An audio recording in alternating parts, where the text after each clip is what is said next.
The Project Gutenberg ebook of The Man on the Meteor. This ebook is for the use of anyone anywhere in the United States and most other parts of the world at no cost and with almost no restrictions whatsoever. You may copy it, give it away or reuse it under the terms of the Project Gutenberg license included with this ebook or online at www.gutenberg.org. If you are not located in the United States, you will have to check the laws of the country where you are located before using this ebook. Title: The Man on the Meteor. Author: Ray Cummings. Illustrator: Hans Bach. Release date: February 9, 2024. Ebook number 72914. Language: English. Original publication: New York, New York, Columbia Publications Inc., 1941. Credits: Alex White, Greg Weeks and the online distributed Proofreaders Canada team at https://www.pgdpcanada.net. This file was produced from images generously made available by Internet Archive. Start of the Project Gutenberg ebook. The Man on the Meteor. The Man on the Meteor by Ray Cummings, author of Terrano, The Conqueror, The Exile of Time, etc. Illustration by Hans Bach. First published Science and Invention, in 9 parts, 1924. Transcriber's note: this ebook transcribed from Future combined with Science Fiction, October 1941. Extensive research did not uncover any evidence that the U.S. copyright on this publication was renewed. Alone on this strange little world in the orbit of Saturn, the man who knew himself as Nemo, and the golden-haired girl who called herself Nona, lived the lives of simple primitives. But weird was this planetoid where rocks burned and the water was fit to breathe, yet no less fantastic than the meteor itself was the bizarre marinoid people who dwelt deep in its waters. A tale to remember. Chapter I do not know where I was born. I am ignorant of the country. I do not even know on which world it was. I shall tell you my history exactly as I remember it. The first recollection that I have was when I was a young man at the full height of my physical strength. Let us say, I was 20, with dark hair and eyes, a slender body, but muscular and powerful. The day I have in mind is clear to my memory now, but everything that happened to me before it is a blank. I found myself lying on the ground.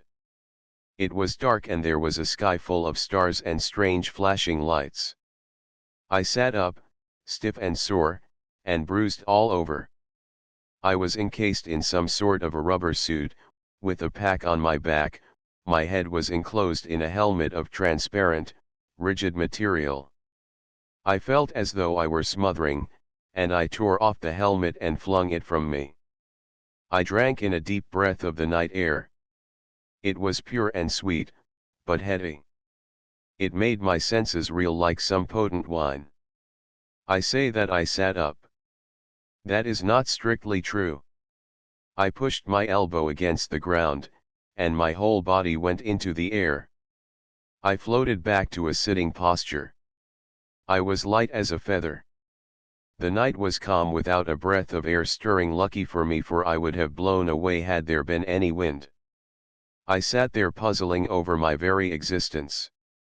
I knew nothing, not even my own name. I have since named myself Nemo. This place where I found myself that starry night showed a barren landscape with only a few queerly shaped, stunted trees. The horizon was very close to me, almost at hand, in fact, for the ground was curved with an enormous convexity. It was, indeed, as though I were clinging to the top of a ball, whirling through space. The stars were swinging across the sky with visible movement.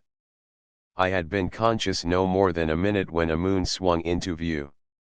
Then another. And then, without warning, a million tiny worlds flashing silver with reflected sunlight, burst up from below the horizon and swarmed the heavens. Behind them I saw a tremendous, glowing silver sphere, with dark bands upon it, a sphere so large that as it rose it almost filled the sky.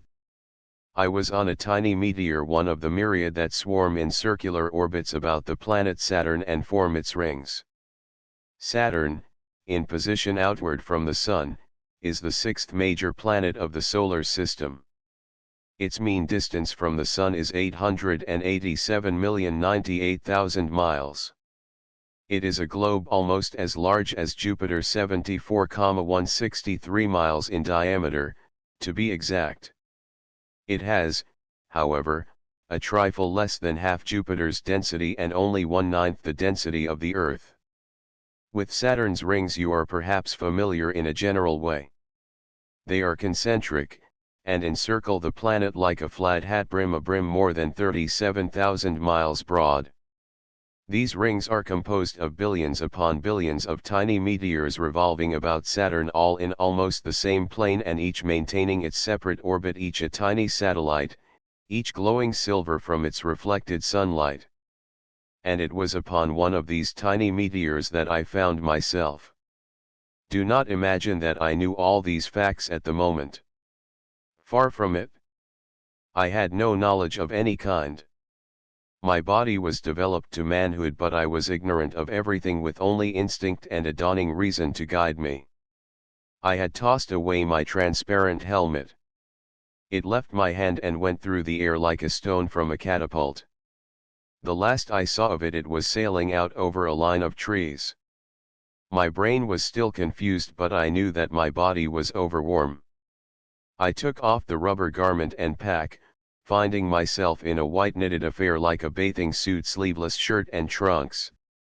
I stood up unsteadily, and found that I had just enough weight to maintain my footing. My head was reeling, I suppose, largely because of the quality of the air. Air, you say? Air on a meteor like that? Do you call yourself an astronomer? If so, you show your ignorance by such questioning.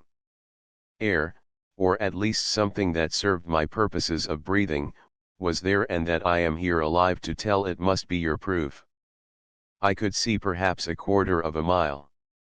The land curved away, dropping down in every direction so that the sky at the horizon showed seemingly below the level of my feet.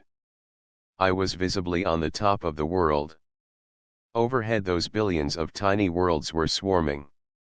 Sometimes fragments of stardust would enter my atmosphere, flaming red shooting stars, burning themselves out in an instant. And behind everything hung that gigantic silver ball that was Saturn. The whole firmament was swinging sidewise.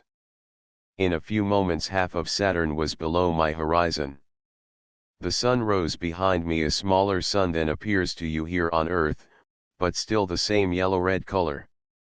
It was daylight, with the sun mounting toward the zenith so quickly in less than an hour it would be there, and my day would be half over. I saw myself now to be standing on a slight rise of black, sandy ground. There were metallic rocks lying about, a low, scanty vegetation in patches on the ground, vegetation of a bluish color, and flimsy, stunted trees. These had broad, angular blue-white trunks with spreading tops 10 feet up, and foliage that was bluish-white. Behind me was a jagged, metallic peak perhaps 100 feet in height. There was no water in sight, no sign of life of any kind. Quite suddenly I discovered that I was both hungry and thirsty. What was I to do? This world was so small I could have started walking in any direction and come back to my starting point in a very short time. Walking. It was impossible to walk. I weighed almost nothing. I stood teetering on tiptoe, straining every muscle to maintain my balance, feeling like a balloon poised ready to sail away. I took a step forward. Under the impulse of my gentle leg thrust, my body rose into the air in a broad arc. I suppose I went up 100 feet, sailing forward toward the line of trees at the horizon. I lost my balance, my arms and legs were flying. I floated gently down and landed on my face near the base of a tree. You smile. I assure you it was not humorous to me. I stood up again, trembling with surprise and alarm. A new vista of land beyond the former horizon had opened. I saw other little jagged peaks a few hundred feet away, and behind them, over that dizzying curve downward of the world, was the azure of cloudless space. I was frightened, and now I know it was with good reason. Had I leaped recklessly into the air, I might have left my tiny world entirely escaped from its slight gravitation sufficiently to become its satellite, or perhaps even completely to depart its vicinity and become a satellite of Saturn. This tiny world upon which I found myself was inhospitable to the extreme, and yet if I had been conscious of the choice, I would not have wanted to abandon it for empty space. Out there, worse than suffering hunger and thirst, I would not be able to breathe. Whatever my life before this day may have been, walking evidently was part of it. I know that because my instinct was to walk. I decided to weigh myself down with rocks and thus be able to maintain a footing. Futile conception. I seized a huge rock of black metallic quartz in each hand, only to find that the rocks themselves were mere feathers in my grasp. Angered, I flung them into the air. They sailed away, out over the horizon. Undoubtedly they left my world never to return. The sun was now past the zenith. It was mid-afternoon. Shortly it would be night again. I was clinging to the tree trunk for support, when quite near me I saw what seemed to be the mouth of a cave. I was staring at it when a figure appeared from below. I did not move, and this thing evidently did not see me. It was a girl, fashioned in human form like myself. She stood there cloaked in the long waving masses of her hair. I must have made some slight sound, for after a moment she looked my way. I caught a glimpse of a beautiful oval face framed in the golden tresses, lips full and red, eyes blue, wide now with fear. Without warning, she left the ground. She went swiftly past me, lying in the air gracefully on one side, her arms moving rhythmically. She was swimming in the air with all the grace and skill of a mermaid. I stood spellbound. In a moment she had passed over the curve of the world and disappeared. Chapter 2. Can I say that the sight of this girl inspired in me any emotion stronger than my passions of hunger and thirst? Not so. I was in the full bloom of my manhood, yet the sight of this beautiful woman thrilled me because now I knew instinctively I might find food and water. I scrambled forward, holding myself to the ground with difficulty, and entered the mouth of her cave like some marauding animal seeking the sustenance I craved. The cave mouth gave into a tunnel leading at an angle downward. The walls were smooth. I forced myself down, half sliding, half gently falling.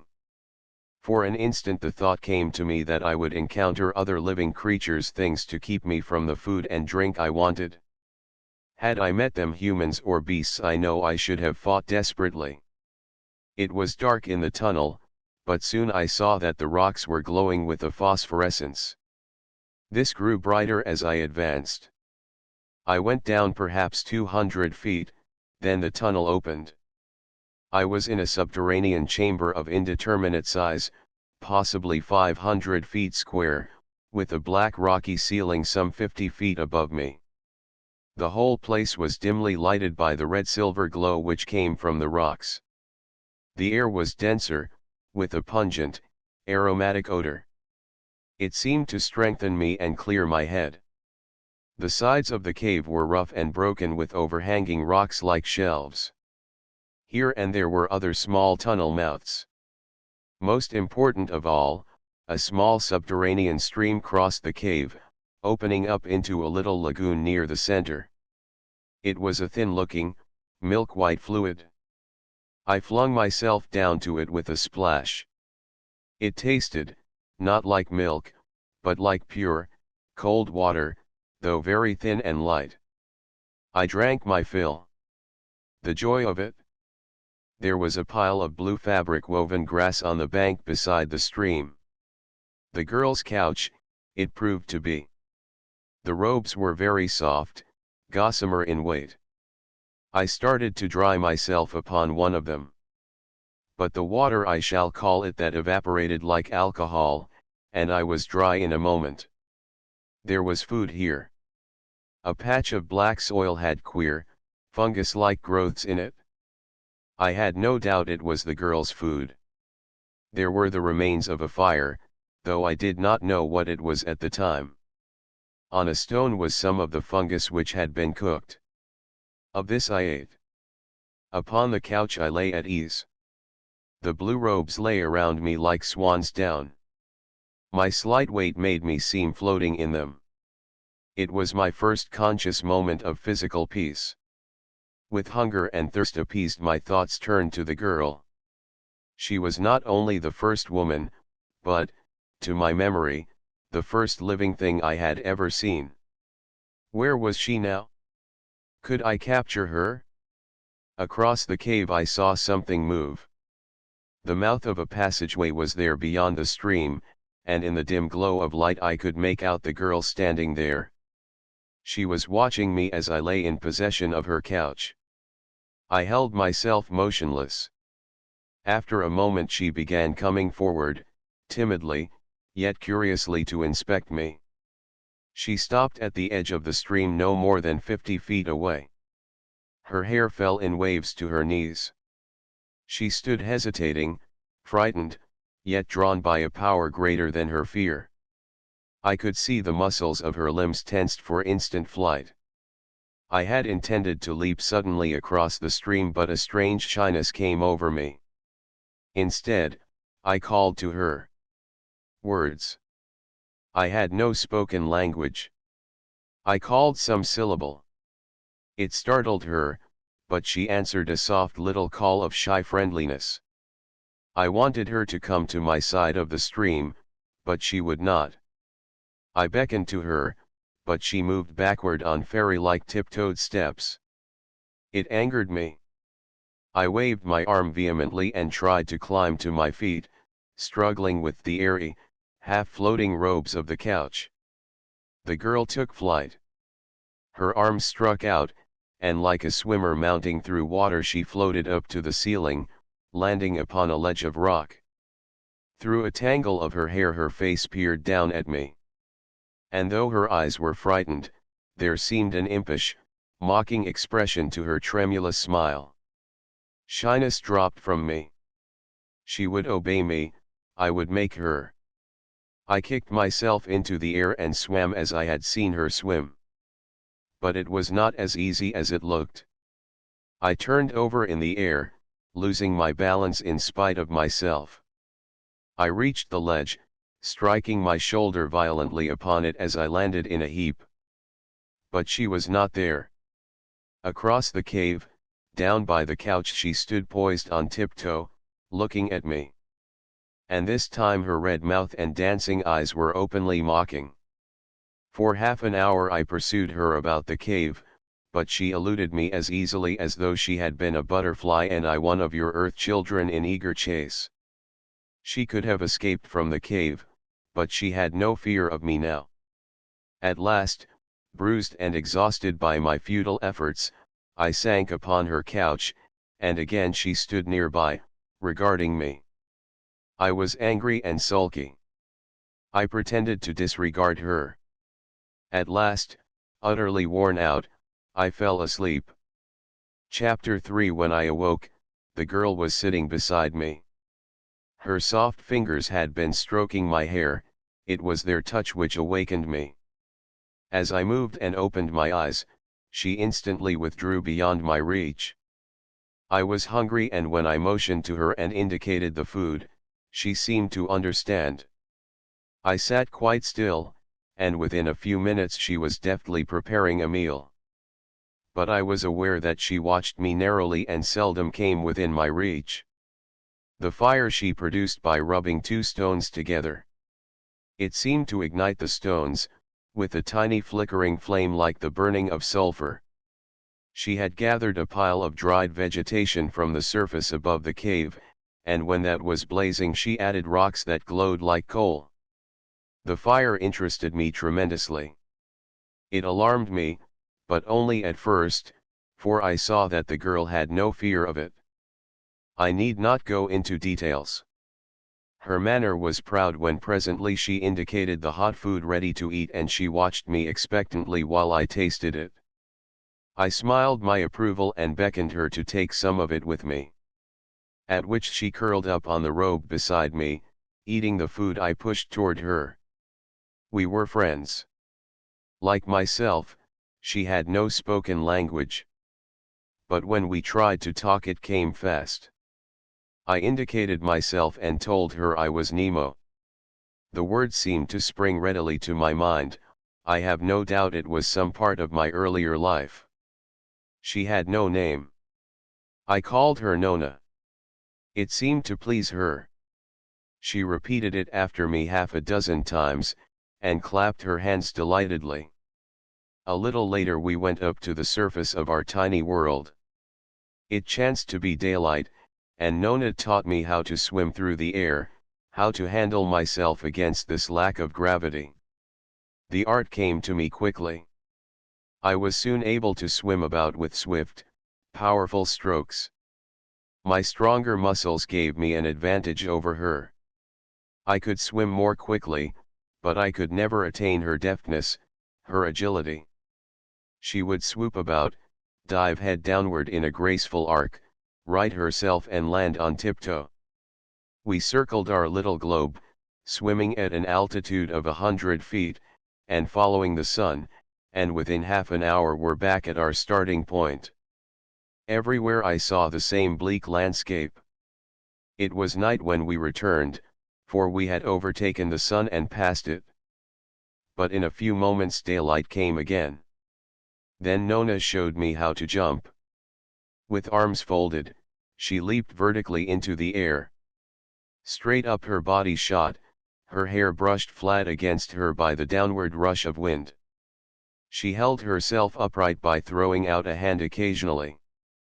Like an arrow she mounted, until standing on the ground I could see her only as a tiny dark speck against the blue of the sky. She came swimming down a few moments later, her hair waving like a cloak behind her, spun gold with the sunlight on it. She was laughing and flushed from the exertion. Then at arm's length with fingers clasped, we leaped upward together. The tiny world dropped away. Looking down, it showed itself as a ball. I could see far around it. We seemed to mount endlessly. The air grew so rare I gasped for breath. My head was roaring. I was cold. Below, I could see the spherical meteor turning under us. We were in space, no longer a part of our world. And we had almost reached the limit of its atmosphere. Nona's fingers clutched mine tightly. Suddenly she twisted me downward and dropped me. A strong side wind had sprung up. We swam down against it, fighting our way until we at last were back to the meteor's surface. I was tired, for through my clumsiness I had used far more energy than Nona, but I would not let her see it. I saw her look upon the muscles of my arms and shoulders, and her admiration pleased me. I stretched my arms for her, showed her the muscles of my legs, and looked about for some way of displaying my prowess. There were many boulders around that could be loosened. One by one I flung them into the air, sent them into space never to return. Nona watched me with awe, encouraging me with little syllables of pleasure as I selected larger and larger rocks. Some I dug up and tore loose, until at last I ripped off the top and side of a hill. It was a mountain of rock. I staggered like Atlas, with it over my head, and then launched it into the air. It rose a short distance, and fell back to form another hill. Nona gazed at me with new respect and with a look in her eyes that made my heart pound. I was casting about for some larger burden, but she drew me away. I was pleased. A sense of my own power filled me. I was master here on this world of mine. I could have taken it apart bit by bit and tossed it into space. I could tear down mountains, build others in their stead. With my slight weight, I could lift huge masses of stone. Facts and figures. I am in a position now to give them to you. My meteor had a diameter of 5 miles, a circumference of some 15. Its density relative to Earth was 0.67. Its surface gravity again relative to your Earth was 0.00039, placing Earth as 1.00. My weight at the surface of my meteor, neglecting other factors which I shall name in a moment, was slightly over 1 ounce. Without undue exertion I could leap upward nearly 10,000 feet, that is to say, almost 2 miles. And the mountain of rock I tossed into the air on your Earth would have weighed some 320,000 pounds. I have said that the boulders I tossed upward left the surface of the meteor never to return. At an initial velocity of 13 feet a second, all objects became satellites of the meteor, revolving about it comparatively close to the surface in perfect circles. The velocity of escape was but 18½ feet a second, i.e., that velocity which would cause an object to pass into outer space, moving onward until it found some larger body to encircle. I give these figures without corrections for atmosphere, axial rotation of the meteor, or the attraction of other bodies. Theoretically they are accurate, though in practice they were altered somewhat. During our brief days we weighed more than I have stated, while at night, less. Indeed, had we essayed a jump into the air at night, we should doubtless have been unable to struggle our way back. How can that be, you ask? Our proximity to Saturn. Around this great planet we were revolving at a distance of no more than 35,000 miles. Saturn's surface gravity is a trifle greater than that of your Earth, 1.07 to be exact. Saturn's density is only 1/9 that of the Earth, but the difference is made up because of its tremendous size. Saturn's gravity to us on the meteor was an appreciable pull, even though diminished by the distance between us, and further offset by the meteor's rapid rotation. Thus, you see, when Saturn was below us in daytime its gravity was added to ours. But at night, when it was in the sky above, it was subtracted. These conditions applied to the days I am describing. Our meteor was then between Saturn and the Sun. Later in our year, when we had passed around Saturn, the Sun was blotted out. There was then no daylight, merely alternate periods of a sky filled with Saturn's silver disk and the azure, star-filled outer space. I have not mentioned the time of our meteor's axial rotation. It was, as you on Earth measure time, 2 hours, 58 minutes. A complete day and night in less than 3 hours. When I had finished showing Nona my strength, it was night again. And such a night? Saturn no more than 35,000 miles away. The darkened bands were plainly visible. When fully overhead, the circular limb of the planet came down in all directions almost to our horizon. The silver light from it was dazzling. And everywhere in the sky, meteors like ourselves were whirling past silver in space, flaming red when fragments of them struck our atmosphere. Occasionally a meteorite would strike our surface, but we had no fear of them. For an hour perhaps, we stood together, silent, gazing with awe at these mysteries of the sky. Until at last Nona gently drew me back to her cave. Chapter 4. Within the cave the air seemed warmer than before, perhaps because I was flushed and tired from my exertion. The radiant light from the rocks was soft. Here all was quiet and peace. At once I threw myself upon Nona's couch, stretching my limbs, head pillowed upon my crooked arm.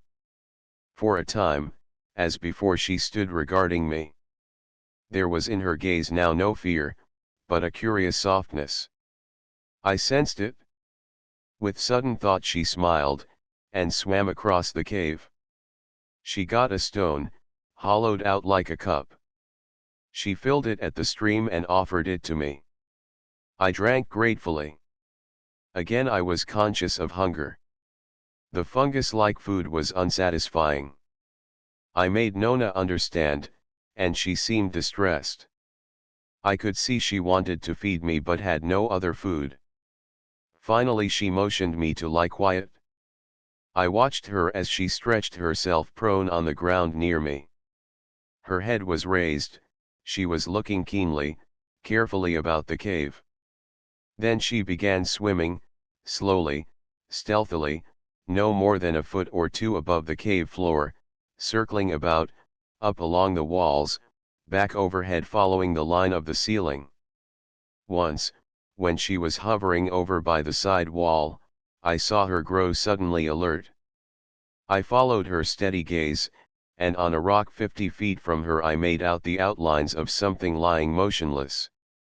It looked like a lizard some 3 feet long, with white eyes standing out from its forehead. It was because of the eyes that I first saw it. Nona was in midair. Then, like a wasp she darted at that thing on the rock. The lizard, I shall call it, that saw her coming. It leaped, and sailed across the cave. I saw it that it had webbed membranes connecting its 6 outstretched legs. Nona turned in the air after it, her slim body as sinuous as her waving hair itself. She was faster than the lizard, but again, on the opposite side of the cave, it eluded her. Back and forth across the cave they went. Often the reptile would dash for one of the passageways, but Nona, with her greater intelligence, always anticipated it and was there to bar its way. The lizard seemed jointed all over, and it could turn in the air with extraordinary swiftness. But not so swift as Nona. Once the reptile whirled back and forth on a sustained flight. Nona followed its every twist and turn as one bird follows another. At last she had it in her arms, in midair at the center of the cave. Calling to me in triumph, she struggled with it, fighting her way down to the ground. I started toward her, but her voice and gesture waved me away. The lizard was screaming a shrill, hideous scream. But she had its back bent across her knee. Its spine broke with a crack. It lay still. By one foreleg she held its quivering body up to me. She was laughing with happiness as she sought my applause. We ate the meat of its tail and legs, and satiated, I lay somnolent on the robes and watched Nona moving about the cave. She extinguished the fire, and at last approached me timidly. I did not notice her. My eyes were half closed. I was vaguely planning my own hunting for food, wondering if there would be other reptiles larger, for me to capture. A twitch at the coverings on which I was lying aroused me. Nona was pulling a robe out from under me for herself. I pushed it toward her. I did not move. It was very soundless in the cave, with only the murmuring of the stream. Nona curled up on her robe near me. Thus we lay silent, but I felt her shy gaze always upon me, and suddenly I came back to complete wakefulness. We stared wordlessly at each other until her gaze timidly dropped. With heart racing, I moved myself slowly toward her. I was afraid to frighten her, but she moved, not away, but to me. Abruptly my arms were around her. Thus I found my habitable world and my mate, beyond which the legitimate needs of man do not go. The days that followed were happy ones for us both. We lived in our cave and seldom left it. The securing of food, preparing it, eating it, and sleeping until we were hungry again, this was our life. Animals, yet both of us with the latent intelligence of civilized human beings. Our spoken language came very fast. We seemed to be pent up with words, which once spoken were remembered almost without conscious effort. So it is with your earth children, who are the despair of their parents because sometimes they do not talk until they are almost 2 years old. They have it stored up, and when they do give voice, their fluency is amazing. Our language? I cannot tell you what it was, I do not know.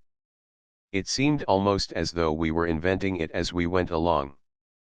Nona, in her spiritual and mental existence, was the counterpart of myself. Who she was, where she had come from, those questions she could not answer. Her mental life had started on the meteor with herself almost a matured woman. One's mental life, you will realize, is dependent exclusively upon memory. And Nona's memory previous to the time of our meeting was short and dim. Perhaps human memory only exists with spoken language or social intercourse of a similar kind. I do not know. Even your hermit speaks, or has spoken to his fellow man. Time passed. How much time I cannot say. A month, 5 months perhaps. Time is as inconstant as the wind itself, as you would very soon perceive were you to live in semi-darkness, eating when you could get the food, sleeping when you were tired, and with no mechanical timepiece or its equivalent to measure arbitrarily your passing existence. The securing of a steady and varied supply of food gave us trouble. The day came when we could not capture a lizard. The fungus-like stuff Nona was growing I had begun heartily to dislike. I had searched every corner of the cave and its passageways for a lizard and had come back unsuccessful. Nona had started a fire and was sitting beside it drying her hair. Water was evaporating from her shoulders, she had been in the stream. A few mollusks, or something of the kind, lay at her feet. "See," she cried triumphantly. "They are to eat. My man Nemo can get them, they are in the water." I broke them open and ate one. It was good. I kissed her approvingly and her arms clung about my neck. Nona always was happiest in my approbation, she seemed to think of nothing save how to win it. When her caresses were past, I stood up. "How do I get them?" I demanded. "Nona must show me once, then I will get very many of them for us to eat." Nona led me to the stream and we waded into it waist deep. I had bathed here, but I had never been further along. Nona had, however. She led me forward to where the water went under a low archway of our cave and thence into the bowels of the meteor. The riverbed under my feet began sloping downward. The water deepened around me to my chest, shoulders, almost to my neck. I was terrified. I pulled back from Nona's hand which was drawing me along.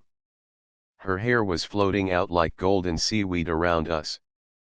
The milk-white water was under her uptilted chin. Her eyes smiled at me tenderly. "No," she said. "My man Nemo never can he be afraid." Afraid? I could not let her see that. I grunted scornfully, and we went forward. The water rose to my own chin. We were well underground now. The ceiling of this subterranean passageway was hardly a foot above my head. In front of me I could see where the ceiling touched the water. Suddenly I remembered Nona. One of her hands still held mine, the other was braced against a projection of the side wall to hold us against the gentle current that pressed us forward. The water now almost reached the top of her head. I could see her face beneath the surface. Her mouth was opened round and wide, a stream of air bubbles came gurgling up from it. Her chest was expanding and contracting rhythmically and swiftly, seemingly with great effort, like a man panting after an exhausting run. She was breathing the water. Chapter V. I stared at Nona silently. The air bubbles from her mouth grew less, until soon there were almost none of them. The tidal air in her lungs had been forced out, water had taken its place. Through her opened mouth she was drawing in the water and expelling it, rapid respirations taxing the intercostal muscles almost to their limit. Nona smiled up at me through the water, which in spite of its milk-white color, was curiously limpid and transparent. I felt the tug of her hand, I stepped forward, and in the deepening water my face went under. Whatever may have been my previous existence, an experience such as this quite evidently was no part of it. My instinct was to hold my breath. I did so until I could no longer. I struggled against Nona's hand and tried to get my head above the surface. But she held me, and my fear of having her know me to be afraid was greater than my fear of the water. At last I let out my pent-up breath. It gurgled from my mouth in bubbles. Then, in a gulp of desperation, I inhaled. The water choked me. I tried to cough, but could not, or at least the cough became my exhalation. My ears were roaring as though the torrents of your Niagara were rushing past them. My head and chest seemed bursting icy cold at first, then burning with fire. My eyes were open. I was standing beside Nona and she was looking up at me. Through the half-light of the water I could see her almost as plainly as through air. She smiled encouragingly at me, and I tried to smile back. I was drawing the water in and out swiftly now, with my mouth held extended like an expiring fish. It was a tremendous effort, this respiration. The muscles of my chest and diaphragm were tired in a moment. A weight in my chest seemed smothering my heart. I seemed on fire inside, a million inflamed little lung passages rebelling at this unaccustomed medium. Spots were dancing before my eyes. I was losing consciousness through lack of oxygen. The poisoned venous blood was dulling my brain. Then I began to feel better. I was respiring now almost as swiftly as Nona, and with far less effort than I had used at first. You are skeptical? Because you cannot breathe your earth water, you assume that I could not breathe this water on my meteor. What quaint logic that is. Yet I find all you earth people think on similar lines. It is your inadequate mentality, I suppose, so I must hasten to enlighten you. There are two fundamental objects of respiration. First, the introduction into the system of oxygen by which the products resulting from the disintegration of the muscular, nervous, and other tissues of the body may be converted into compounds easily eliminated. Secondly, the direct removal of the most noxious and therefore most important of these waste products, carbonic acid gas. In man, as you know him on Earth, this is accomplished by the lungs. The venous blood, charged with its carbonic acid and its waste products, needing a renewal of oxygen and a removal of the carbonic acid, is pumped by the heart through the lungs. These by their construction present an immense amount of internal surface covered by a vascular network, through which the blood flows in innumerable minute streamlets. In respiration, the inhaled air is separated from the blood only by an extraordinarily thin membrane less than 1/20,000 of an inch in thickness. Through this membrane the blood absorbs oxygen from the air, giving in return to the air its noxious carbonic acid gas. Such is the basic process in you earth men. In the case, let us say, of your earth fishes breathing your water, there is little fundamental difference. The blood in their gills is brought practically into contact with a steadily moving stream of water. But fishes do not get their oxygen from the water in some mysterious fashion. Did you think they did? They get the oxygen, not from water, but from air, the air that is held in solution in the water. But for two things, you on Earth could breathe your water. First, your lung passages are too minute to receive a substance so heavy, so unvolatile, let me say, as is the water of Earth. Secondly, there is not proportionally enough air in your water. Both these conditions were different on my meteor. This water on my meteor was very different from water as you know it. I have already said it was light and thin. To be exact, I estimate that on your Earth it would have a specific gravity of no more than 0.18, placing your water at 1.00. In your sea water a normally fleshy man will float with a small margin to spare. This water on my meteor was not saline, but more than that, Nona and I stood submerged in it with hardly any perceptible feeling of buoyancy. Let me make my point still clearer. The low specific gravity of this water compared to yours was principally caused by the large amount of air it held in solution. It was, in a word, highly aerified to an extent proportionally 11 times more than is your average water on Earth. For this reason, my lungs needed but 1/11th the amount of it from which to secure the necessary oxygen. On Earth, your normal respiration varies widely. 16 to 20 times per minute for a healthy adult at rest might be taken as a fair average. I was breathing this water at approximately 80 respirations per minute. I do not know how long I stood there under the surface with Nona before I attained semblance of normality. But gradually the burning in my chest and the smothering of my heart subsided. My brain cleared. I looked about me curiously.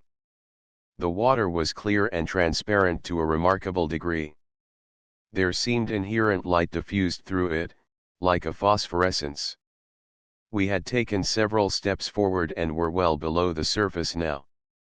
Underneath my feet was a sandy soil. To the right and left were rocky walls, the sides of the submerged tunnel. And ahead lay open water, dim in the distance, with the narrow sandy floor sloping downward like a path down a hillside. Everything was slightly blurred in outline. Nona's hair floated out and above her. The freedom of movement we had had in the air above was gone. We were hampered in moving by the friction of the water. But it was nothing like the friction of walking in your water. Indeed, it was far more like your earthly existence on land. I am very specific in detailing these sensations. You will see why in a moment. You will see that this experience was the means of saving both our lives, Nona's and mine, and projecting us into a new era of my existence. For after the very next time of sleep, the catastrophe to our tiny world overtook us. Chapter 6. We found our mollusks and struggled back up the sloping path to shallow water. On the bank I lay and coughed, gasping and struggling to remove the residual water from my lungs and replace it with air. The transition back was far worse than entering the water. Nona, who quite evidently had done it several times before, recovered more quickly than I. As I lay panting and choking upon our couch, she made up a fire. The two stones which she rubbed together ignited in a moment a slow, sulphurous-looking flame with a little smoke which the slight current of air through the cave carried away. Then, when the first stones were burning, she added other stones which glowed like coal. We ate our meal, and I lay again upon our couch with Nona sitting beside me. I was awakened by a sense of burning and smothering. I sat up, coughed, and twitched at Nona's hair to arouse her. The cave was full of smoke. Beside me was what seemed a pit of fire. The heat from it was intolerable. I flung Nona into the air and followed her myself with a leap. Across the cave we stood trembling with fright, regarding the red monster of fire that had eaten for itself an open pit in the cave floor. Nona had forgotten to extinguish the fire of our evening meal. These rocks were inflammable. The fire had eaten its way downward, as a fire on your earth would eat downward into a bed of coal, spreading out beneath the ground. Nona and I did not reason it out that way at the time. All we knew was that the red fire monster had broken loose, and we were afraid of it. Blue and red tongues of flame licked up from the mouth of its lair. Its hot, poisonous breath was stifling us even across the cave. I was inactive only for a moment. Bidding Nona keep away, I tried to throw dirt into the little crater mouth. But the dirt had no effect. I might have extinguished it with water, you say? True, I might, though I think now that the volatile, highly aerated water would have been of little avail. I did not try the water. I did not know that water and fire were traditional enemies. Nor did Nona. How were we to know that, unless we had chanced to discover it for ourselves, which we had not? Nona screamed at me and I gave up my futile efforts. The air in the cave was almost suffocating, and with the instinct that comes to any trapped animal underground, we scrambled up the passageway to the surface of the meteor. It was night, with silver Saturn filling the overhead sky. Trembling, we stood and watched the cave mouth from which a visible line of smoke was now issuing. Our home was down there, the fire monster had it and we could not go down and take it from him. We never went back to the cave. The meteor's swift days and nights passed in rapid succession, and during several of them we stood helplessly watching. Presently the fire came to the surface.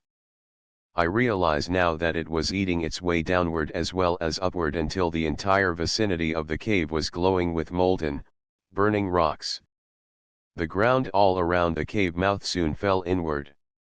A seething crater was exposed where the cave had been a bottomless pit of lurid, licking flames with black smoke rolling up from it, and the hissing of steam below.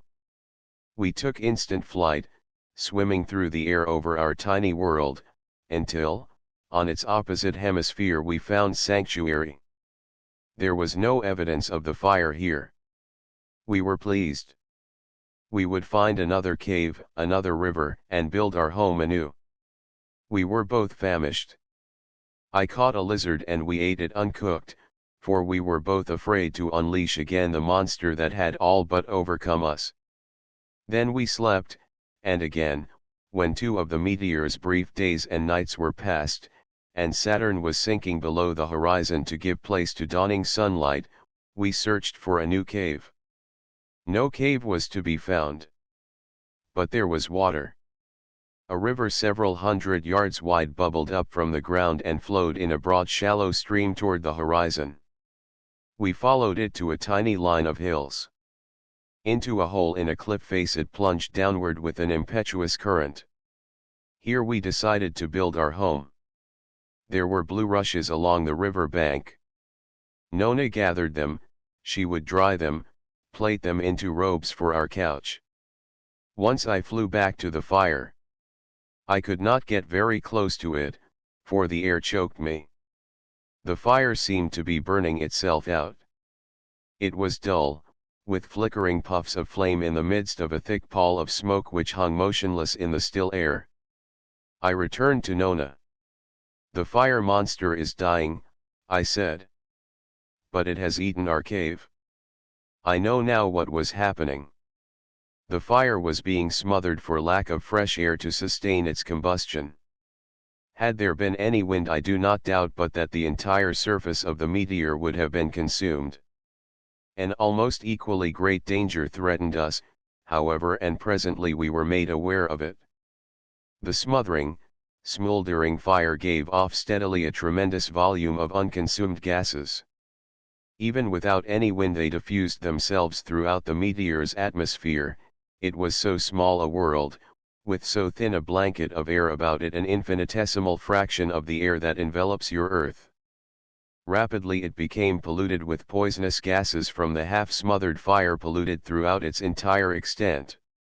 For a day we were uneasy. Then we grew frightened. There was little evidence of smoke, only a blue haze. But the air seemed to choke us. It was the poisonous breath of the fire monster come to make us sick. We tried to go somewhere to escape it. But we were on the opposite side of the world from it already, and no matter which direction we took, inevitably we approached it. Except upward. We tried higher altitudes. The air was purer up there, but also it was thinner, and we could not live in it for any length of time. Nor could we sustain ourselves aloft indefinitely, to say nothing of sleeping and eating. Once in desperation we tried swimming off the meteor into space. But the lack of any breathable air at all soon brought us struggling downward. That night there was a gentle wind. The breath of the fire monster swept up over the horizon and came upon us with a deadly blast. We woke up, choking. It was daylight, with the small red-yellow sun dim and blurred by the poisonous haze that enveloped us. Nona was crying. But suddenly I laughed, triumphantly, for I realized now that the fire monster could not harm us. We were lying at the river bank. I seized Nona in my arms and flung her headlong downward into the water. And I plunged in after her. The water here was deep 30 feet perhaps, as you on earth would measure it. With arms flying, we sank like stones to the river bottom. Chapter 7. I was presently breathing the water with fair normality. Indeed, after the noxious air we had been struggling with so long, it came almost as a relief. Nona's arms were about my neck. I loosed them, but she clung to my hand. Together we tried to stand upright. This river bottom seemed a grey sand. But we could not maintain footing. The water was empty, by which I mean there was no marine vegetation here, nothing that we could grip with our hands. And from behind us, the current wafted us gently but irresistibly forward. I soon discovered that normally we would float in an upright position. We held ourselves so with our toes occasionally touching the soil, bouncing along like feathers in a gentle breeze. The scene around us now more resembled a misty grey day on one of our sandy earth deserts than anything else I can call to mind. The ground was undulating grey sand, sloping upward to one side, and with a steady incline downward in front. And down this slope we were blowing. Swim, you say? It never occurred to either of us. We were frightened, we clung to each other, striving to remain upright. Very soon the light from overhead seemed to deepen. But other light, the diffused light inherent to the water itself, grew brighter by contrast. We were swept forward much faster and down a much steeper hill. I know now that the change was caused by the river having plunged into that cliff face, to become subterranean. How far we were carried I cannot say. A mile perhaps. Or more. Rocky cliffs now seemed to pen us in. It was as though we were in a steep canyon, with a powerful wind driving us down through it. Then abruptly we came to the end of the canyon. Open country lay before us. There were hills in the distance, with the level floor of the sea between us and them. Long stalks of vegetation reared themselves up through the water so high that I could not see to their tops, slender spires of growing things, rooted below, branching out above with huge air bladders to keep them floating, the whole waving slowly to and fro. On some of them there seemed what you might term fruit. It was a strange, but a beautiful and peaceful scene. This, then, was our new home, our new world. And how much better, more hospitable, it was than the one we had left. My heart swelled with pride as, standing beside my mate, I gazed at our new possessions. A small living thing, slender and elongated and with a flat, waving tail, went past us waist high. I clutched at it clumsily, but it eluded me and darted away. On the ground beneath our feet were living things in shells. I seized one, ate it, and called to Nona. Sounds. It was very still and quiet down here, but no more so than on the surface of the meteor above. The sound of my voice carried to Nona. Indeed, sounds here in the water carried very far, though somewhat muffled and blurred. Having eaten of the shellfish, the berries, and the fruits, we lay down on the sand with Nona's hair floating above us. We were in the shelter of a tenuous clump of ferns which spread out like an arbor above us. I twisted my leg in them to hold us from possible drifting, and Nona clung to me. We would rest and then build our home here. Chapter 8. How long we slept I do not know. Nona brought me back to consciousness. She was twitching at my arm and whispering in my ear frantically. What?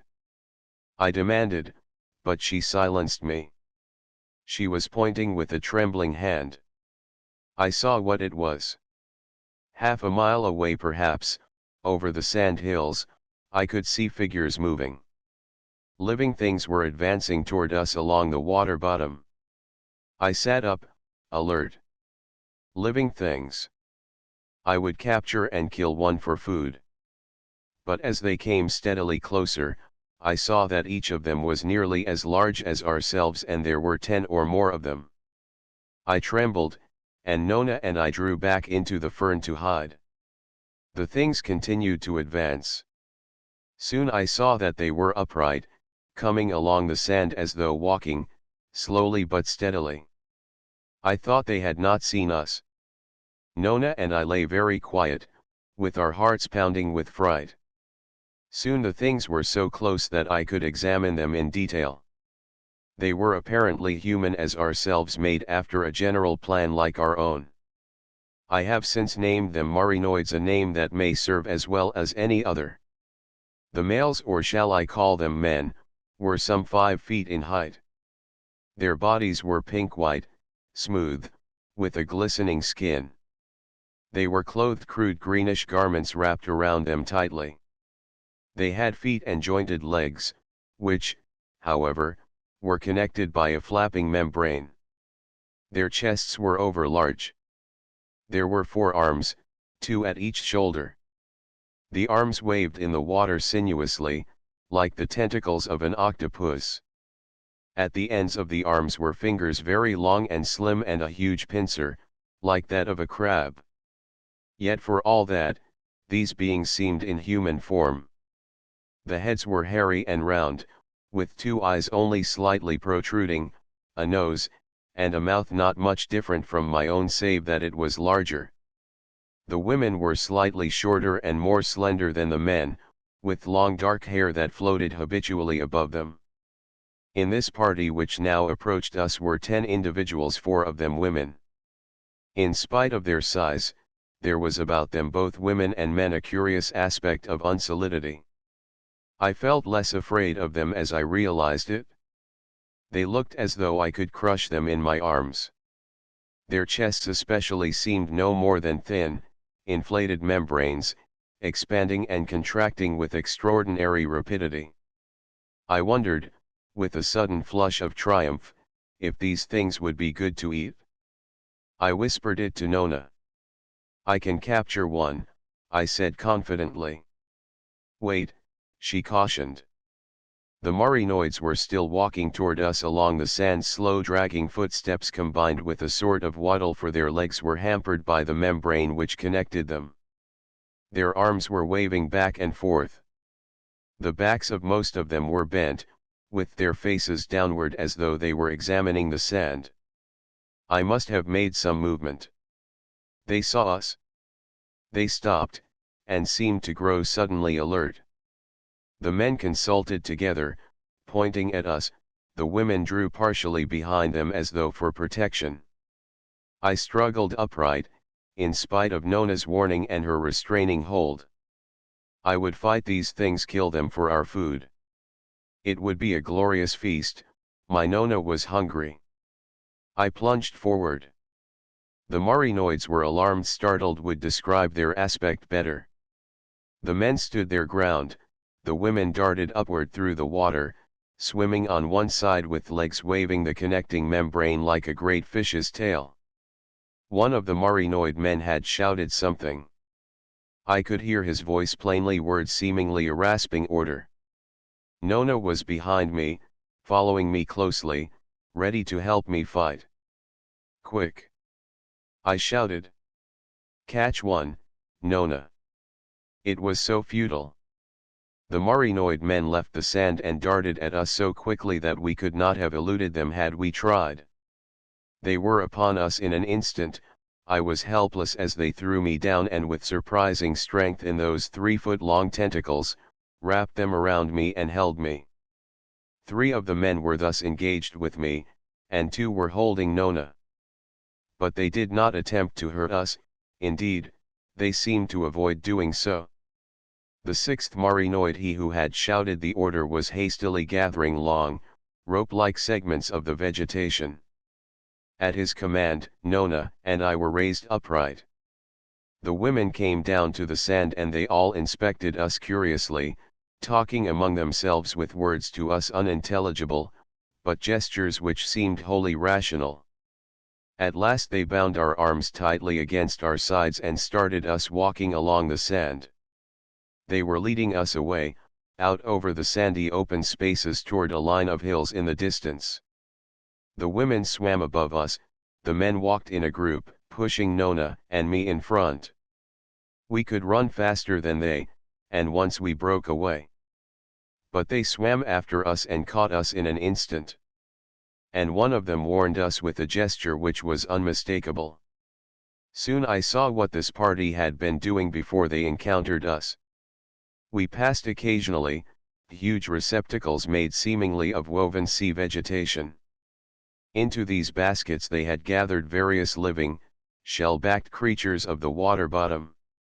And these baskets in turn would be gathered up and carted away by other marinoids. I learned this later, Nona and I understood none of it at the time. As we advanced, the aspect of things around us changed continually. The vegetation grew thicker, until soon we were in a veritable forest of it. And we seemed to be following a pathway which had been cleared. Abruptly I heard a shout ahead.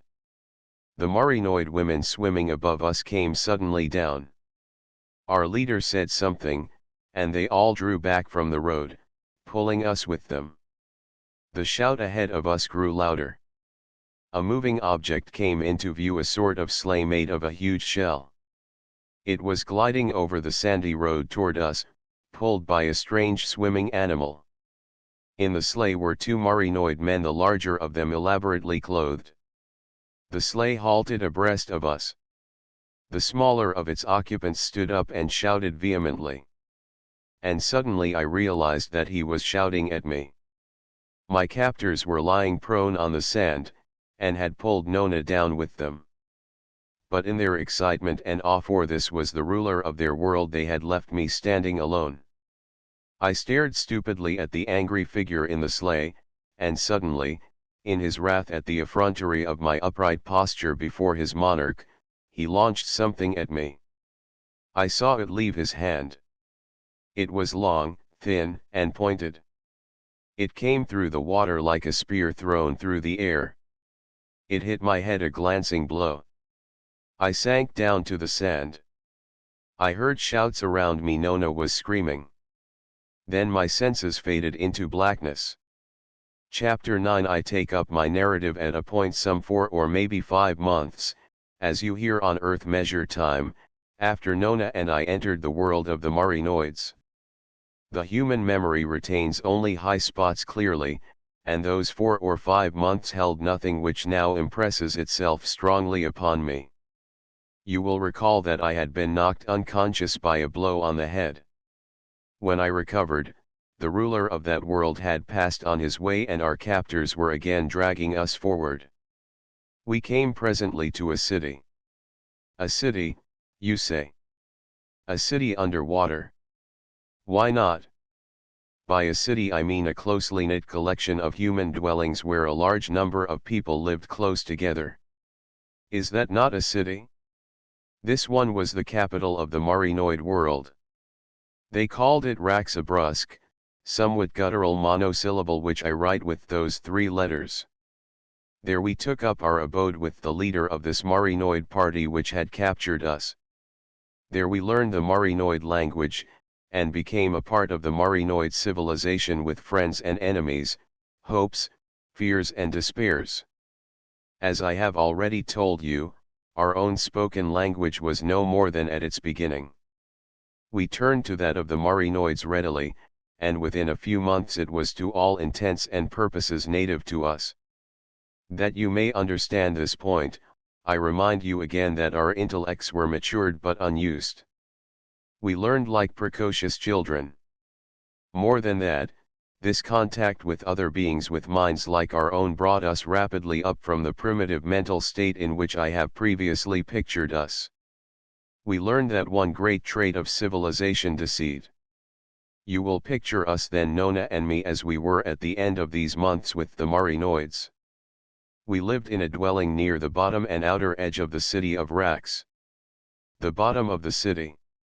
A strange term. Let me explain. Here on Earth you live in a world you call 3 dimensions: length, breadth, and thickness.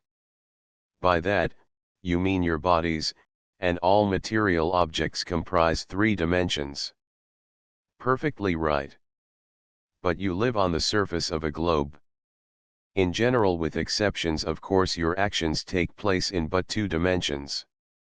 Your birds move in 3 dimensions more than you do. And your fishes. Fishes. There you see my point. In the marinoid world of water, to move vertically came as naturally as the horizontal movement.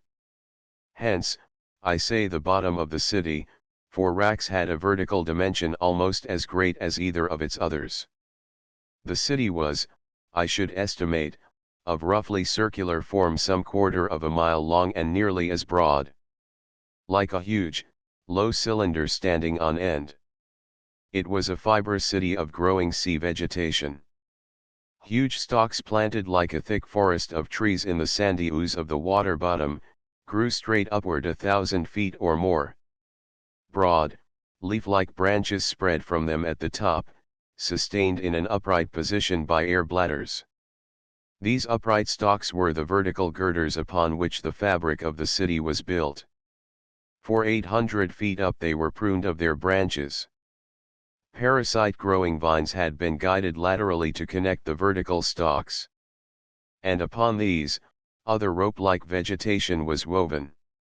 The result was a series of tiers some 20 feet apart, one above the other, 40 of them from top to bottom of the city. The tiers were further cut up into segments which served as houses. I shall describe one in detail presently, the one they gave Nona and me at the time our great event took place. Throughout the city there were both vertical and horizontal streets at intervals up and down, and along which the inhabitants swam or drifted. And occasionally there was cubical open space, a sort of 3-dimensional park.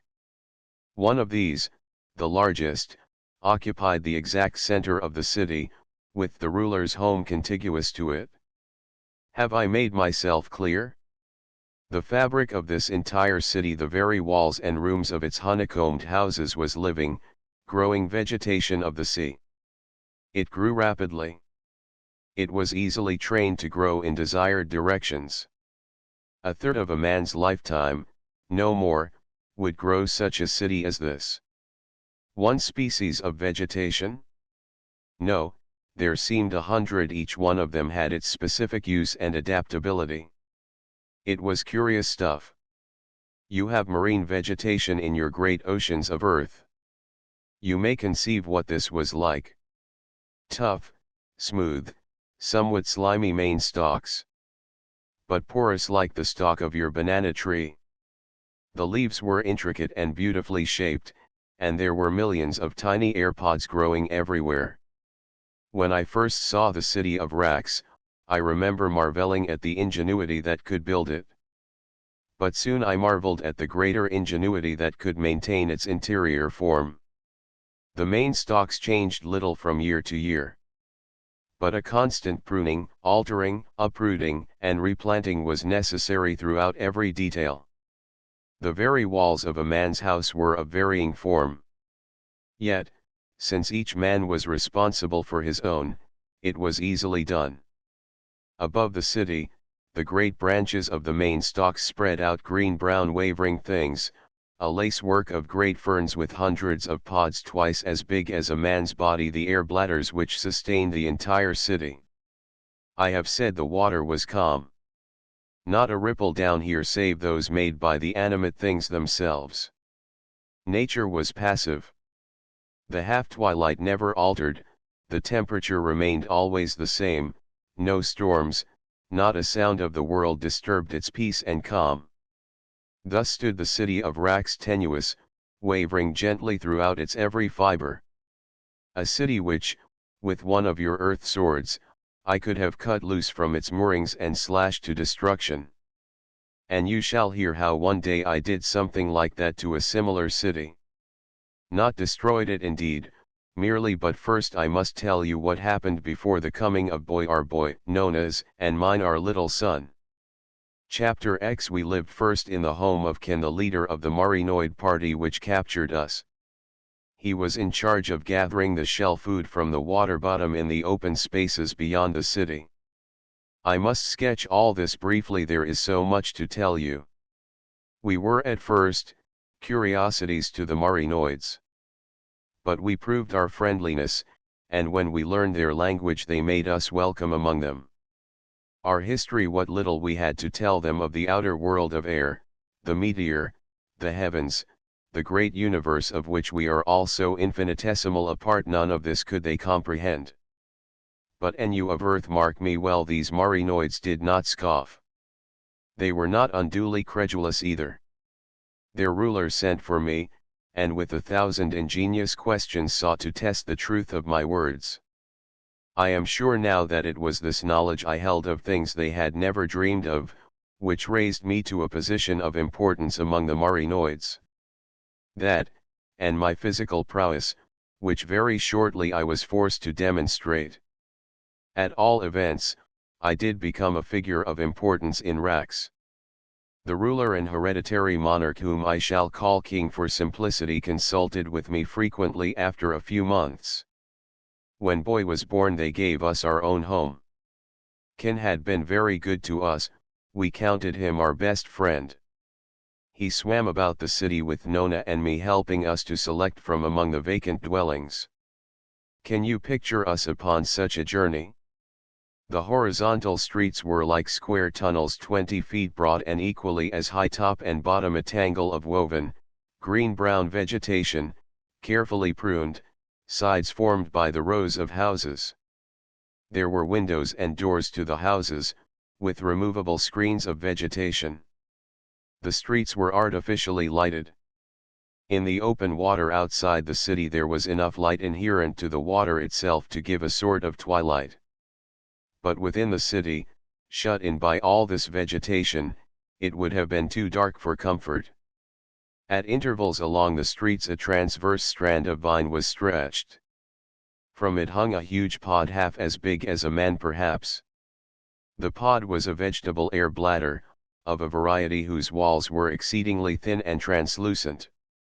From these pods, which hung like lamps, a greenish-silver glow emanated. It spread downward in a ray of illumination through the water of the street, it cast queer, blurred, monstrous shadows of the Marinoids swimming past it. You will be interested to know what the light was.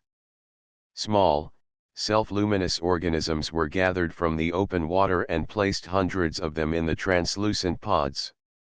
Similar organisms to these form the familiar phosphorescence of the tropical waters of your earth. But these were much larger, more the size of your glowworms. We swam slowly along. A few Marinoids were in the streets, passing us as they went to their occupations. From a window, or the bottom of a doorway, a naked child would peer at us with big curious eyes. In a horizontal street of more pretentious houses, where the tunnel deepened to 2 stories, a woman sat in the corner of a little balcony, nursing her infant. Beside her, 2 older children played a game with shining opalescent shells. We turned upward into a vertical street. You would call it a huge elevator shaft. Its lights were fastened to the sides of buildings. Here the houses were one on top of the other, a single low story only, and very long horizontally. Nona did not like them. One was vacant here and Ken suggested it, but she refused it decisively. I had no opinion to offer, they all looked all right to me. We swam upward and soon reached the central cube of open space. Here was the ruler's palace. Open water surrounded it on all 4 sides, and on top. The main stalks of the building grew above it with graceful hovering fronds of green fronds whose smallest pods were luminous like 100 tiny Chinese lanterns, under which, on the roof of the building, was a garden. There were small plants growing there, gleaming white shells laid out in designs, a bed of black ooze with brilliant red things like flowers growing in it. A row of small illuminated pods formed a parapet to the rooftop. The main building was not as large as the term palace sounds. It was not over 50 feet in its greatest dimension. It had both vertical and horizontal balconies, and a broad horizontal doorway near the top, a doorway built of shimmering iridescent shells plastered together with mud and a gluey substance which was made from one of the marinoid plants. And on a tiny platform by the doorway lay the shell sleigh with its marine animal and its driver in waiting, the sleigh in which I had first seen the king. It was to us a magnificent dwelling, this palace. Nona and I floated before it, gazing with awe. But my heart sank, for I knew that now Nona had seen it, we should have much more difficulty in selecting our own humble little home. It was indeed almost the time of sleep before Nona made her choice. She selected a 2-story house, at the intersection of a horizontal with a vertical street. It had 1 room upstairs, and 2 downstairs small rooms, you would call them, no more than 15 feet cube. But the house had a little horizontal balcony upstairs. On it Nona could lie and watch the people passing. And Ken told us that these streets were on the route the king habitually used when leaving the city with his equipage. I think it was the balcony that decided Nona. For myself, I was pleased because we were only a very short distance from the home of Ken. Our room of sleep had bunks built into the wall, bunks which were soft with a springy growing mass of mattress, a grey-white growth which you would call a sponge. There was a large ornamental shell standing like a table in the center of the room, and a window giving onto the balcony and the street. The window had a leafy, swinging blind for privacy. For ventilation we left the window open. Ventilation, you say? Ventilation in a city of water? Most assuredly. Your most humble fish will die without fresh water. We were using the air held in solution by the water, and fresh water with new air was constantly necessary. Once, after each time of sleep, the whole city was ventilated. Swimming animals, sleek shining things of brown, with slimy bodies like wet seals, pulled a sort of shield rapidly back and forth through the streets. The shield was large, it almost filled the street. Its movement stirred the water, pulled the water by suction into the city from outside. I was describing our house, but there is so much to tell you I must be briefer. Downstairs we had circular shelves to recline in and a place to store and prepare our food. And every room was lighted with a pod which had a green moss shade that could envelope it when darkness was desired. Nona was delighted with the house and immediately began planning 100 ways to improve it. The place was in good repair, but there was much pruning and retaining of the vegetation to be done. And then, when we had slept in the house but once, and were both busily engaged with our own affairs, Og came to see us. He came to see Nona, I should say, for certainly I never liked him. His coming was the immediate cause of my being forced to display my physical strength, to which occasion I have already alluded. I fought Og twice, the first time in a pretentious hand-to-hand combat before the king's palace, which attracted the attention of the entire city.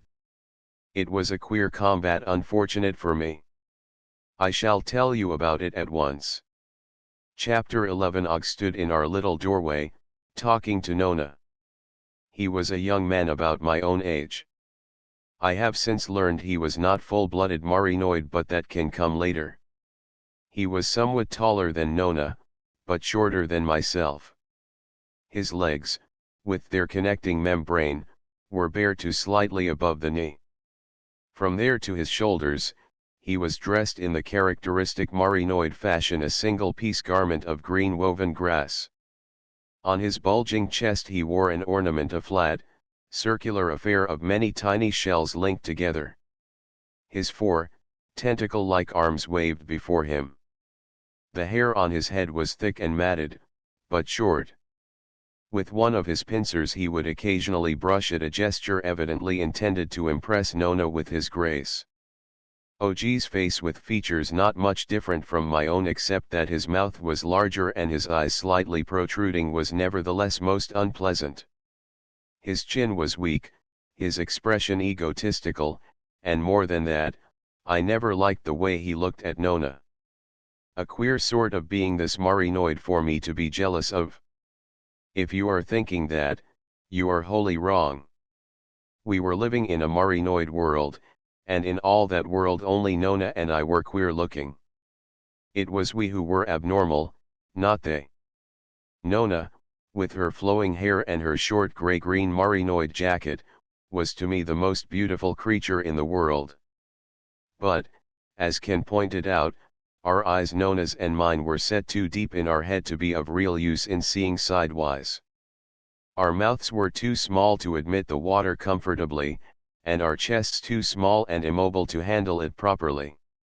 2 arms, which could bend in only one direction, were surely not so advantageous as the 4 Marinoid arms, and our legs, without the connecting membrane, would keep us always very indifferent swimmers. This was before I demonstrated my muscular strength. Ken changed his opinion a little after that. I have wandered from Og. Nona unwittingly attracted him, in spite of her physical handicaps. I know why now. He was a half-breed. The blood in his veins, which was not Marinoid, barred him from finding a mate among the Marinoid women. And when Nona came, he wanted her. I did not know this at the time, but I sensed it. And Nona too was afraid of Og, though she had not shown it outwardly. I was in the other room this time when Og came to our new home. He stood there talking to Nona, and suddenly I heard her scream. I launched myself in a dive through the inner doorway. They were up near the ceiling and Nona was struggling with him. He was laughing. He dropped her, and came swimming down to face me, still grinning insolently. "She is tempting," he said. "She has learned the ways of the Marinoid women very quickly." I swam at him, but he avoided me, and before I could seize him, Ken appeared in the doorway and stopped me. Nona was crying. Ken would let me do nothing. Physical altercations were a dire offense in Rax. I could report Og for trial and punishment, but I could not personally attack him. In his insolent confidence, however, Og did the one thing I would have wanted. He swam at me and struck me lightly in the face with the side of his left front arm. It was not so different from one of your old customs here on Earth. He had challenged me to public combat. A duel? Call it that, if you wish. Ken made all the arrangements. We were to fight after the next time of sleep, in the open cube before the king's palace, with the king, queen, and young prince on the palace roof to judge us. Nona was frightened. She cried all that day. At Ken's suggestion we slept that next time in his home, where his wife, I use the term wife, although it is inapplicable, could care for Nona. The combat was to be without artificial weapons, and in spite of Nona's feminine fear I could not take it seriously. I was only 20, you will remember, and youth is absurdly confident in itself. Ken, however, was very grave. I did not know it at the time, but the combat was intended to be to the death. Og understood it so, and the whole city was stirred by it. As for the king, it would be an interesting sport for him as spectator. 1,000 times of sleep had passed since such a sight had been offered. Ken was very kindly to me that evening, solicitous and perturbed. Once he started to question me about my methods of fighting. Youth is so foolish. I laughed at him. I shall twist him in my hands before he can touch me, I said boastfully. We will not talk of it now, my friend, Ken. It frightens my Nona. At once he subsided. He had indeed something important to tell me. But my words chanced to make him think I knew it. The Marinoid is by nature reticent. He will force nothing upon you, offer no advice that you do not solicit. I was, as it happened, entirely ignorant of this thing he feared. Had I not been, I should have looked forward to the combat with alarm and probably terror. Nona would not go to the scene. But Ken went to represent me, and lay on the palace roof beside the king. The cube of water was a brilliant, gay arena.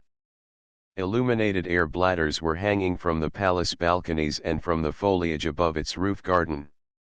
Everywhere about the cube, top, bottom, and all four sides, these lanterns were banked in rows, so that the open water in which we were to fight was a bright, greenish glare of light. On the rooftop there were perhaps 10 Marinoids in addition to the royal family.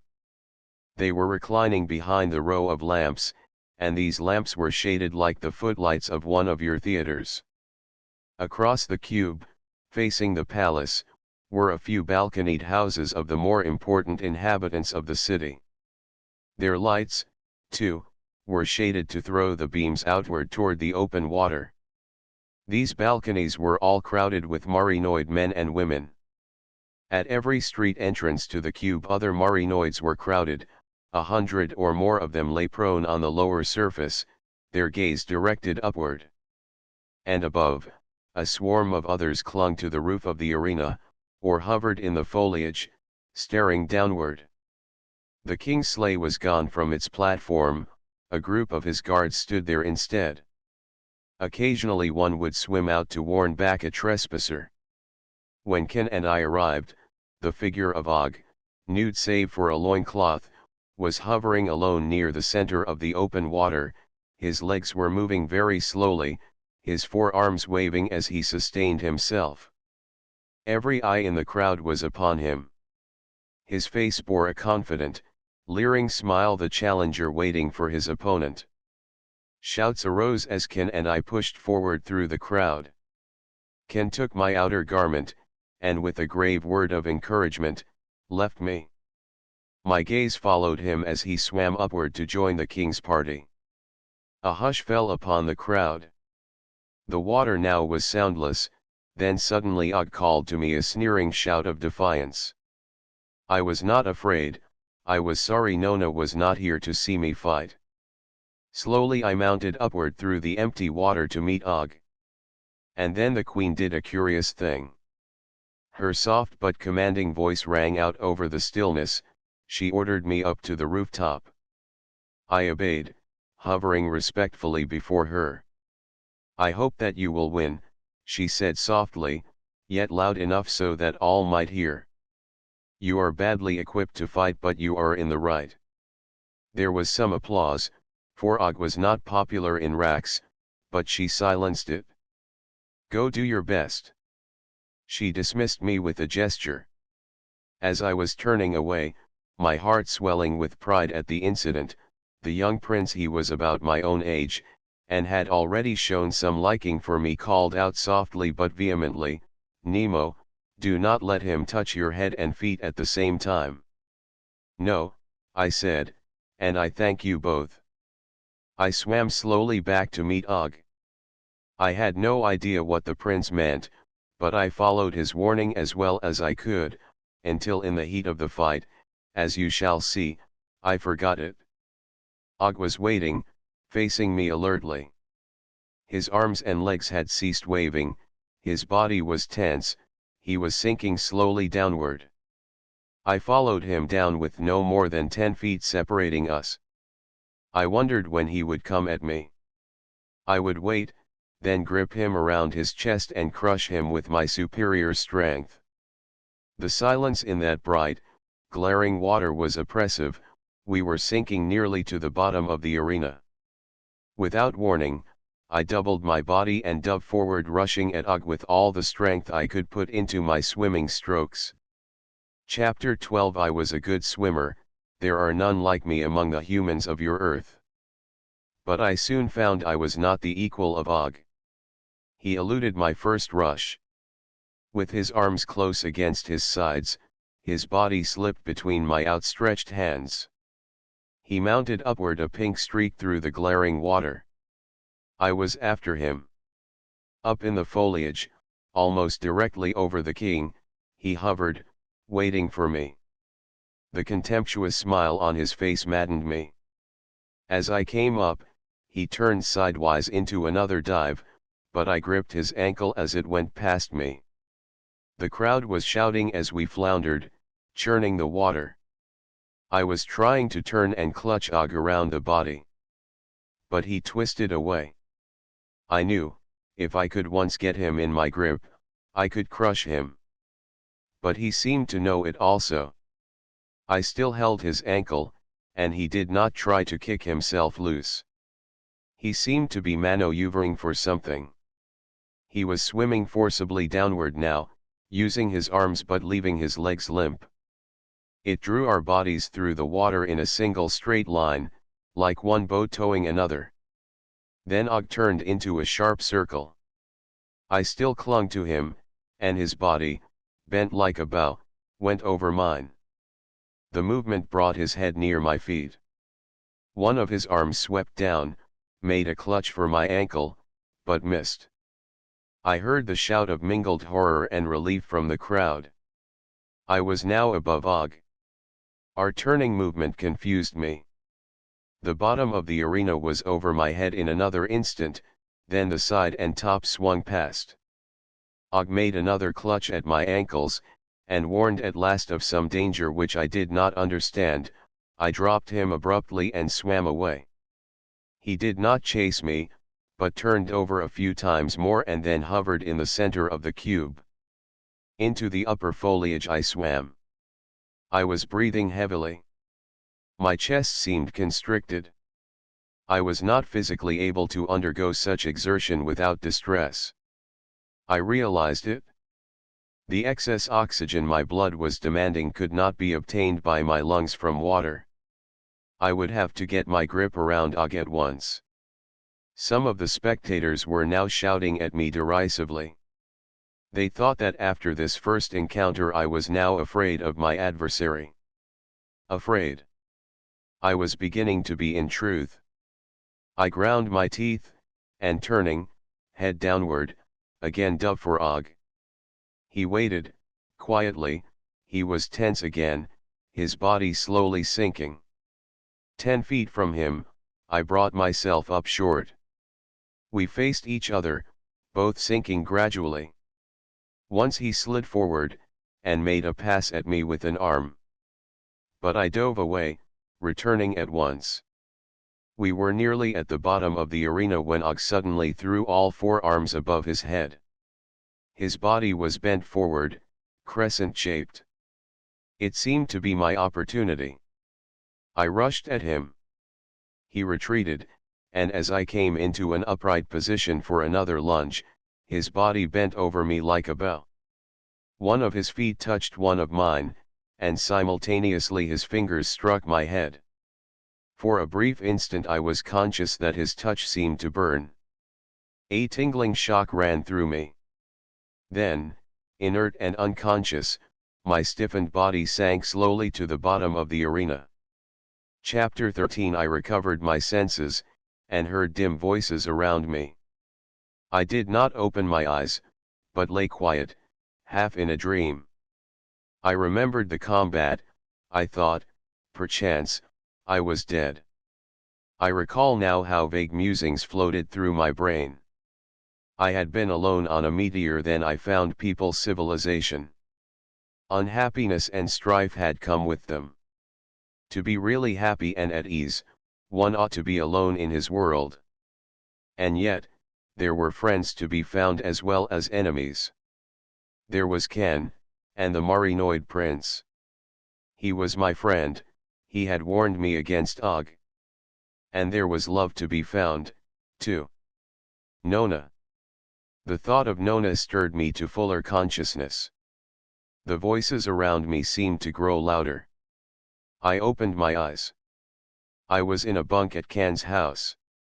Ken was there beside me, and an old, bent Marinoid whose work I knew was the care and treatment of the human body in distress. Nona was sitting on the bunk close to me, her wonderful golden hair floated above us. Her face was white and set. As she saw me stir and open my eyes, she burst into sobs. My arms went up to pull her down to me. My Nona. And Ken. My friend Ken was gravely joyful to see me come back to life. The old Marinoid was talking quietly to Ken about me, and then he left. Nona lay in my arms. Presently the prince sent a messenger to inquire if I were recovered. My cup of happiness was full. It was far into the next time of sleep after the combat before I had regained my senses, and throughout all that time Nona and Ken had been beside me. I did not seem greatly injured. I was soon strong enough to talk with them, to find out what Og had done to me. It was simple, and when I understood it I shuddered at the danger into which I had so rashly and ignorantly rushed. Og had shocked me into insensibility with a bolt of animal electricity. The bodies of all adult male marinoids contain special electrical organs for the generation of it. The bolt can be released at will, its control is entirely voluntary. Og had maneuvered, I recalled at once, to get me into the right position to receive the maximum shock. His body was bent over me like a bow. He touched my extremities, with his extremities simultaneously, and the current, passing through my body, had all but stopped the beating of my heart. Ken had thought I was on my guard regarding this. My words had made him think so, and I had refused to discuss the fight. And the prince had meant to warn me of it? I had indeed heard of this natural weapon possessed by the marinoids. But in my youthful confidence I had forgotten it, for the use of it against a human except in public mortal combat was a dire offense against the marinoid laws. You are amazed and perhaps incredulous at this physiological fact? You need not be. A very similar condition occurs on your own earth. Indeed, only the ignorant can dare be rashly incredulous. In your own waters, as you would know if you ever bothered to apprise yourself of the fact, there exists the electric eel. Your learned men call it Gymnotus electricus. It uses against its enemies very similar tactics to those Og used against me. And with very similar results, for it can kill or stun a fish much larger than itself.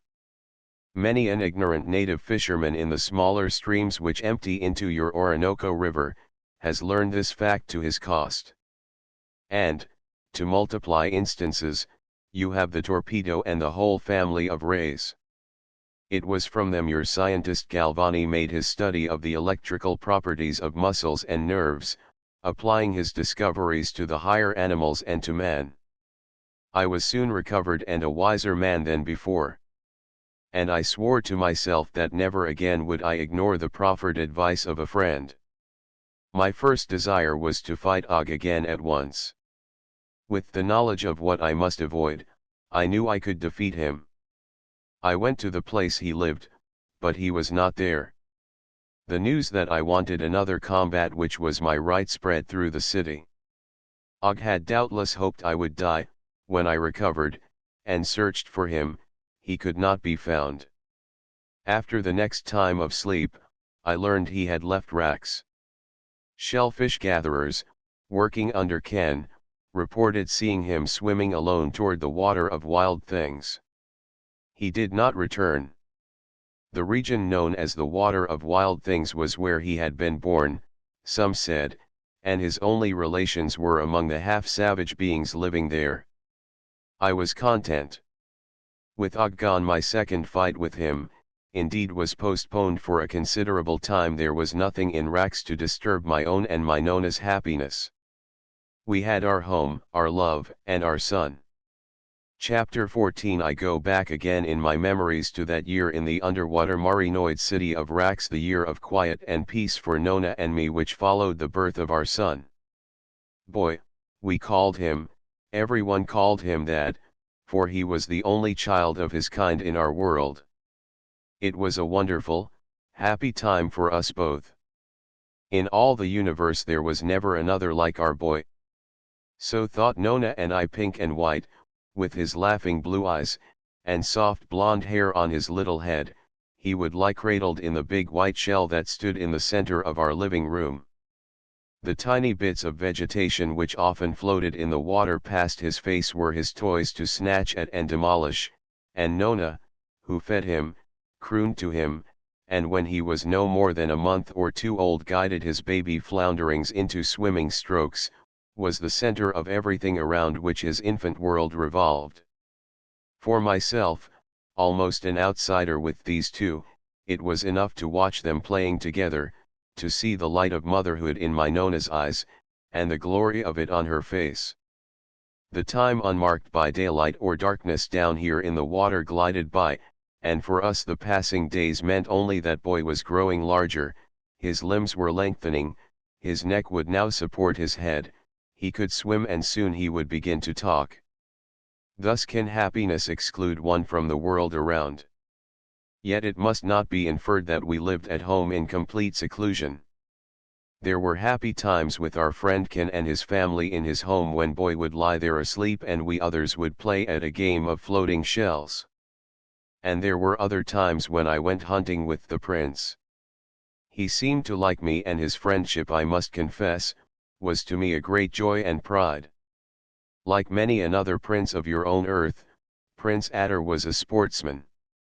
Occasionally, heading a little party of his friends, he and I would hunt together, swimming toward the water of wild things, where, over the cliffs which bordered the Marinoid domain, strange fearsome creatures would sometimes trespass. My means of livelihood? Oh yes, I was a worker like the rest. There was no place in Rax for a drone, and Nona and I were by no means guests of the city no longer than the first month or two. When they gave us our home, I was assigned to work with Ken.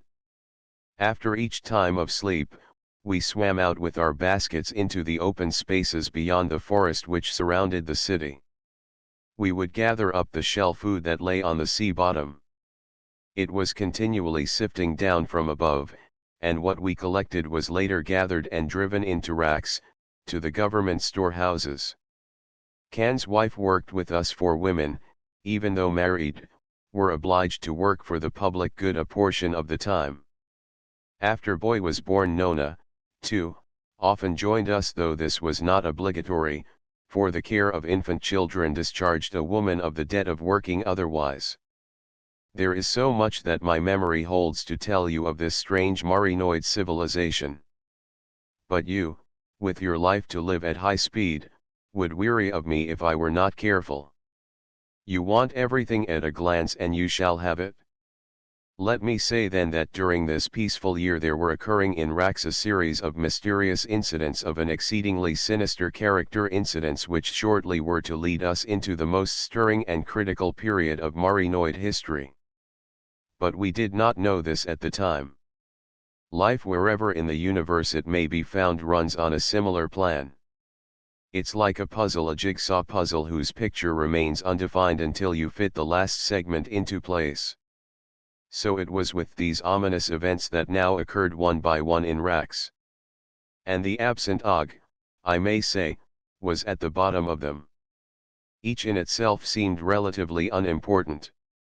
Yet all were part of a plan of destruction that was menacing us like an unseen sword hung suspended. We awoke to a realization of the danger, finally. You shall hear how it was I, who, when the thing at last struck home as a personal tragedy to me, played a leading part in the stirring scenes that followed. May I ask you first to bear with me a moment more, while I give you a very brief summary of conditions in our Marinoid world. I know you will chafe. 1,000 supposedly pressing duties of your own super-civilized life are forcing themselves upon you even at this moment of relaxation. Set them aside, I beg you. They are not nearly so important as you think. If you were to die tonight, leaving all of them undone, your world would go on as placidly as before. A moment then and you shall have action and movement to your heart's content. Chapter 15. The region of the Marinoids was a stretch of water bounded by great rocky cliffs on all sides. It was subterranean water, by which I mean that by ascending in it one came at last to a rocky ceiling. We were, at Rax, near the center of this subterranean sea. What was its extent, I cannot say. All measurements, all standards of comparison, were lost to me. In depth at Rax it might have been 2,000 feet or more from the sea floor to the ceiling above, which is to say some 2 or 3 times the depth of the city itself. How many entrances there were from the outside world, I do not know. Through one of them Nona and I had come when Ken and his party first encountered us. To the Marinoids, who were not explorers, the idea of a surface to water was inexplicable. They could not conceive of such a thing, they could not understand it when I tried to explain it to them. There were several Marinoid cities besides Rax, but none nearly so large. And there was, shall I say, a rural population. In the great forests, Marinoid dwellings were occasionally to be found, isolated huts of seaweed, clinging like bird nests to the wavering branches of the trees. And in the open water other scattered families of a more adventurous turn, lived in huge shells from which they had excavated the living tissue, or lived in holes hollowed out of the banks of black ooze. The boundaries of the Marinoid domain presented themselves as almost perpendicular cliffs, dark, jagged rock, with slabs and banks of black clay, mounds of coral, red, black, and white, or a tangle of slimy vegetation. Openings which were caves, a cliff face honeycombed with them. And the ceiling was of similar character. One of the boundaries, the one nearly opposite to where Nona and I had entered this world, was somewhat different. Here the cliff face rose to over 3,000 feet. But here also, the ceiling was even higher, so that between them there was left an opening 100 feet or more in height, and a mile, at least, in horizontal width. It was a fearsome opening. Its floor seemed to extend backward and downward. The water in there was black, a thick slimy ooze was under it.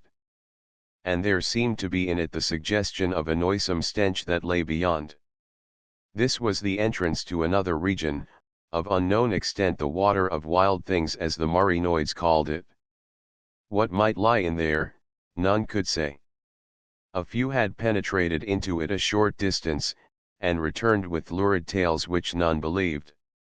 And others had gone and never come back. But that there were half-savage humans living there, everyone believed. Og was bred of them, some said, and now that he had voluntarily gone there to live, as rumor had it, so much seemed a certainty. Strange animals occasionally came from the water of wild things. A sea monster had come once. But that was in the dim past, remembered only by legend. The monster had all but overcome the cloud of Marinoids who had desperately set upon it. Such were the conditions under which we, at Rax, were living. And now I am ready to tell you of that series of incidents which awakened us to our danger. They did not at first concern me personally, and so I paid them little heed. That is a commentary upon your own life, is it not? Soon the thing struck home to me with its tragedy. Ah, then how different it seemed. We can bear the grief of our friends so much more philosophically than our own. The first of these incidents in Rax came when Boy was about 2 months old. A young virgin, the daughter of one of Can's worker, disappeared. She was a girl somewhat younger than Nona. She was beautiful, in Marinoid fashion. To you, all these Marinoids must seem grotesque, unhuman perhaps. But beauty is not universally standardized, only locally. We admire our own kind. Your natives of Zanzibar think their own black-skinned, thick-lipped belles the most beautiful on earth. And as I have said once before, in the Marinoid world the Marinoid women were the standard of beauty. Nona, so different, was the exception, the abnormality. This girl who disappeared had been with one of Can's scattered parties working on the sea bottom, gathering shell food. She had wandered away from the others, and when the time came to return to Rax, she was missing. We thought she might have become ill and gone home. But she was not at home, nor could she be found anywhere in the city. Even this did not arouse much interest, except to her own immediate family. It was thought that some young Marinoid man had taken her for mate. According to custom, the couple might readily have disappeared for a time, gone out together to live in the forest to escape work until their first period of love was past. But there seemed no young man unaccounted for, and the girl did not return. Even so, the incident would have been forgotten, but soon another young girl disappeared. There were perhaps 30 who vanished during that year. They were not all from the workers outside the city. We had long since ceased to take women with us, and those who lived in the forests and the mudbanks came crowding into Rax and to the other cities nearby. We knew very soon, of course, that our Marinoid women were being stolen. And there was one crowning incident that at last made us understand. It was at what you would call midnight, when the city was asleep. Ken and I, on a belated errand, were swimming down one of the vertical streets. The place was deserted, the street was empty, the lights at intervals on the side walls of the houses illumined the water with a green, diffused glow like lights in a thick fog at night on your earth. The windows along the street for the most part stood open. Everywhere was heavy silence, with only the swish of the water as Ken and I swam through it. A green figure in the horizontal street below us attracted our attention. It seemed to be a man swathed in a green cloak of seaweed. He saw us coming, and darting up to the street light which hung nearby, he flung something over it. The light was obliterated, shadows fell over everything. Ken and I were startled. We hung poised, just above the cross street so that we could see along it in both directions. There were lights at distant corners. We heard a low but penetrating cry from near at hand. A signal. Other figures in the distance darted up through the water and put out the lights. The entire street was in darkness. Ken and I whirled downward, shouting. Through the window of a house, we saw the stiffened body of a woman come floating. There was light enough for us to see her white face and arms, a woman unconscious, shocked into insensibility as we later learned, by a bolt of animal electricity from her abductor. Her body floated from the window as though pushed from behind. In the darkness, green swathed forms seized it, forms which were barely discernible as blurs in the dark water seized it and began rapidly towing it away. Ken and I were after them. Our cries were arousing the city. Voices, confused questions came from within the houses. Figures appeared, the street behind us was in a turmoil. The woman's body with its almost invisible assailants was moving forward rapidly. Lines of white as the highly aerated water was stirred, radiated out V-shaped from its rapid progress. But Ken and I, unburdened, could swim the faster. We overtook the invaders. There was a struggle in the darkness. A bolt of electricity went through me, but I recovered from it. Ken was shouting in hot anger as he struck at the green shapes that were attacking him. The water all about us was lashed into white. It caught and reflected the light from a suddenly illumined window near at hand. I found myself gripping Og. You. But my voice seemed to inspire him to frenzied effort. He jerked away from me, was gone into the shadows. Ken was now shouting triumphantly. He had dispersed his adversaries. The woman's white body, neglected, had sunk to the floor of the street. We swam down to her, chafed her arms and neck until at last she recovered consciousness. The street was relighted. The houses were emptying themselves of their frightened inmates. A crowd gathered around us with confused, startled questioning.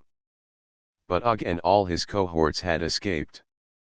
An hour later, when I returned home, Boy was lying in the hollow white shell which was his cradle, crying lustily. And Nona, my Nona, was gone. Chapter 16. The hours that followed were a confused horror and despair to me. Yet there seemed no one but myself and Ken who considered this disaster more vital than those which had preceded it. At last we knew that the young women of Rax were being stolen from under our very eyes, from the heart of the city, in the silence of the time of sleep. We knew now also, that they were being taken into the dread water of wild things. Og's presence proved that Og had gone to live with the fabled humans, half-savage, that legend said lived with the monsters of that strange dark region. And now Og had come back and had been caught in the very act of an abduction. It was all clear now. And all we had to do was to guard our women to watch carefully the entrance to the water of wild things, that nothing, human or savage, could come out of it to trespass on the Marinoid domain. Thus ran the sentiment of the city, and the king, making a speech from the parapet of his palace rooftop, assured us in flowing phrases that the danger now was past. No marauders could come from the water of wild things now that we were on the alert to stop them. He, our monarch, assured us of that. Our women in future, were secure. Had Nona been safe at my side, no doubt I should have applauded these sentiments as did most of the other onlookers. But Nona was not at my side. She was gone into that horrible unknown region from whence none returned. The king said Marinoid women now were safe. What was that to me, with my Nona gone? There was talk of an expedition into the water of wild things. But none would volunteer, save those comparatively few who already had lost wives or daughters. Ken stood by me. He would go. And there would have been no sleep or food for me again had I tried to stay in racks and yield up Nona to her fate. There were no artificial weapons available in racks save of one type, that slim hunting spear made of fishbone, the spear with which the king's attendant had struck me down when first I was being brought to racks.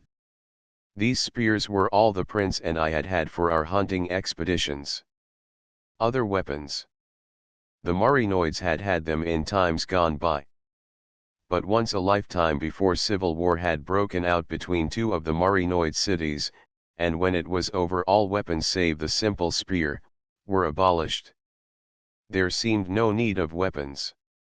There was practically no wildlife in Marinoid waters. The monster that had once come to devour them was a fable out of the distant past.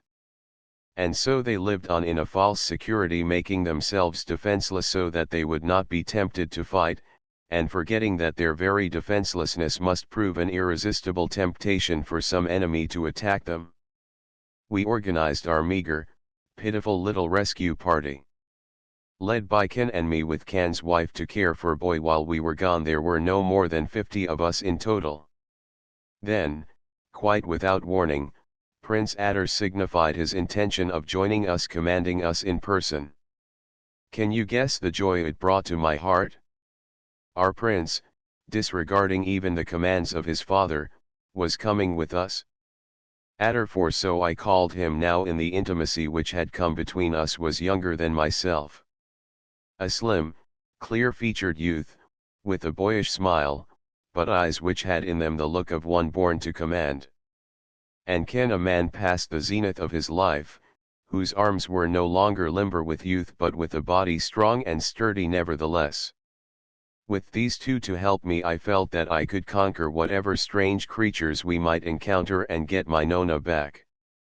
Our party was no more than together, when Adder announced we were making a mistake.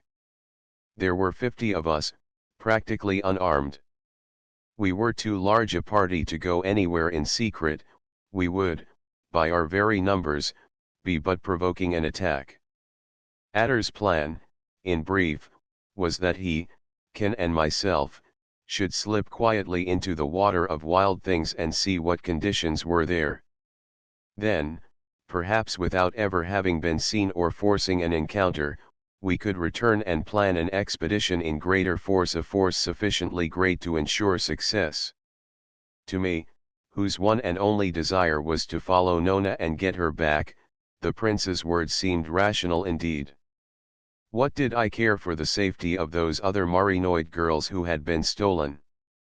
The prince, nevertheless, was right from every angle, and so it was decided that we three should go alone. I shall never forget the scene as the prince parted from his mother on the rooftop of the palace. We were going to what everyone considered almost certain death. We would go, and they would never see or hear from us again. But with these Marinoids there were no heroics. No shouting and applause as the heroes went forth to battle. That is left for you really civilized humans who wage war after a more vainglorious fashion. These Marinoids, crowding every corner of the cube of open water before the king's palace, hovered in silence as we prepared to leave. And the silence deepened as the queen stood before her son, and he knelt at her feet. "Goodbye, Adder," she said, and her glance included Ken and me. "We will wait and hope for you to come back." Her arm brushed his sleek head as he rose and turned away.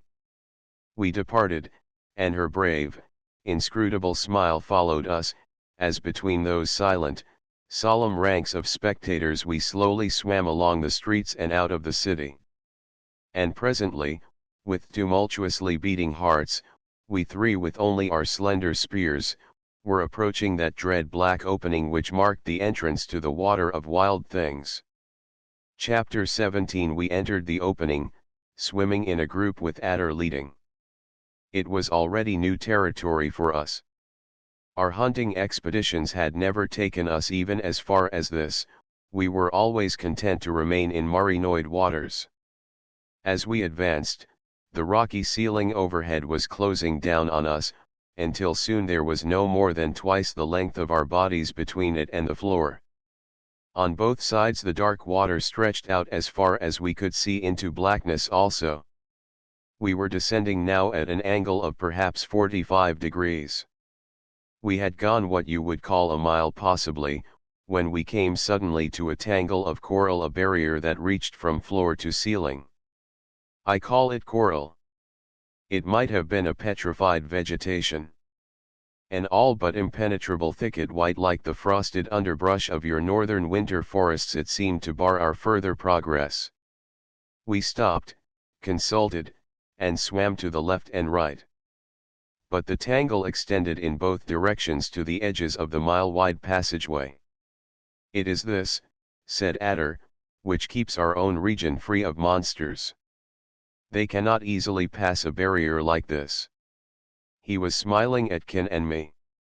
"To this, perhaps we owe our safety." Ken was poking at the thicket, and we found after a moment that we could with difficulty force our way through it. The realization that Adder's words brought us was at once reassuring and alarming. If no creatures of the wild could pass this barrier, what then might lie on its other side? Ken, older and more poised than either Adder or me, was wasting no time on such thoughts. "Come," he said. "Here we can get through." The white underbrush must have extended for several hundred feet back and downward. We forced our bodies through it, seeking small orifices, bending aside the twigs, or breaking them off, for they were very brittle. We were an hour or more getting through.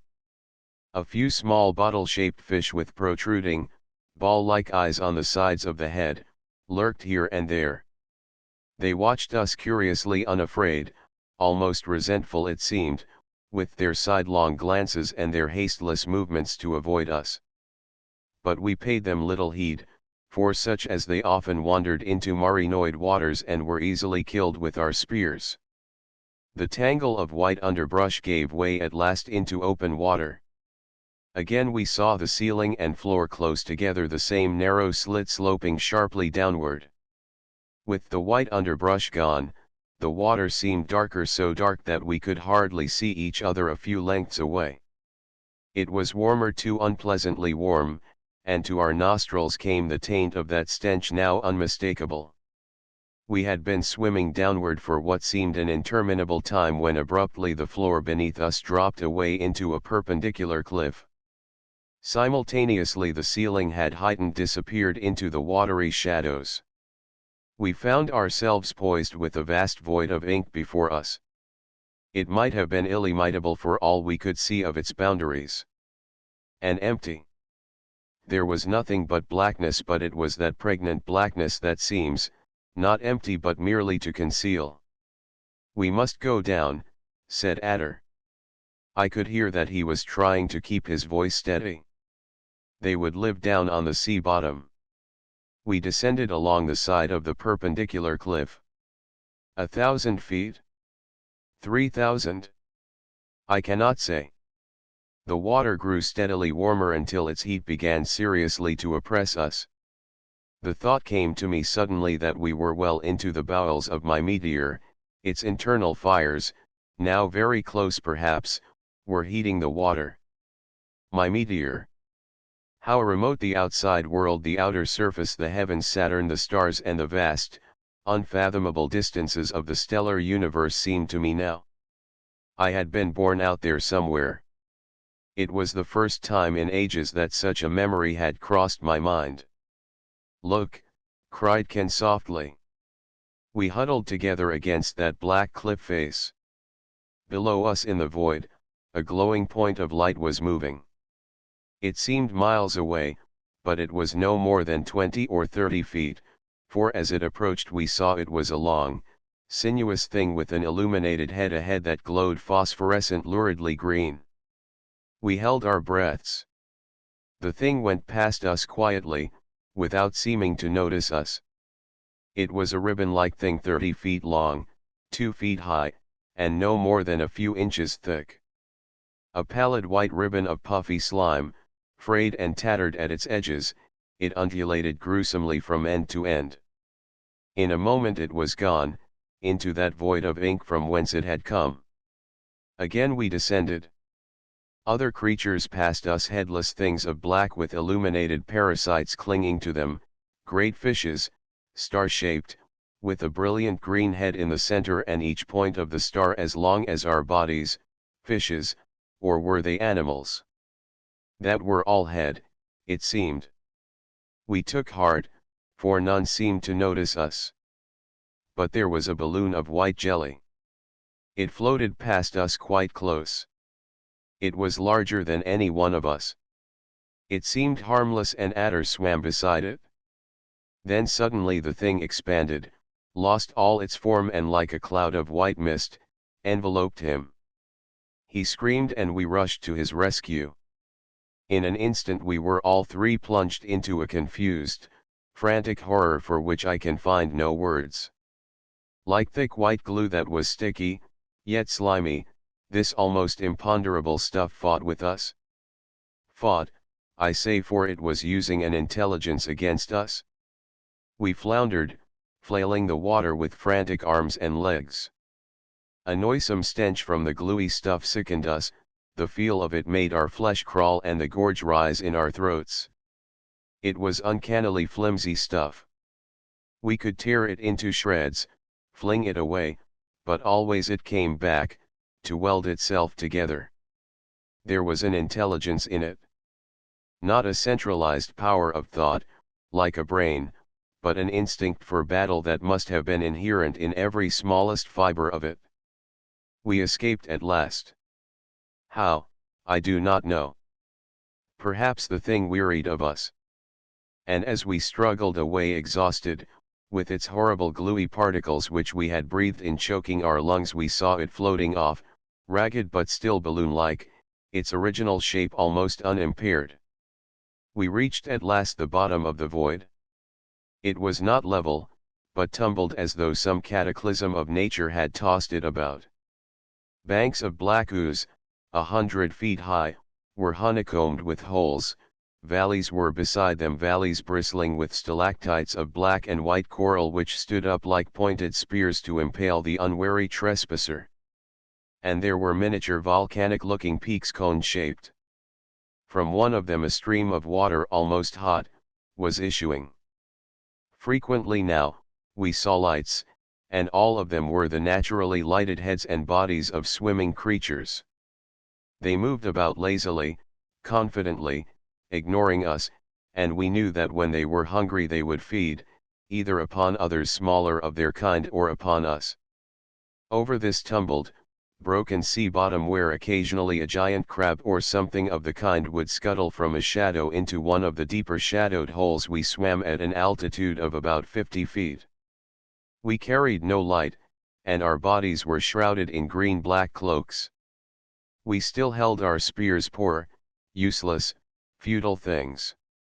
Yet, as Adder said, they might not be useless against humans.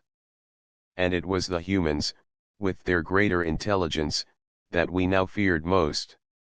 Conditions of life here in the water of wild things, now became plain to us.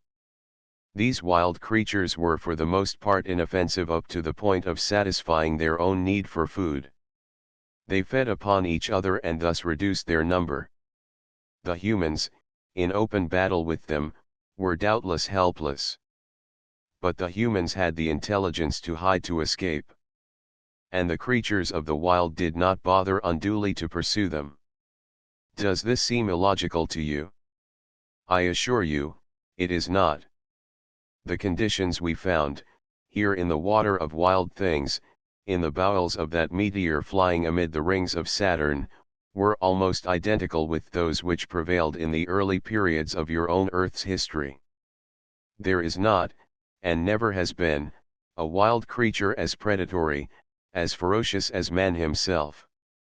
Your lion and tiger are cowards unless spurred by fright or hunger. The wild animals of your earth would have been glad to live at peace with mankind. It has been man himself who consistently has been the aggressor. See there, cried Ken softly. Is that perhaps a place where humans live? Below us, in the distance ahead, were a number of tiny pinpoints of light. And even as Ken spoke, a human figure passed near us, a figure swimming swiftly downward with a fugitive, frightened speed. It seemed to hold a sort of lantern in one of its hands, outstretched a small, shrouded light to guide it through the darkness. It did not see us, and in a moment it had passed downward into the shadows. But the moving point of its light remained visible. Come, urged Ken softly. That will show us the way. Hurry. We swam downward, following the point of light. Chapter 18. The light ahead of us winked like a will-o'-the-wisp as intervening branches of coral, the edge of a mud bank, or perhaps the body of some living creature, momentarily blotted it out. We were close to the bottom now. Along here it was a rolling, but fairly even bank of ooze, with grotesque squat plants growing in it. The light could not have been more than a few 100 feet in advance of us. In its glow we could sometimes see the outlines of the human figure carrying it. We did not dare speak aloud now, we swam with that speed and silence which only one who lives in the water can attain. Presently the light dipped downward and vanished. We saw that this figure we were following had entered a black cave mouth, an opening which ran diagonally down into a slimy bank of mud. And we saw, too, that the points of steady light which had first attracted our attention were the reflected glow of illumination from somewhere beneath the sea floor. Silently we slipped into the cave mouth. The moving light was down there, then abruptly it disappeared. Wait, whispered Ken. Go slower. We advanced cautiously and came again to a hedge of coral which impeded our passage. But this barrier we saw at once was artificial. It was the crude doorway created by human intelligence and industry which barred the creatures of the wild from entering. We threaded our way through it. Any one of those sea monsters could have battered it down had he known his strength. But such a knowledge is given only to man. Beyond the barrier the dim glow of a diffused green light became visible. We edged cautiously forward, turned a corner, came suddenly to a ledge, and stopped breathless, with wildly beating hearts. We were looking down from near the ceiling of a cave. The water filling it was lighted with a pale green radiance, that lent a ghastly, wavering unreality to the scene. The cave might have been several 100 feet in width, nearly circular and shallow, 100 feet perhaps from floor to ceiling. The opposite wall to us was plainly visible. It was gouged out with niches in ranks and tiers, shallow ledges like the houses of your ancient, most primitive cliff dwellers. We could see little family groups squatting on, many of them humans, not unlike the Marinoids in form, men and women and children. but it was none of this that caused our hearts to leap so wildly. The floor of this community house was at the moment crowded with human figures. The figure we had followed in was swimming downward to join them. On a raised platform, a shelf of ooze at the side and bottom of the cave, several old men were sitting. They were not Marinoids, but they seemed to differ principally in the eyes, which were much larger and more vacant, and in the pallid, ghastly whiteness of the puffy flesh of their bodies. On the same platform stood Og. He was gazing down at the throng of people before him, haranguing them. His voice reached us, not Marinoid words, but enough like them, a corruption to make them intelligible to us. All this we saw at a brief glance. And the crowning thing, on the platform also, between Og and the white old men, my Nona was sitting with her arms bound at her sides. My Nona, beautiful as always, pink skin, blue eyes and golden hair so vivid amid that pallid, ghastly throng. And she was unharmed, with spirit unbroken. I could see that by the flash of her eyes, her scornful, unwavering gaze as she leveled it at the puffy white faces staring up at her. My Nona. We crouched there on that upper ledge, staring down through the green water of the cave, and listened to Og as he harangued that pallid, puffy-faced throng. His words came up to us, clear words which, as I have said, were not Marinoid but a corruption of them sufficiently close to the original to be intelligible to us. We listened, breathless. What we heard made the past plain to us, and made our own future, the danger hanging over all the Marinoids, equally plain. For a moment we forgot our own position there on the ledge, forgot even Nona, whom we had come to rescue and who was sitting behind Og on the platform, arms bound at her sides, with scorn on her beautiful face and her eyes flashing fire at her captors. For Og, with vehement, enthusiastic words, was explaining to these, his own people, how he would soon lead them into battle against the Marinoids. Rax and its sister cities would be captured, the Marinoid men killed or reduced to slavery, and all the beautiful, peaceful Marinoid domain turned over to the rule and the enjoyment of Og and his people. It made us shudder, but we held ourselves quiet. Ken, older than Prince Adder and I, pulled us back when, in our eagerness to hear OG's every word, we would have pressed thoughtlessly forward and risked discovery from below. These people called themselves Maigogs, two long, very harsh syllables. Down here under the water of wild things, hidden away in caves, mud holes and subterranean tunnels, there were doubtless thousands of them dragging out a furtive existence, menaced on every hand by monsters of the deep. To them, nature herself must have seemed an inexorable enemy, as though their very being were against her laws, her wishes. For centuries they had apathetically struggled on. And then, as though to blot them out entirely, nature had turned on them still further.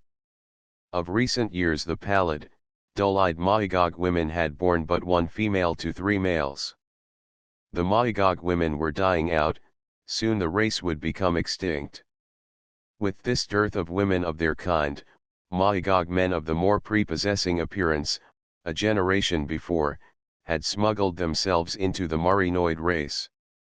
Their children, half-breeds, were living there now, with their Maigog heritage unsuspected by the trusting, simple-minded Marinoids. All this and more, Og explained to the throng of Maigogs he had assembled before him, as he outlined his plans of what he now proposed to do. "Quiet," murmured Ken to Adder and me. OG's voice went on. He had left Rax and come back to the water of wild things because he loved his own people. It had been his idea that they steal the Marinoid women. The Maigog race must go on to conquest, to victory. A cheer rolled out as he said it. But we who listened knew it was OG's own personal advancement and not love of his people which actuated him. And his very next words made that plain. He, Og the executioner, would lead his people to victory. And he would rule them as king. Og the executioner. Thus he referred to himself. We did not know at the moment just what he meant. But, as you shall hear, we were soon to learn in very ghastly fashion. War with the Marinoids was coming. Og had sent messengers down with his tidings. The messengers were coming back, and from everywhere came the news that the Maigogs were willing to fight. If their present rulers would urge them on, and here Og turned to the white old men behind him, the Maigog people would mass themselves at Og's command, would follow him against the Marinoids. And when victory had crowned their efforts, he, Og, would rule them in Rax, the most beautiful spot in all the world, where they would all live in peace and security forever. And the beautiful Marinoid women would be their women, and the Marinoid men would be their servants and their slaves. It was a vigorous, exhilarating speech, and the crowd on the cave floor responded to it with prolonged cheering, while Og stood silent, smiling upon them triumphantly. Then abruptly he turned toward Nona, my beautiful Nona, who with spirit still unbroken flashed back at him her look of contempt. And again Og spoke. This woman, this strangely fashioned woman he had found among the Marinoids, would be his queen to rule with him when they had conquered Rax. He approached Nona, laid his hand on her shoulder. I started forward, but Ken held me back. Quiet, Nemo. Wait. If they discover us, we are lost. But my Nona did not shrink away from Og. I knew that every fiber of her revolted at his touch, but she did not show it. Her gaze on his face was steady and full of that same cold contempt. This woman, said Og, as he smiled down at the listening throng, will be your queen. She is frightened now. She will soon see how great am I, how great is the honor I offer her. He was talking for Nona's benefit, I knew. I respect her, he said. I shall conquer the Marinoids first, and she her love, her admiration shall be my reward. He turned away from Nona, and, advancing to the very edge of the platform, held out his arms to the people. I, Og the executioner, will rule you. The waters we will conquer are fair and beautiful. Cool and open room for us all, and free of monsters. Riches for every one of you. The cheering halted him again. The crowd was waving its thin arms. Look, whispered Adder to me. From across the cave, a niche halfway up the opposite side, a Maigog woman launched herself into the water, swimming downward toward the platform and Og. She seemed not much older than Nona, a girl not unlike a Marinoid girl, but dead white of flesh. And puffy, with huge staring eyes and a mouth that was agash. She swam downward slowly and landed upon the platform close beside Og. He confronted her. She spoke to him, pleadingly but so softly that we on the ledge could not catch her words.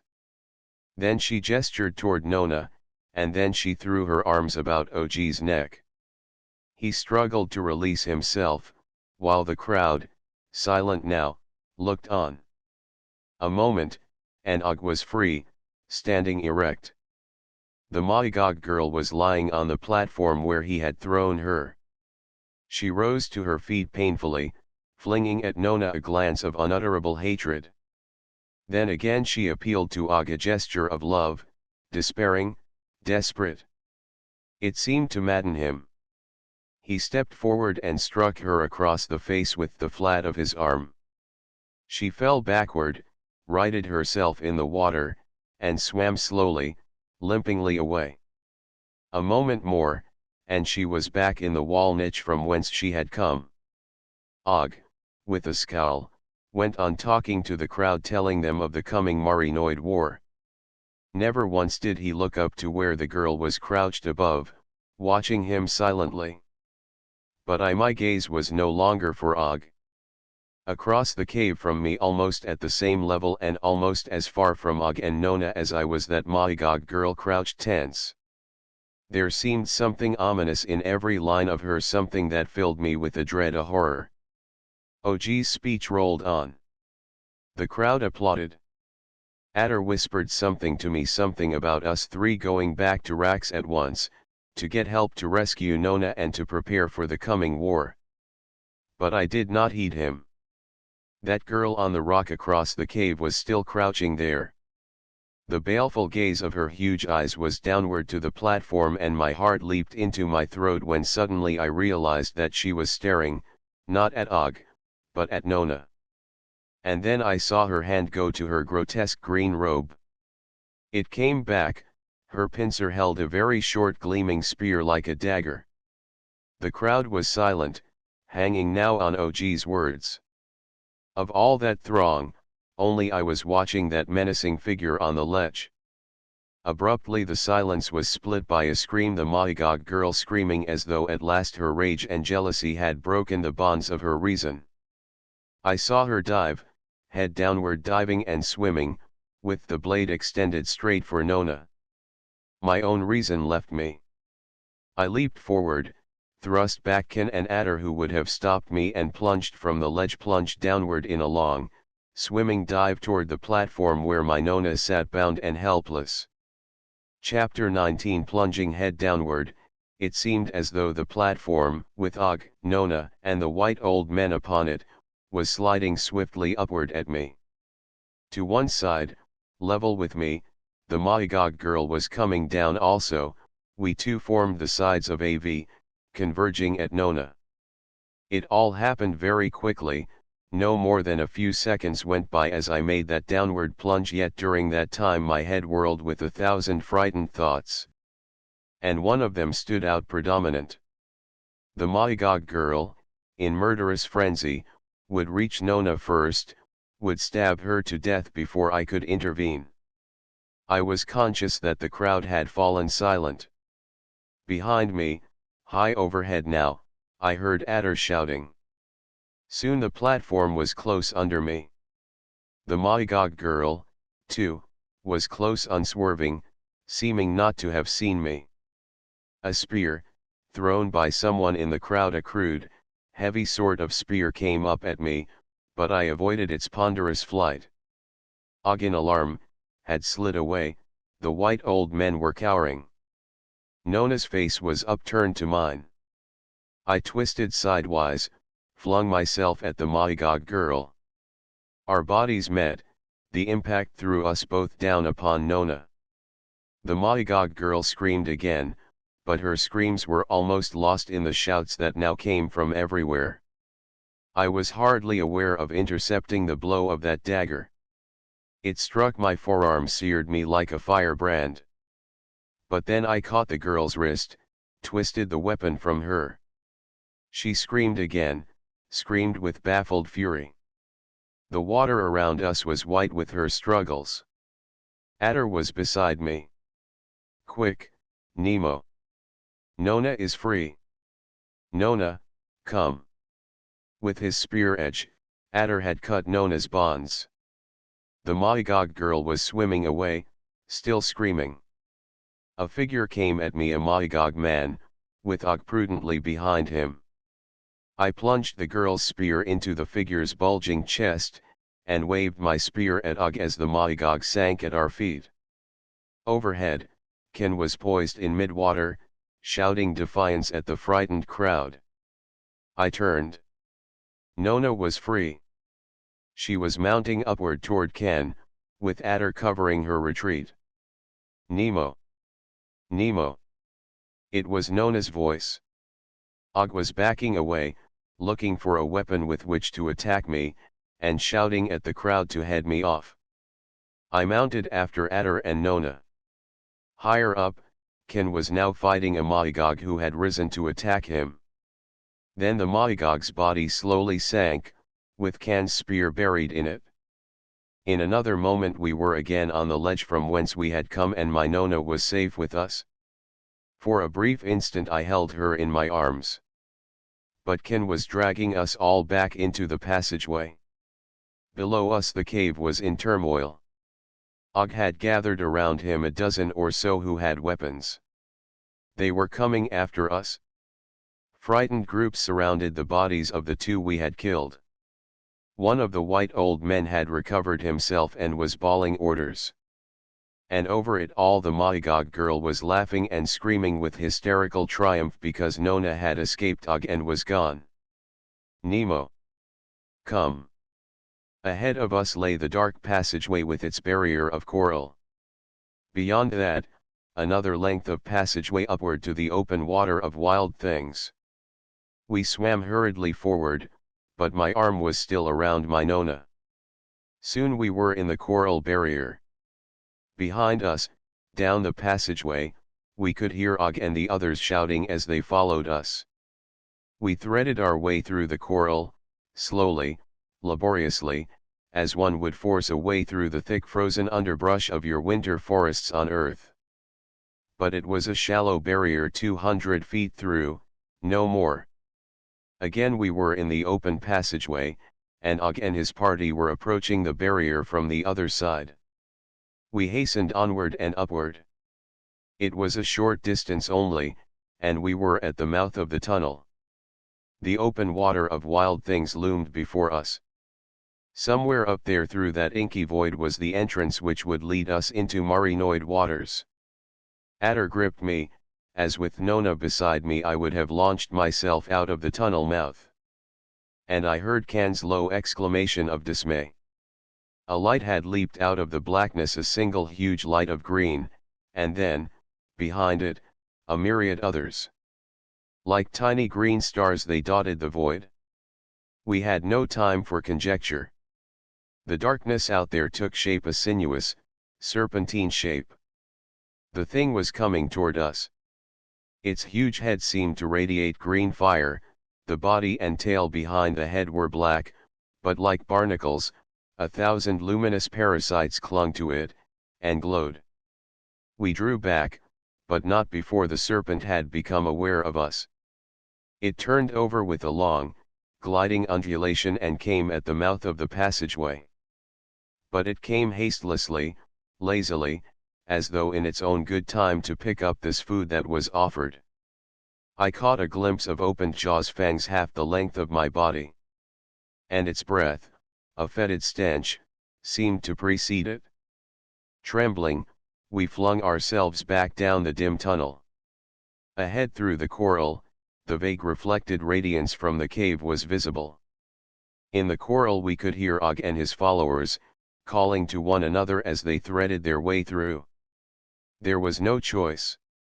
The narrow walls of the passageway hemmed us in, behind us, the serpent was gliding quietly forward. We swam back to the coral. A Magog forced his way out, and instantly I drove my spear into him. He crumpled with a gasp, and sank in a heap with the spear impaling him from back to chest. Nemo! I turned, and Nona pushed me to one side. A small black opening was there, an opening at right angles to the main tunnel. It was barely 3 feet wide and twice as high. Ken and Adder were already in it. Nona glided in, pulling me after her. We swam back a dozen feet and paused. The green head of the serpent was out there in the tunnel we had left. It loomed there, a vivid spot of light, at the entrance to this narrow slit which sheltered us, a head too large to enter. It stayed there a moment, and then, as though yielding to the inevitable, it quietly withdrew. But how far, we did not know. We were terrified and confused. Nona was trembling violently. "We must go on," said Adder. "Not back there to that thing." Ahead of us this narrow, slit-like tunnel seemed to broaden. It was almost black, but not quite, for the mud itself was faintly radiant. We pressed forward, around a turn to the left, then another to the right. The water in this confined space was foul, it hurt our breathing. We hastened, to get out to the open water as soon as possible. We hoped we would strike it some distance from the mouth of the other passageway, enough to be away from the monster. How far we went I do not know. Occasionally the tunnel branched, but we always took the larger. We turned several times, ascending, then descending again. At last a glow showed ahead. The open water, but with a monster on guard there. Our hearts sank. Abruptly, around a sharp curve, the glow brightened. We slid forward, came to the end of the tunnel. From a tiny, shelf-like ledge, we stared down into the self-same cave we had left so precipitately half an hour before. Still up near the ceiling, but now on its opposite side. Chapter XX. How can I make clear the dismay, the confusion that swept over us at this unexpected outcome to our supposedly successful escape? What could we do? Retrace our way back through the winding tunnel? There were many diverging passageways, we would lose ourselves hopelessly in this honeycombed mud bank. And before us was the cave, into which we could not venture without the practical certainty of capture. Too bewildered to do otherwise, we crouched and stared down into the cave. It was less crowded now, but there were still 100 or more Moigogs on its floor, and dispersed about its wall niches. Across from us, almost at the same level, was that other ledge on which we had formerly perched. Behind it, its tunnel showed as a small circle of blackness. Perhaps we could swim across the cave unnoticed, get into that other, now familiar, passageway, then through the coral barrier and into the open water. To safety. Unless the monster were still there. Adder aroused me from these thoughts. He was pointing downward into the cave. Nemo. Ken. What is he doing there? On the platform, Og and 3 of the white old men were gathered. Around them a small school of fishes was swimming. 10 or 20 fishes, short, squat things, 2 or 3 feet long, smooth, dull black skins, and with huge distended mouths. For all their size there was about them an aspect of extraordinary strength, their powerful squat build, the alertness of their movements. My heart almost stopped with the sudden realization that these fishes, or were they fishes, were not swimming aimlessly, but were waiting for OG's command. Like a pack of trained animals they circled about their master. Then Og called to them. They answered with full throat, yelping cries. Fishes with voices, you exclaim. You need not be amazed. There are shouting fishes even in your own waters of earth. Og was bending over the shell where Nona had been bound. The rushes that had bound her and which Adder had cut, were still lying there. At OG's call these swimming creatures gathered around him eagerly.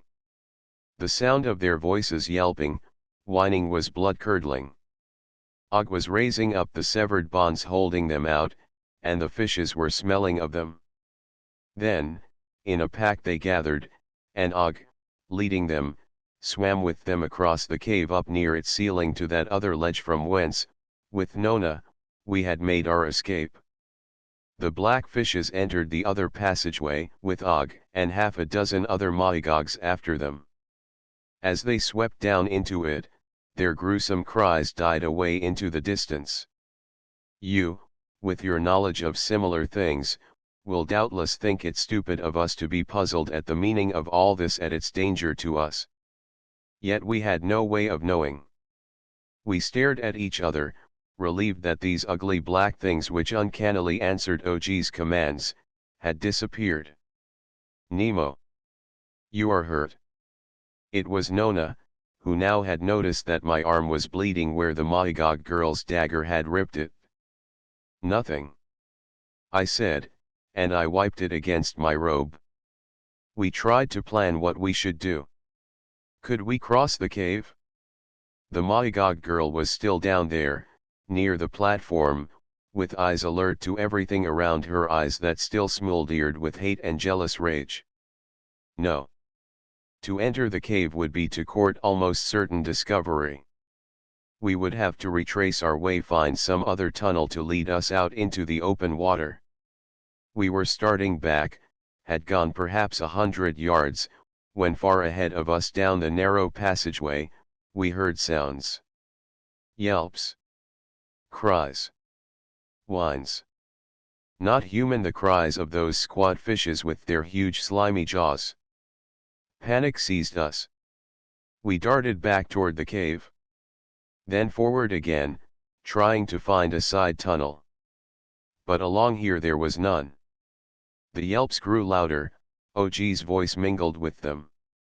And then, before we could decide in which direction to go, like a pack of eager hounds following a trail and come at last upon their quarry, the black fishes swept down upon us. I tried to fight them off, tried to protect Nona. But they darted about me, under me, over me, and gripped me from every side. Teeth like needles, ripping, tearing at my flesh. OG's voice shouting a command. Ken screaming a warning at me. Then something heavy struck my head. Silence and blackness descended upon me. I recovered consciousness to find myself lying in a bed of mud in a dim, cave-like room. My first sensation was one of heat. The water I was breathing was hot, stifling. My head throbbed. Nona, Ken, and Adder were gathered over me, waiting anxiously for me to recover my senses. Nona, hearing my weak voice, seeing my eyes open, threw herself down beside me. I was not greatly injured. Og had struck me on the head with the flat of his spear. It had cut my scalp and raised an ugly lump. Besides that, the flesh of my legs, arms and shoulders was torn by those fishes' teeth as if by needles. The plight of Ken, Adder, and even my dear Nona, was similar, but with none of us was it serious. They told me now, that we were captives. Back there in the tunnel Og had called off his attacking fishes, called them from us, or we would have been torn to ribbons. Then, floating me with them, the Mahigogs under OG's direction had brought us here to this small room adjacent to the main cave and left us. I sat up, then swam a little. I was all right. Nona was all right, we were all safe and sound. My hopes revived. Why should we not now escape? But none of my companions reflected my jubilant mood. Let him look around, said Ken to Adder. Never had I heard Ken speak so sourly, so despondently. I did look around. We were in a black mud room some 40 feet square and half as high. It was bare of furnishings, and lighted overhead by a crude sort of illuminated bladder that gave off a dull green glow. On one side against the black wall were beds, hollowed out of the mud. To you they would have looked like shallow graves, and in one of them I had been lying. Across the room was a shelf of mud with a dozen clay seats on it like a row of huge toadstools. A third side gave into a tunnel. I approached it eagerly, then drew back shuddering. That pack of bloodhound fishes was out there, circling back and forth, on guard. They saw me, and darted lazily forward. As I stopped, they seemed satisfied, and went back to their endless circling, following every twist and turn of 2 or 3 who seemed to lead them. Ken laughed cynically. Not there, Nemo, you see. My arms went protectingly about Nona, and she drew me wordlessly to the fourth side of the room. The wall here was gone. A grating of woven seaweed like prison bars took its place.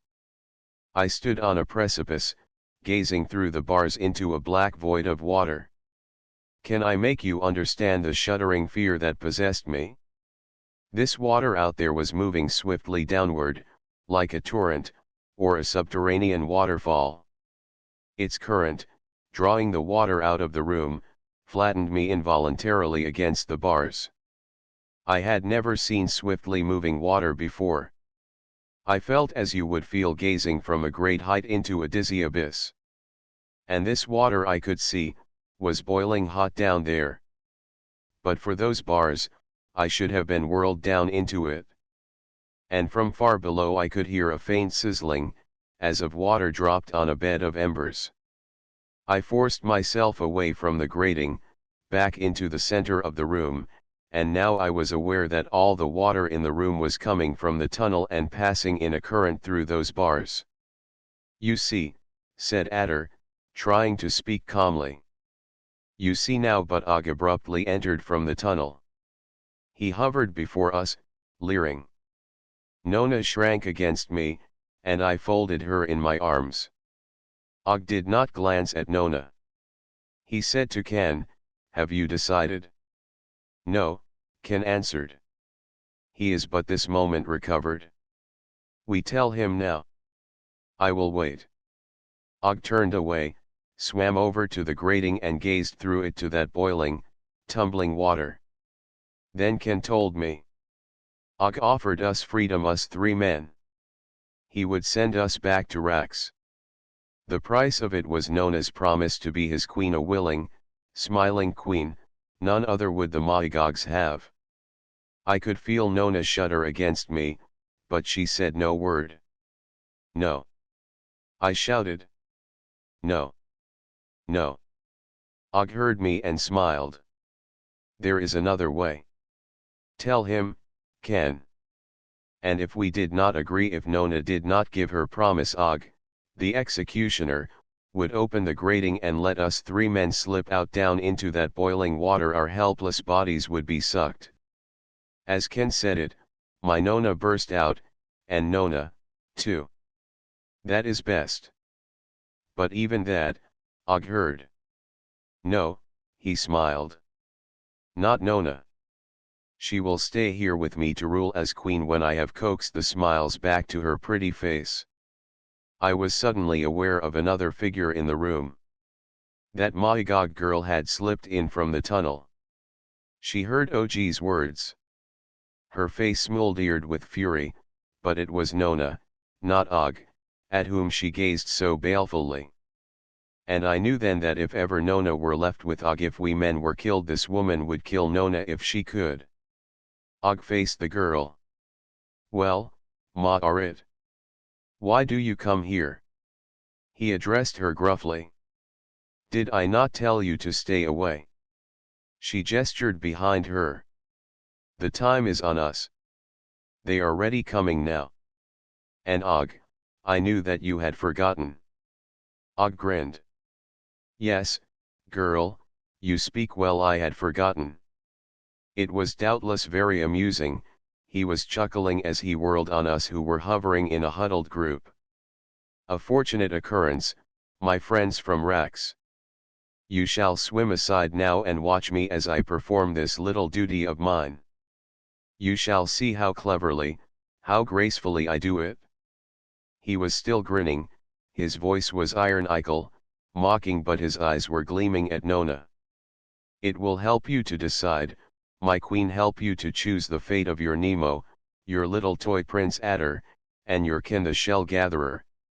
There were sounds in the tunnel now, a low wailing, monotonous, like a chant, a dirge. Og waved us imperiously away. Ma-arit, the Maigog girl, led us to the side of the room near the grating.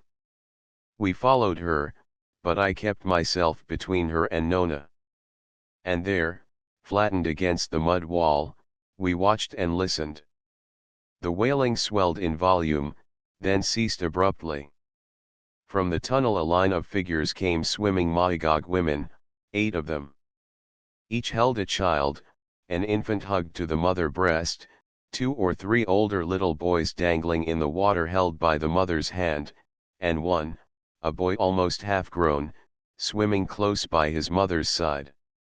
The children were all naked, puffed, dead white little things, with goggling eyes and gaping mouths. 1 or 2 were crying. The line slowly passed me, swung about, and went to the platform.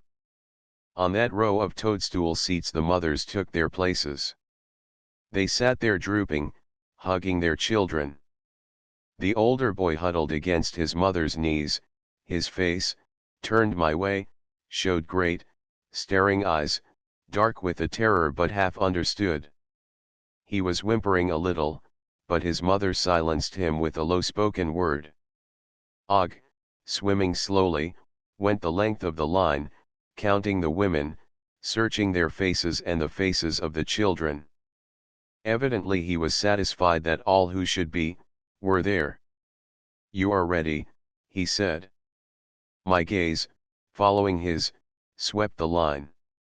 A woman sobbed, another clutched her infant hungrily, but they all nodded assent. "You first," said Og abruptly. He darted an arm at one of the women. A tremor shook her, a shudder, but obediently she held out her infant to Og.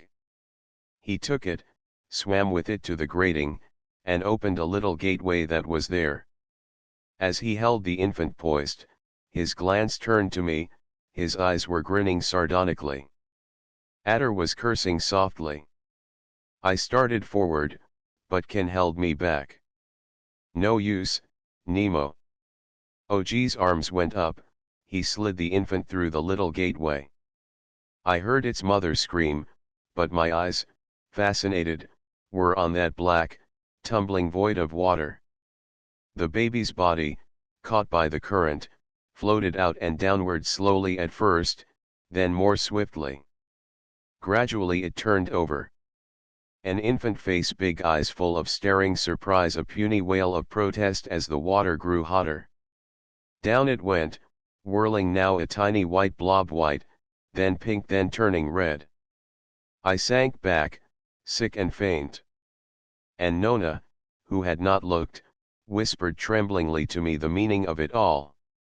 There were too many male children being born to the Mahigogs, too many useless mouths to feed. After each 10th time of sleep, male children were drawn by lot in the different community houses and sent up here to this death chamber for execution. Og the executioner. How efficiently, with a smile on his lips, he performed his grisly duty. You read of this with a shudder perhaps? You marvel that in even so remote a hole of the universe as this water of wild things in the bowels of my little meteor, such ghastly, inhuman things should take place. You forget.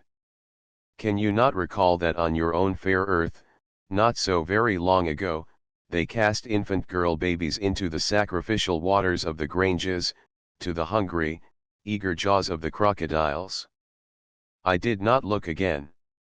Occasionally there was a sob, a scream, once, a brief, despairing scuffle as some mother found the ordeal beyond her strength.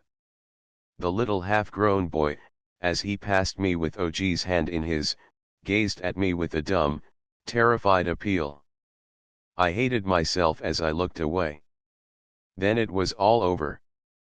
The little gateway was replaced.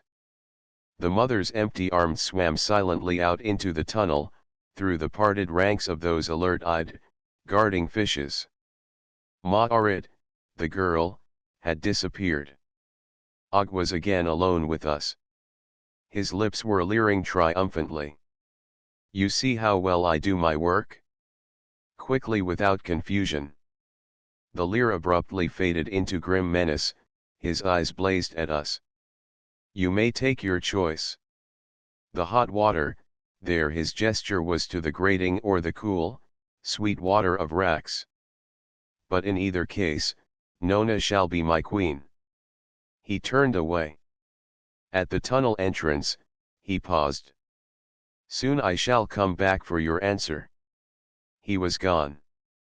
Chapter XXI. What were we to do? With such a choice, what could we say? Soon Og would return for his answer.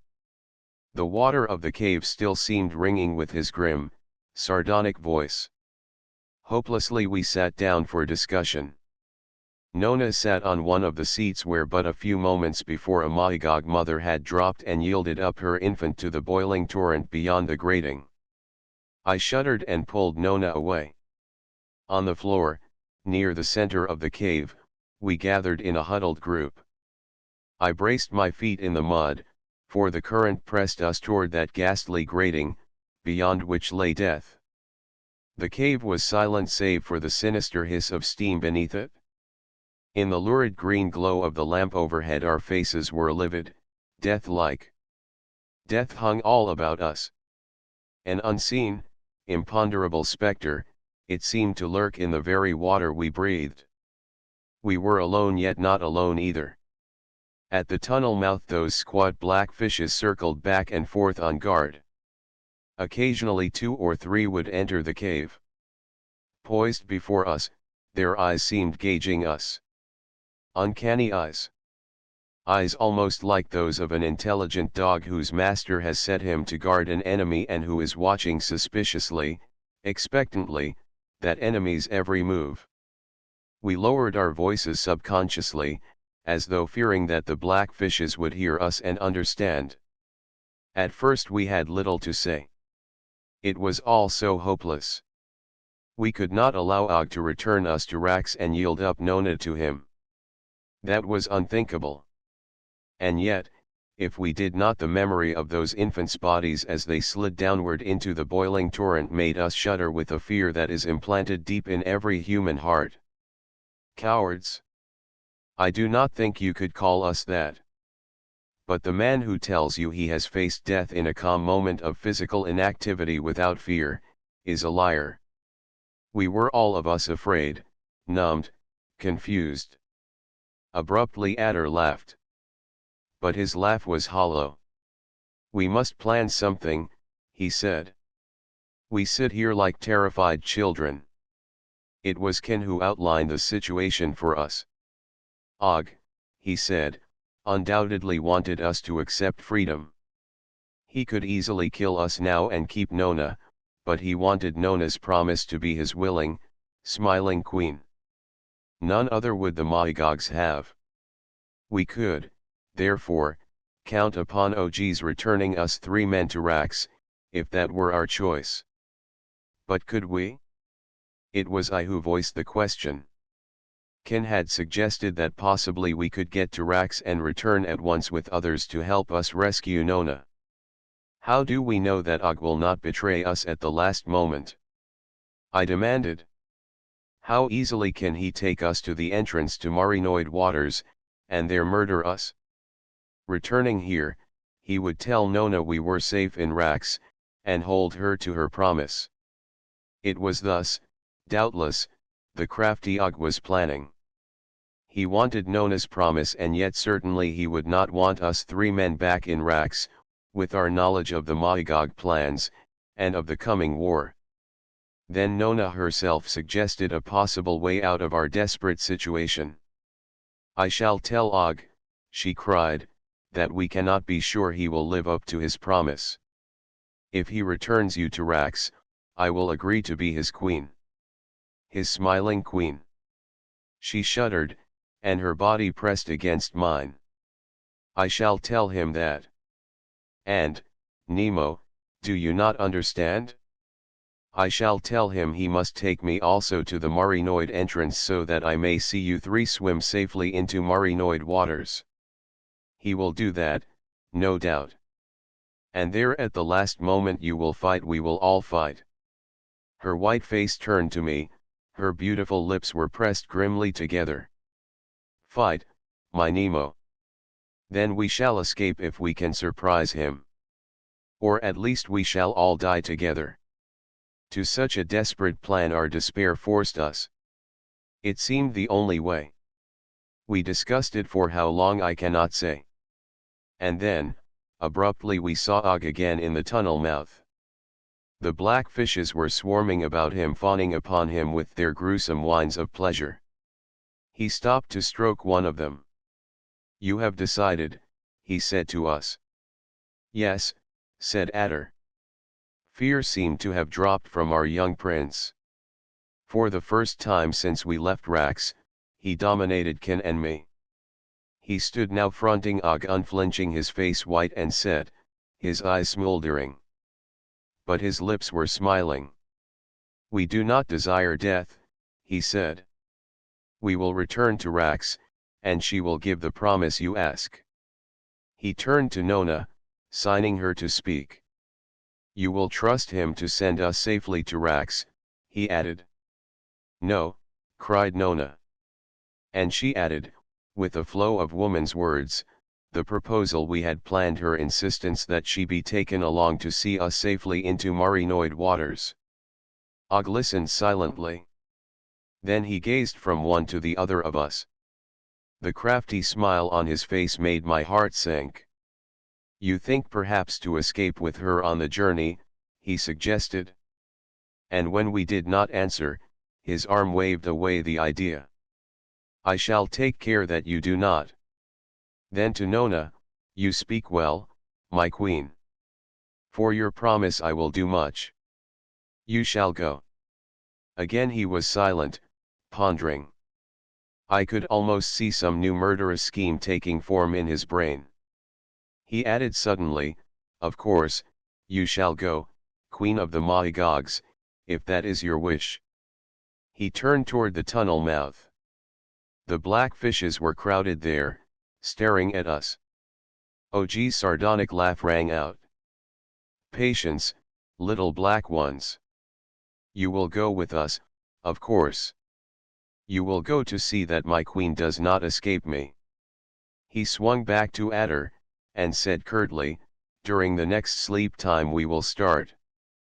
The Mahigogs, some of them think I ought to kill you now, not send you back to Rax. We will leave while they are asleep to avoid trouble. I shall come for you then. He bowed ironically to Nona, swam to the tunnel mouth, and with a parting admonition to the fishes gathered there, he disappeared. Again we were alone. Our plans already had miscarried. We realized it. As though our thoughts had been written on our faces, Og had understood our purpose. There would be no chance for us to escape with Nona. The black fishes were going with us.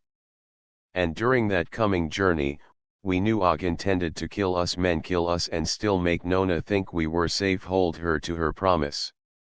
Time passed. The warm water of the cave oppressed us, yet we were all cold with fear and despair. The very silence of the room seemed sinister, that tense silence that urges one to scream. We were not talking now, we were thinking, planning 1,000 desperate, impractical plans, all of which seemed to mean nothing but death for us men, and worse than death for Nona. It must be now the time of sleep. Og would be back soon. I held my Nona close, waiting. In the tunnel a dim human figure appeared, taking shape out of the distant blackness of the passageway. It was swimming swiftly but silently toward us. Through the moving ranks of the black fishes circling there, it threaded its way. But it was not Og. And then we saw it was a woman, a Mahigog woman, Ma'arit, the girl. Nona was nearest to the tunnel. I flung myself forward to protect her. But just inside our cave Ma'arit stopped. Her furtive glance swept the tunnel behind her. Then she turned to me. And her gesture warned us all to be silent. Chapter XXII. Ma'arit's voice when she spoke was low, cautious. We listened to her swift words, our hearts pounding with sudden hope. She said she had come to save us. Her motive was clear, we already understood it. Yet she told us it, briefly, and with a direct simplicity that carried the conviction of truth. Since Og had returned from living in Rax, after his combat with me, Ma'arit had belonged to him. She loved him. Then had come this woman Nona. Ma'arit's gaze swept my poor innocent Nona with hatred. This woman Nona, she said, had, with her strange, uncanny looks which Og thought were beauty, won Og from her. In brief, Ma'arit wished only that we all with Nona return to Rax. Then perhaps she could make Og love her again. Our escape, taking Nona with us, was all she desired. Or the death of all of us, Ken suggested. And his look to me was significant. Ma'arit gestured vehemently. That, of course, she admitted frankly. The black fishes I would set upon you now. But your screams would bring Og. You would not die. I should lose him by that way. She seemed indeed sincere. She said she could command the black fishes. She would take them away, lock them up. And then we could escape. But we must hurry. It was already the time of sleep. At any moment Og would be here. We consulted. Maaret swam to the mouth of the passageway and gazed anxiously into it. Can we trust her? Ken demanded. Will she not let us start, perhaps, and then set the black fishes upon us? It was possible, and yet we had to trust her. Adder called her back. Which way do we go? We will get lost, girl. Will you go with us, until we get to open water? She would not. If Og knew what she had done, he would kill her. But we could easily find our way. This tunnel led into the main cave. Everyone there would be asleep at this hour. We could slip unnoticed across the cave, up to that ledge and into that other tunnel which was familiar to us. From there we knew our way through the shallow coral barrier, and up into the open water of wild things. A monster may be there at the tunnel entrance, I suggested. She admitted it, but of that we had to take our chance. The girl speaks truth, Adder said suddenly. I like her. I believe her. Maaret's smile answered him, but her worried gaze was still on the passageway by which at any moment now Og might arrive. We must go, agreed Nona. And then she startled us all. She swam to Maaret. You are good, she said. I would not harm you. But Maaret shrank away. You take my Og. I do not want your Og. We were all so relieved at the turn affairs had taken that we found ourselves smiling. She is your friend, Maaret, I said. She loves me, she is my woman and boy is our son. She does not want your Og. She wants only to get back to Rax with me. She wants never to see Og again. The girl nodded, only half convinced. Indeed, I suppose her attitude toward Nona was only natural. Come, Maaret urged. At any moment it will be too late. We followed her reluctantly. At our approach the black fishes surged upon us. But Maaret held them in check. They obeyed her low-toned but stern commands. Yet they seemed to sense that something was wrong. 2 or 3 of them dashed at me threateningly. Their low rumbling voices were like the snarls of an enraged dog. In panic, I kicked at them. Then Maaret's command called them off. We were all in the passageway, in the very midst of the fishes. A side doorway was there, a doorway into a large cage of water. The doorway was barred by a grating. Maaret removed it and began herding the fishes into the cage. They were all in but the last 3 or 4, when abruptly we heard Og's voice from out of the dimness along the passageway. His voice shouting with surprise and anger. And his figure appeared, plunging at us. Ken shouted an admonition which none of us heeded. Adder dove for Og. I was vaguely aware that Maaret with presence of mind had jammed back the grating into place, locking all but 3 of the fishes in the cage. I heard her low cry of dismay. Og seemed not to have seen her, and she sank into a shadow by the wall out of sight. Then Nona's voice urged me forward. Og and Adder were grappling with each other. Og rasped out an order, and the 3 black fishes rushed for Ken and me. I struck at one, to keep it away from Nona. The needle teeth of another sank into my leg, and clung. With my bare hands I reached down and gripped the thing by the body. Its black skin was slimy, its teeth in the flesh of my calf were like fire. Ken, Adder, and Og were shouting. The noise would bring help for Og. Quiet! I called. I tried to lunge forward with that thing still clinging to my leg. Adder and Ken fell silent. But Og's voice rose higher than ever. I did not know exactly what was going on, the water over there was in a turmoil. Nona was beside me. Her fingers were feeling of the black fish, trying to help me tear it loose.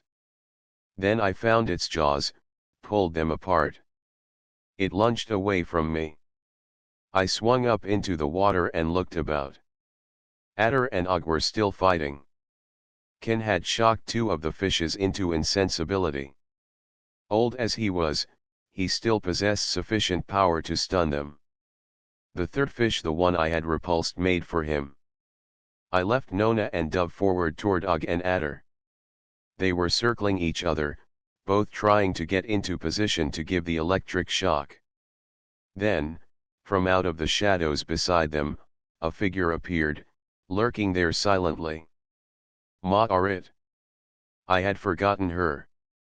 Og suddenly gripped Adder by the ankles. I saw that he had Adder almost in the fatal position to receive the shock. But I was too far away to stop it.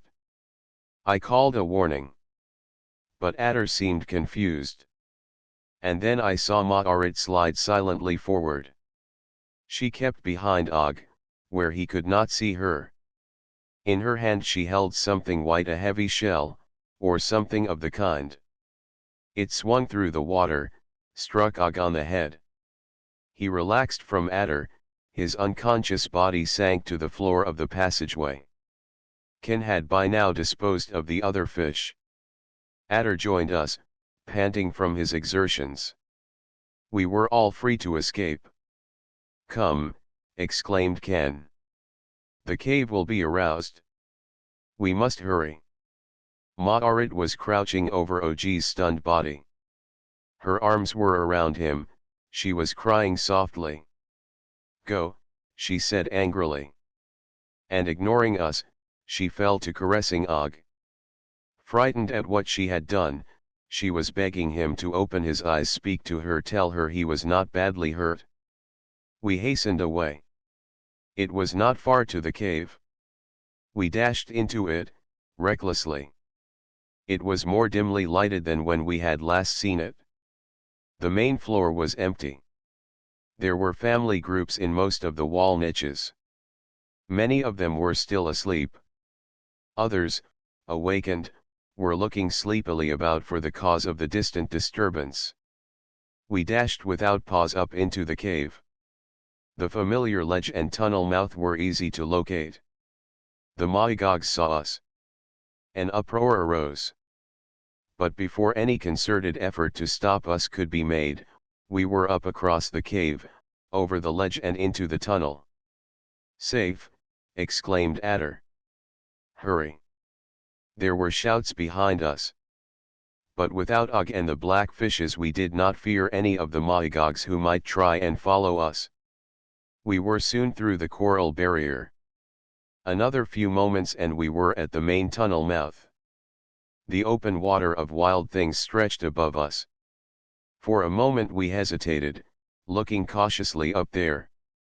But no monsters were in sight. "Soon we will be in racks," I murmured exultantly to Nona. And her loving arms went around me. Ken was looking back down the passageway. "Nemo, you hear that?" Our blood ran cold. In the distance, back toward the cave, we could hear those horrible yelping cries. Og had recovered.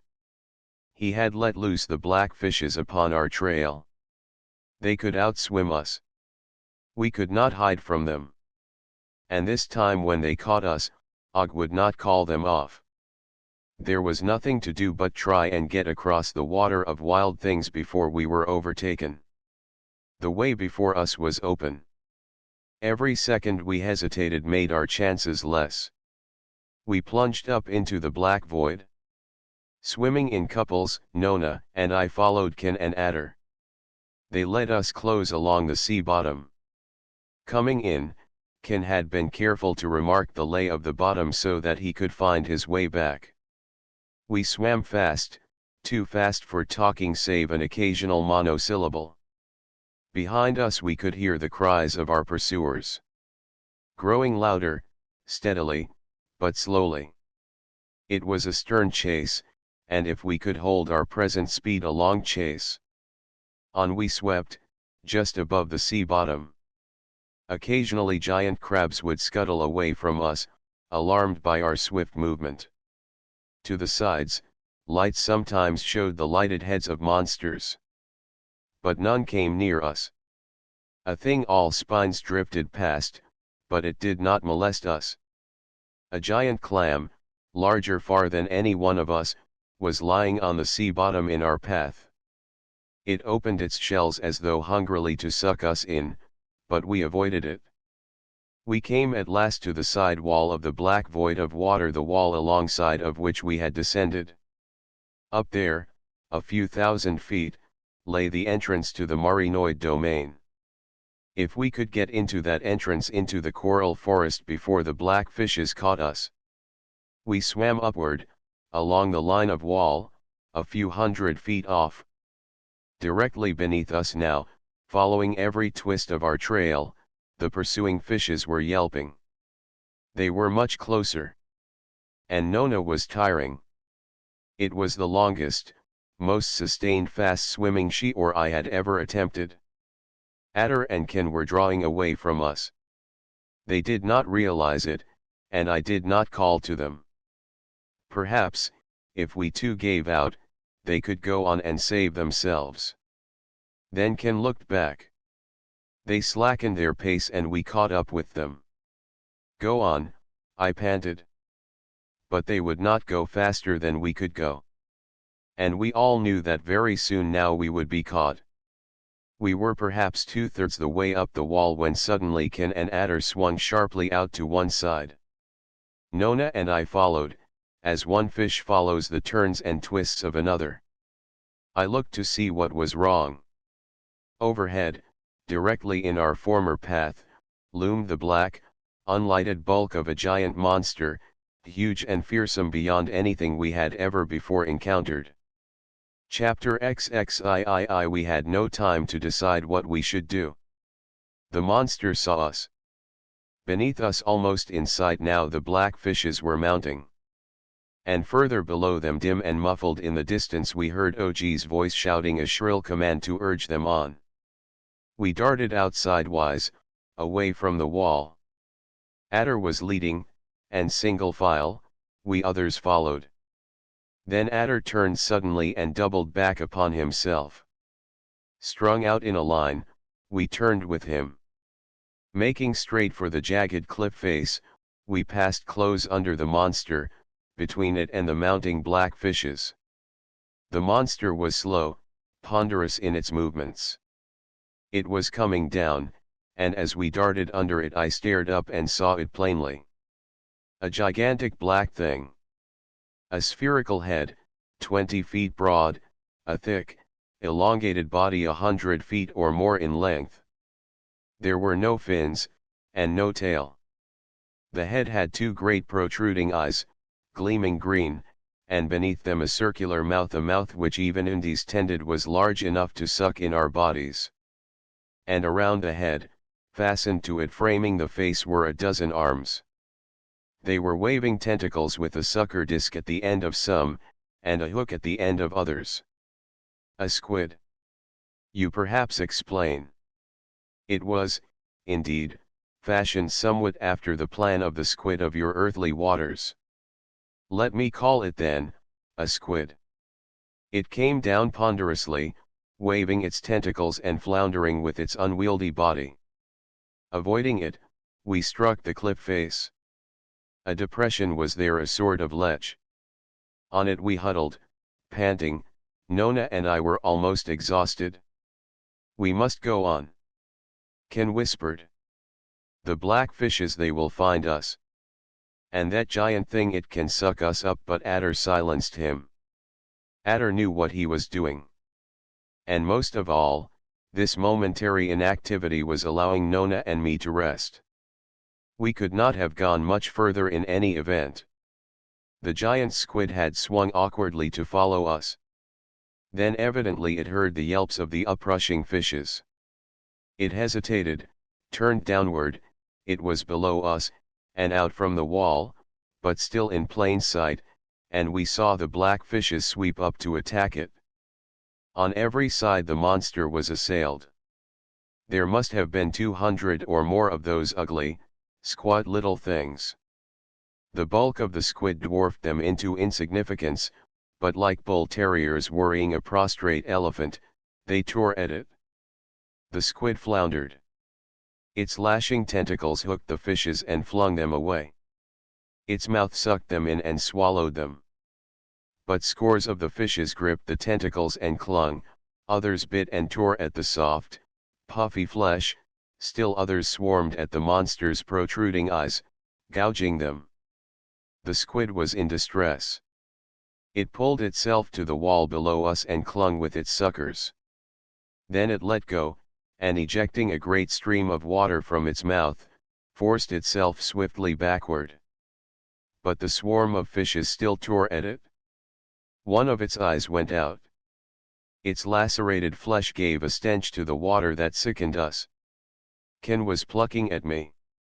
We must go now while we have the chance. Og may call his fishes set them on us. Where was Og? I had forgotten him. He had fled, doubtless. Then we heard his voice. He was hovering off in the open water. We heard him screaming angrily to the fishes, trying to call them off the squid to set them again on our trail. We started upward, close to the cliff face. Og would not see us perhaps. Faster, urged Ken. We swim like children. Adder again led us in single file. I was last, swimming just after Nona. I turned to look downward. The squid was lashing the water in desperate fury. The fishes, many of them, were floating downward inert. But many others, ignoring OG's commands in their lust for blood, were still attacking. I saw Og now, well off to one side. A dozen or so of the fishes were gathered around him. The water down there by the squid was lashed white. It caught what light there was and I could see everything plainly.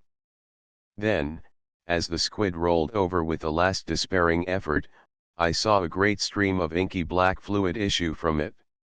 The ink spread. Everything turned to blackness.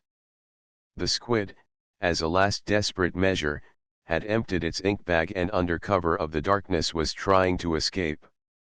The water down there was a bowl of ink, out of which came the snarls of the fishes, and OG's shrill voice shouting commands. We mounted swiftly, for Nona and I were refreshed by our brief rest.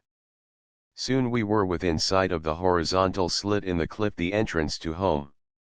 But again beneath us, we heard OG's shouts and the deep-throated cries. They were after us. Adder, leading us, abruptly stopped. My heart leaped to my throat. Was it another monster ahead? It was something. There was something sweeping toward us. Not slowly, ponderously this time, but swift almost as a thrown spear. From up near the horizontal passage we saw it coming, small, a dim blob at first, with a little V-shaped white wake behind it. Larger, closer a few seconds only, while we huddled together, wholly confused.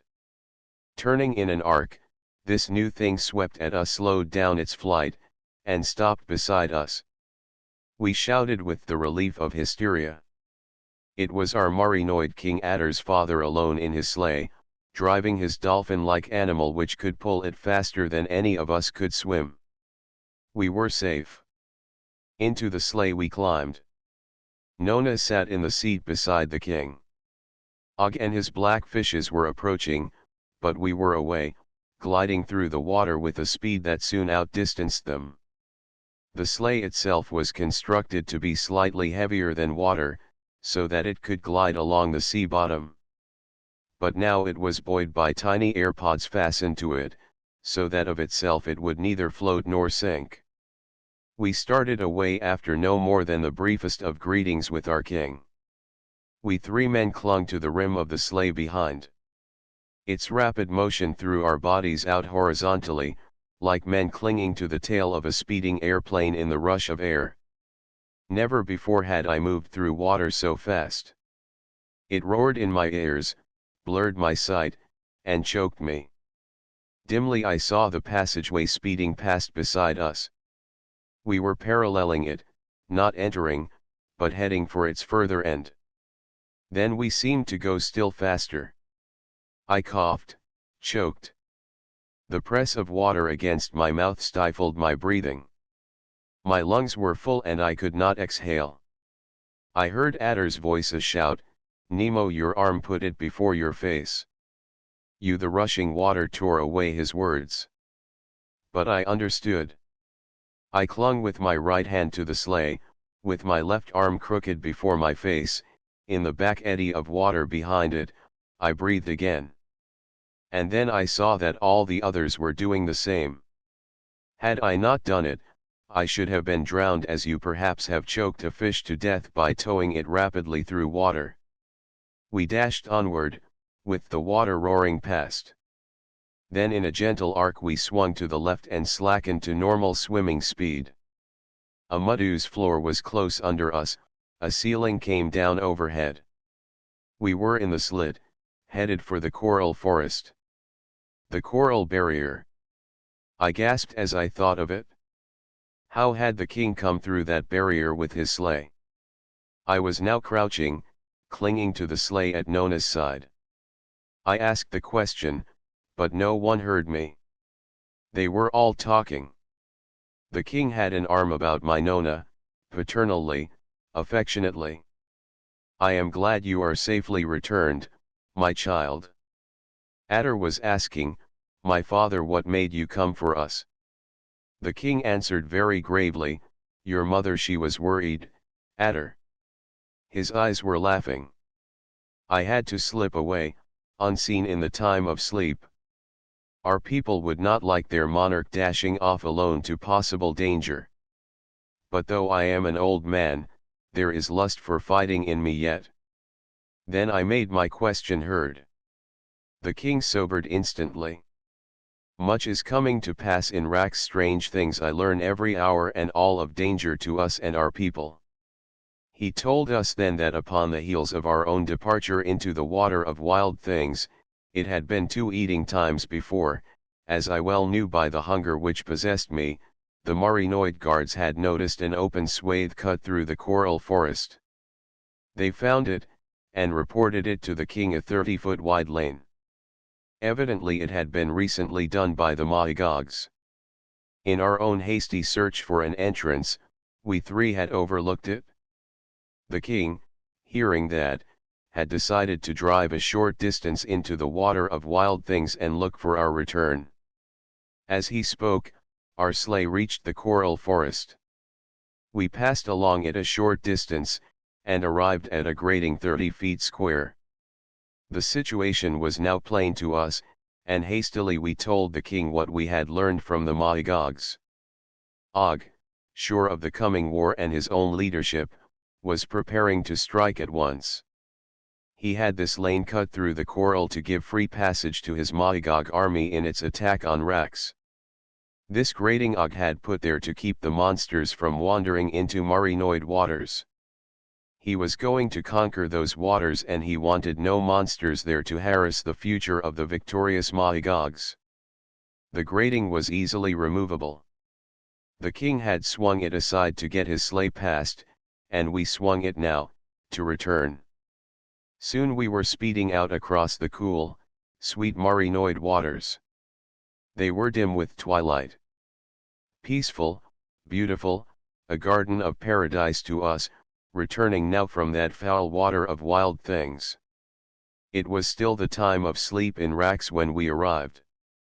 Quietly, unobtrusively, we slipped unnoticed into the city. And Nona was again with Boy. The joy of it! I am a mere man, I cannot describe, I know I cannot even appreciate how my Nona felt to hold Boy again to her breast, to feel his baby arms about her neck, to hear his gleeful, welcoming cries. Only a mother can understand, and I, a man, could but stand and watch, and wonder. Chapter XXIV. Those next 3 days in Rax, the 3 days immediately following our return from the water of wild things, were critical. We did, indeed, have but little time for sleep. We were exhausted when we returned, Nona and I. We played with Boy a little, and then, with him beside us lustily practicing his newly learned swimming strokes, we fell into deep slumber. Adder awakened us. The city, he said, was seething with excitement. Our return was already known. Rumor of danger, nobody knew just what was on every tongue. Adder was pale, but composed. Strange things are impending, Nemo. Very strange. And ominous, frightening. My father bids me bring you to him now.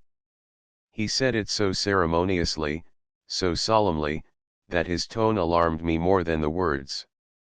I sat him down and he waited impatiently while Nona hastily prepared us food. Then with Nona and Boy we swam past Can's house. Nona and Boy stayed there, I would not again leave them alone. Then Adder and I went on, swimming slowly through the city streets toward the king's palace. The city was indeed in turmoil. I wondered how the news of our return had spread so swiftly. To do anything secretly of public interest and importance is difficult.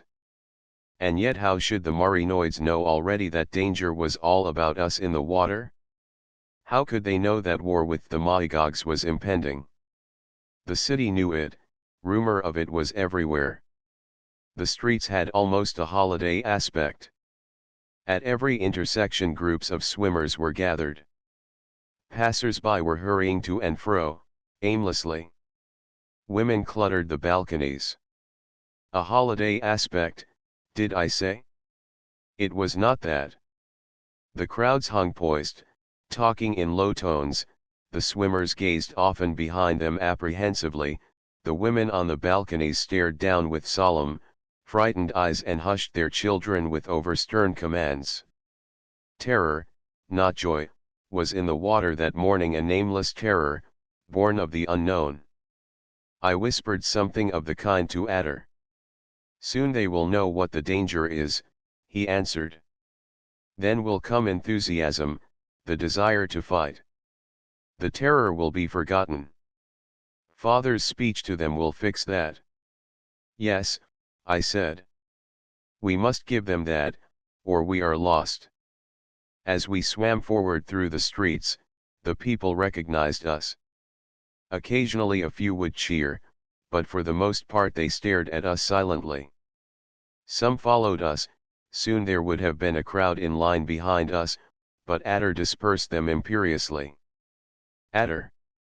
Look there! In a doorway a figure was lurking. A man. I recognized him.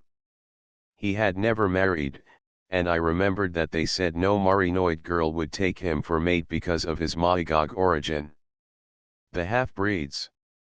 I have so far mentioned them but casually. With both Marinoid and Maigog blood, they were called Marinogs, a term they resented heartily. I had never given them much thought, had never known nor cared how many of them there might be. But now, as you shall hear, we were soon to deal with them in tragic fashion. The Marinog in the doorway stood motionless. And as we passed, I felt his inscrutable gaze upon us. Something in it made me shiver, and I turned and looked back to him. He was still staring, his face wholly expressionless. Adder pulled me on. As we approached the king's palace, the throngs in the streets grew denser. They cheered us more frequently now. But among them, everywhere, I saw Marinogs whiter, puffy of flesh, with larger eyes. Those were the real half-breeds. But I wondered how many there might prove to be among us with that unseen, unmarked taint of Maigog blood. The crowds cheered, but the Marinogs were silent. They swam about furtively, or lurked in doorways, or in tangles of the street vegetation here and there. And always I felt their stolid gaze upon Adder and me. We entered the upper palace doorway, at the threshold of which the dolphin sleigh lay waiting on the platform. In a broad low room, brightly lighted by rows of pods at its ceiling, the king greeted us. He was seated in a shell, on a throne built of smaller shells cemented together. Save for him, the apartment was empty. He kept his seat, and we reclined on the platform at his feet. Outside we could hear the murmurs of the gathering crowd. "You must speak to them soon, my father," said Adder. The king nodded. He was very grave, perturbed inwardly I knew, but outwardly solemn and grim. Then, suddenly discarding his reserve, he talked to me as though I were his son. "For generations," he said, "this secret mingling of Marinoid and Magog blood had been a source of concern to the government at Rax. There were no more than a few hundred known half-breeds in each of the Marinoid cities. The Marinoid women were averse to mating with them. Yet, nevertheless, thousands perhaps of the Marinoids were tainted. There were two reasons for this. First, some of the Magog men who had smuggled themselves in, looked enough like Marinoids to pass unrecognized. And secondly, there were immoral Marinoid women in all the cities. Why, there may be several thousand of these Marinogs, these half-breeds, I exclaimed. But why should they all turn against us? Prophetic thought. We did not know then that the Marinogs would turn against us. And yet we feared it. They were looked down upon, scorned. Though we did not know it then, our fears were all too well founded. Og had already sent emissaries from the water of wild things. One by one they had smuggled themselves through the coral barrier and into the Marinoid cities. It was they who were spreading the rumors of coming war. Their insidious talk was inciting the half-breeds. They were telling the half-breeds that this was the beginning of a new era. The Magog soon would rule in Rax. The despised half-breeds then would take their place as rightful, honored leaders. The Marinoid women, those beautiful women who always had scorned them, would be their slaves. The king long had feared such conditions as these which now were coming to pass, and he told his fears to me frankly. Then he smiled. "You have thought me unprepared, Nemo," he added. "I am for this sudden crisis and yet not wholly so." Then he told me that for most of his reign, all Adder's life, in fact, he had maintained a secret cavern in Marinoid waters, where preparations for war were going forward. I had not known that. Ken even now did not know it. The strictest secrecy was maintained, for above everything the half-breeds and Magogs had to be kept in ignorance of it. The cavern was not far from Rax. It was well guarded, and no one had ever been in it, or heard of it, save a few of those known to be of full and loyal Marinoid blood. "Not wholly unprepared, Nemo," the king repeated. "After the next time of sleep I will take you to the cavern." "If this Og will only delay a little." A noise outside the palace interrupted him. For some moments I had been conscious of a growing murmur, a confusion, which now broke out into cheers. The king swam from his seat and we followed him across the room. Through a doorway upward, we emerged to the palace rooftop. It was empty, but in the foliage overhead figures were clinging, and I saw that the whole open cube of water before the palace was cluttered with them. The shaded lights along the parapet were lighted, flinging their greenish beams outward and leaving the roof in shadow. A great cheer rolled out as we appeared. The king advanced to the parapet, and at his low-toned command, Adder turned several of the lights to shine full upon him.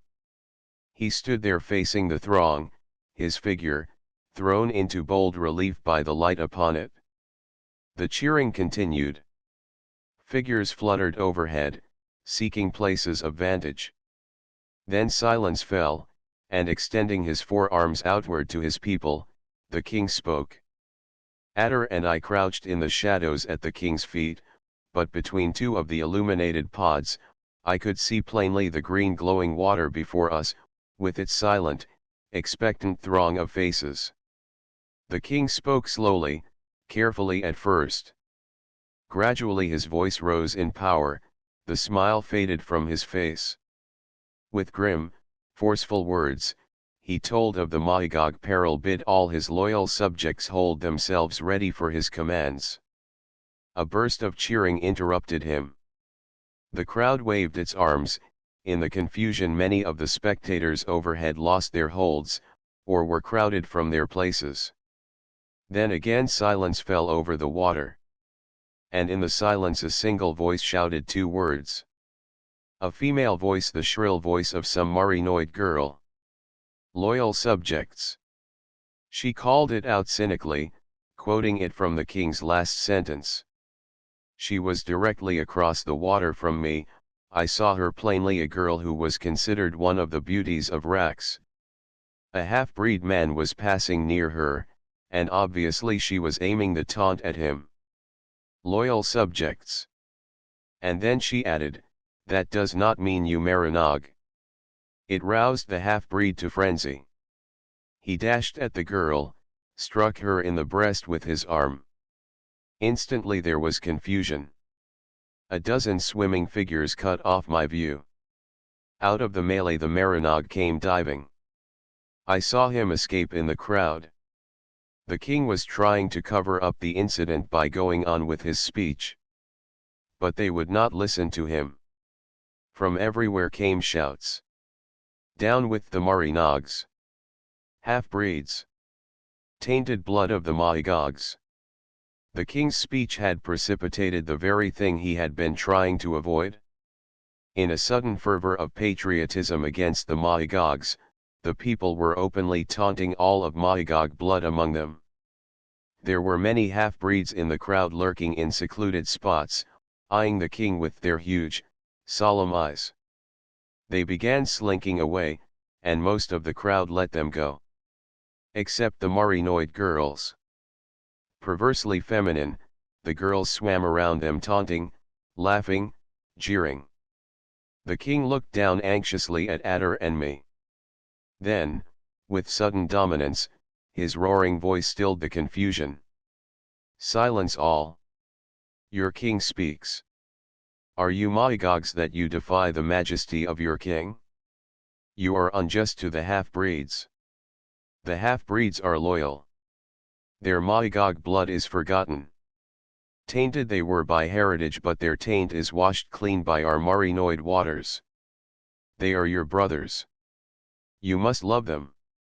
They are loyal to me. I trust them. Loyal, the king repeated.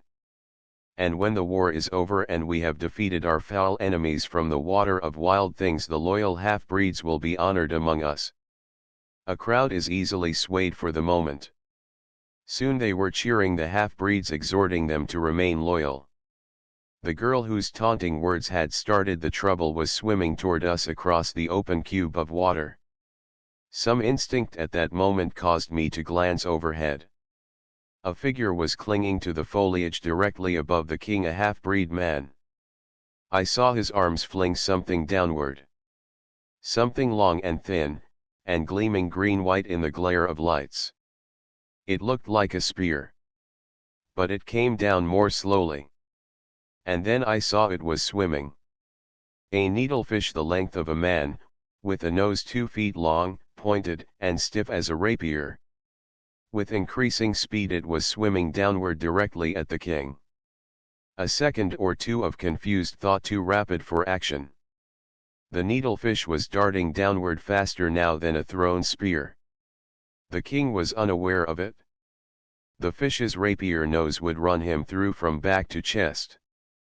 I found myself gripping the king's legs, trying to pull him down.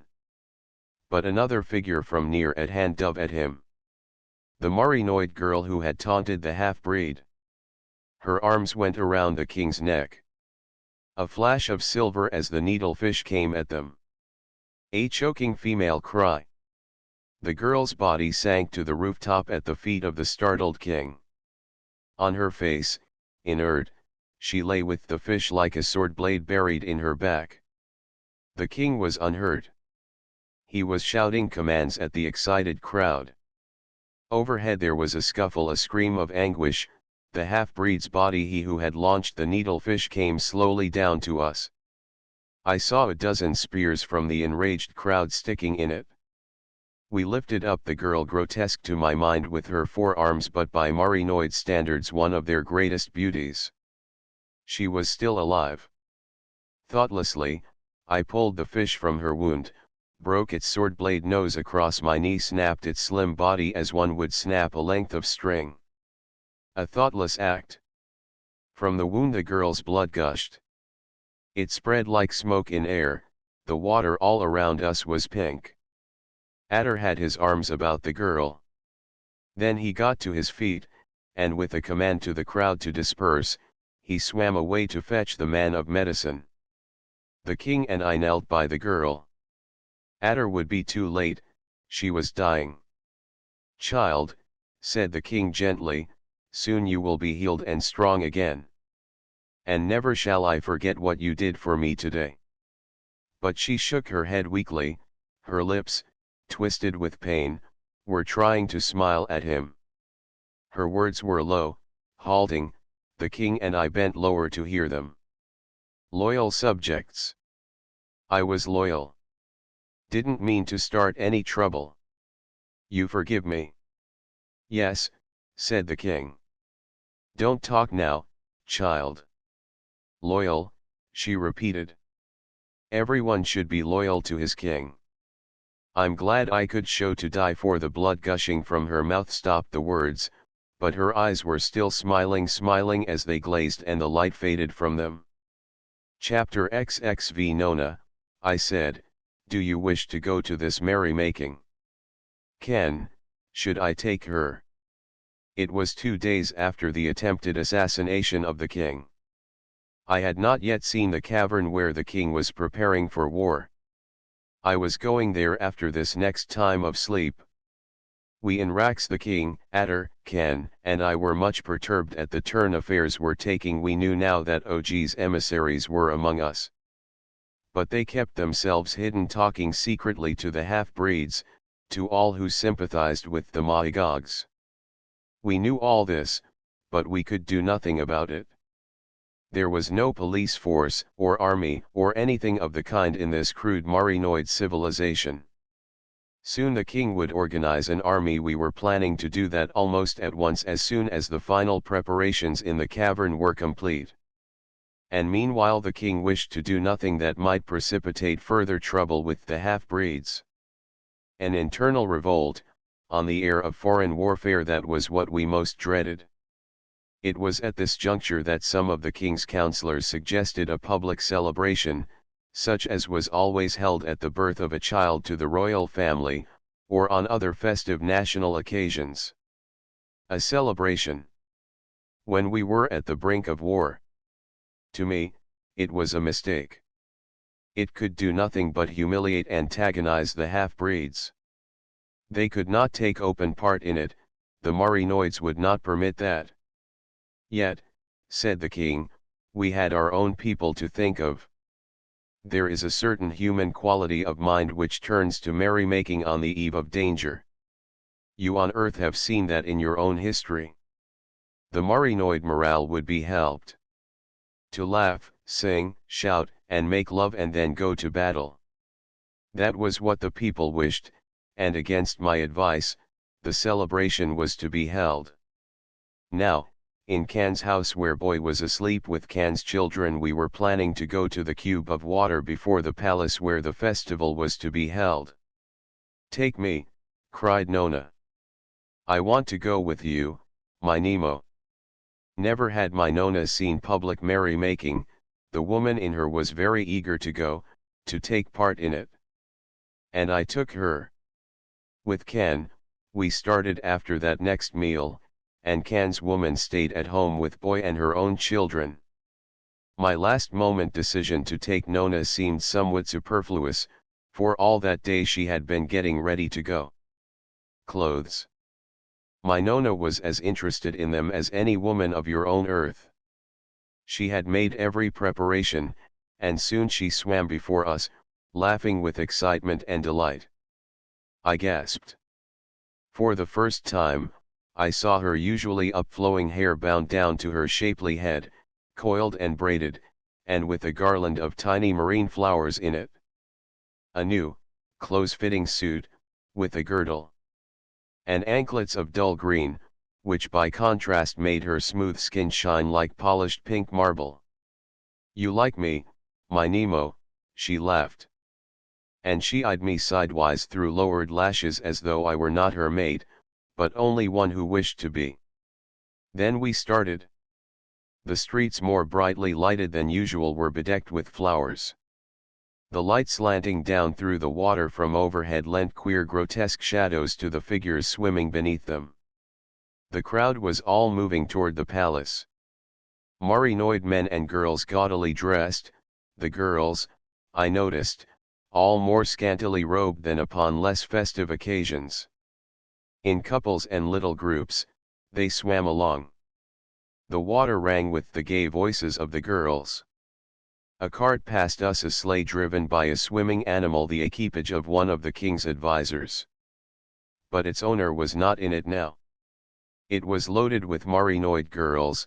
As they swept past, one of them leaned out and tossed a garland of seaweed over my head, laughing at me provocatively. We three, Can, Nona, and I, swam slowly onward. The eve of warfare. No one would have believed it who swam the gay streets of Rax that night. And yet a figure lurked here and there. The Marinog half-breeds. From doorways of houses dark, with the shades all closed, from rooftops, tangles of street vegetation, they hovered, motionless. Or swam furtively, close along the walls of cross streets. I could feel their eyes upon me. At one corner we passed a giant half-breed man. He stood on the street bottom, motionless, and he did not move to make way for us. I passed quite close to him, and I could sense that his figure stiffened, tensed. I looked back. He was staring after me, grim, inscrutable, sinister. The palace, and the water before it, were jammed. Glaring green water. Lights everywhere. Crowds of gaudy figures. Laughing girls, alert to their sex. Confusion, gaiety everywhere. I followed Can, keeping Nona close beside me. On the palace roof we came to rest, near a sort of throne erected at the parapet, a throne on which the king and queen were sitting. Adder joined us. "Will you eat now? Food is there waiting." He smiled at my Nona, kneeling before her. And she bent down and touched his head with her cheek, Marinoid fashion. We did not care to eat. Across the palace roof I could see servants of the king handing out food to all who approached. At the edge of the parapet, with the king and queen above us, and Adder gallantly at Nona's side, we sat down to watch. There was music in the water. I looked about for its source. At first I did not know what it was. How should I, since I had never heard music before? It came from a platform that dangled from the foliage overhead. On the platform were a dozen Marinoid men. 3 or 4 plucked at thin, vibrating lengths of fish bone, which gave off curiously twanging, but not unmusical notes. The rest pounded shells of different sizes, thumped them with resilient little hammers in odd rhythm. An orchestra. Perhaps you could call it that. They played it with enthusiasm, and almost continuously. On the platform also were 3 Marinoid girls. One of them, waving a long, filmy robe about her, was twisting her body in the music's rhythm. When she tired, the other girls took her place. And their voices, singing, joined the music. Nona and I watched, breathless, confused, but like children at your circus, eager to see everything which simultaneously was going on. Presently, several young men swam to different parts of the arena, and clung to the foliage. A young girl, one of the Marinoid beauties, swam to the center of the open water. She hung poised, and as the music suddenly stopped, she unbound her coiled hair and dropped the garland of seaweed which had been adorning it. The garland drifted downward. The girl uttered a sudden sharp command. At the signal, the young men dove for the prize. A sharp scuffle. Then one, quicker, more fortunate than the rest, secured the garland and amid applause from the onlookers, swam up and restored it to the girl. Her embrace thanked him. With tenderly lingering fingers he bound up her tresses and adorned them with the garland, and together they swam off to the rooftop to eat, or to sit down and watch the performance repeated by others.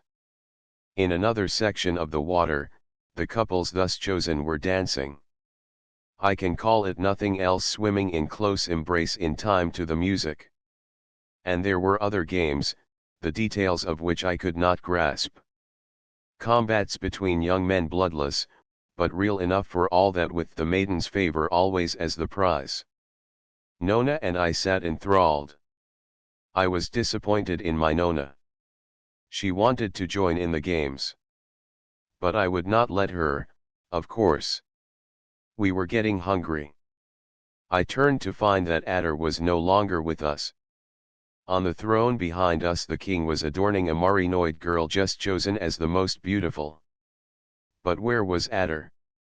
A group of girls and a gay young man came swimming up and importuned the king. He listened to them, and then signed for Nona and me to approach. "Nemo," he said. "They wish your Nona for the swimming and diving exhibitions." I did not know what he meant at once, but Nona seemed to understand. "Nemo. Let me do it. Please." Her eagerness was childlike. And then abruptly Adder dashed up. He whispered to the king. Then he turned to me. "Nemo, come." Nona was still begging me. "Let her do it," said Adder. "We will be back shortly. You will stay near her," I said to Ken. I could not leave Nona again uncared for. Ken nodded, and Adder pulled me away. We swam from the gay, noisy scene up a dim cross street which was silent and deserted. Adder had not spoken. "What is it?" I demanded. "The half-breeds." He increased his pace. Soon we were at the roof of the city, open water stretched above us. From the cross streets at the side of the city, figures were issuing, the figures of men, women, and children. They came out into the open water furtively, and mounted at once. Little groups, mounting upward to gather in a crowd above the city.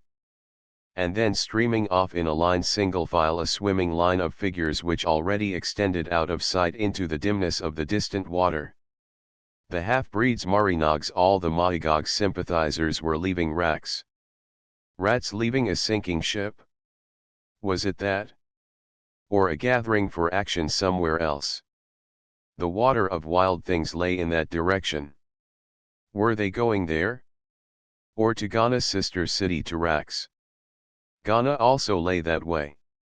We watched for a time, and then Adder led me back to the festival. I need not repeat our speculations.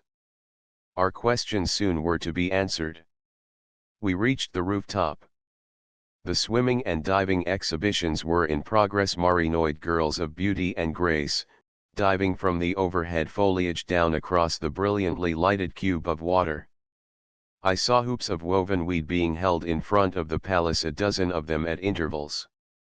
And Nona was just then poised, ready for her dive. I held my breath, staring up to where her slim, pink-white figure stood gracefully on the wavering end of a huge, fan-like leaf high above me.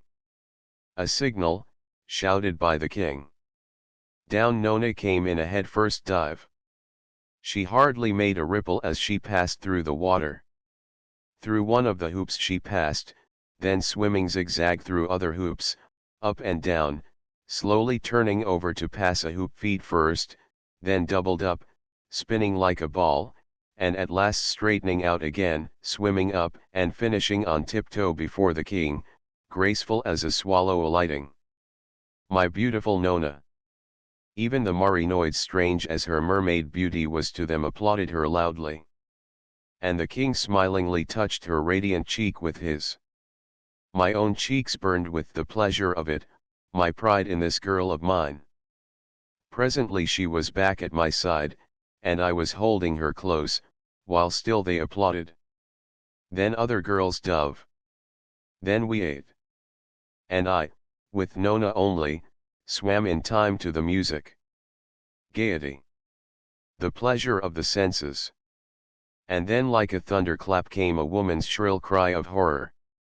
The music was stilled, silence, strange, uncanny, after all that laughter, fell over the water.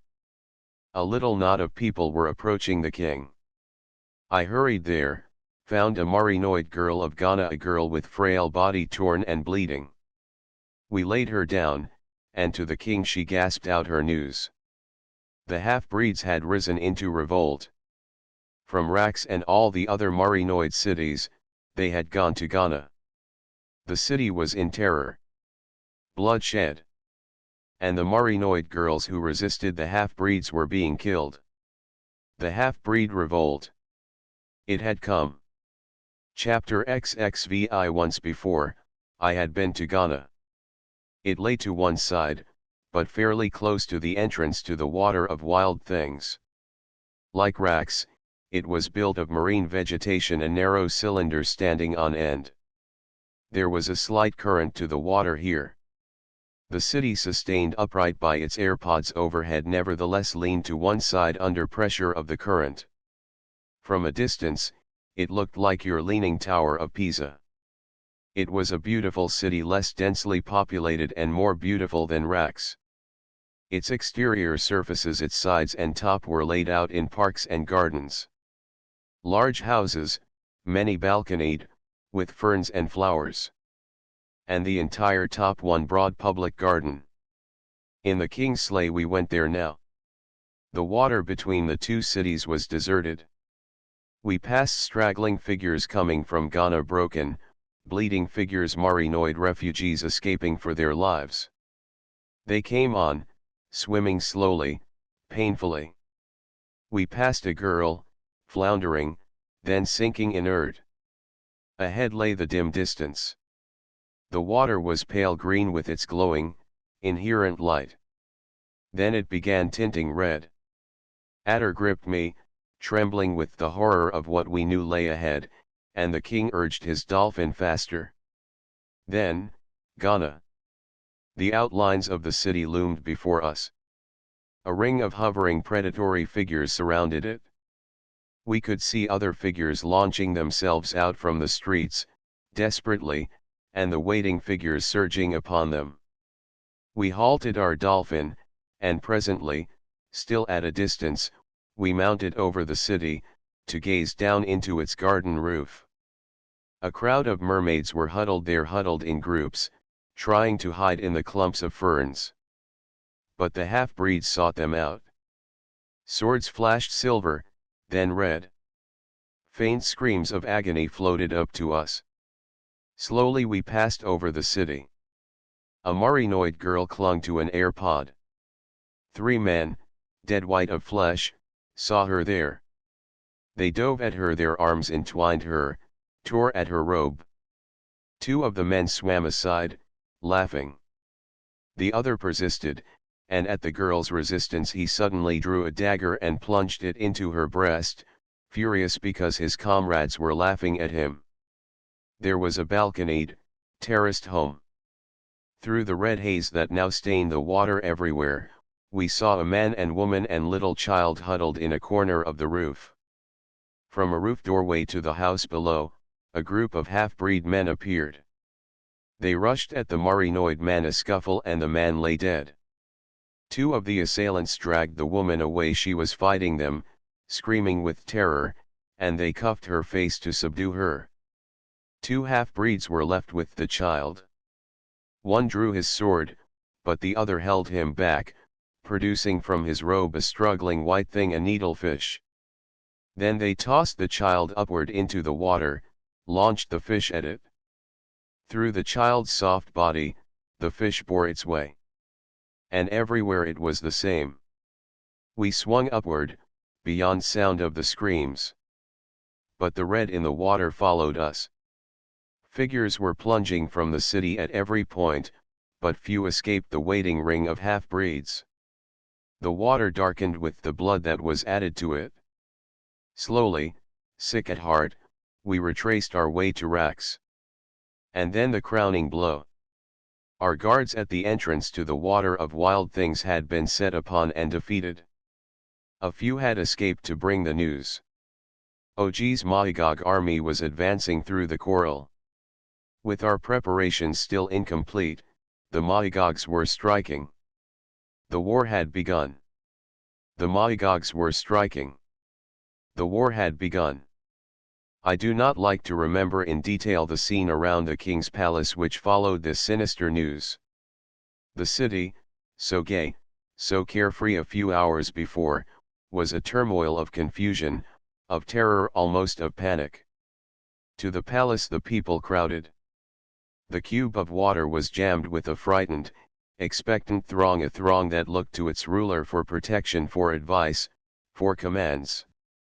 This throng before the palace clamored for the king to tell them what to do.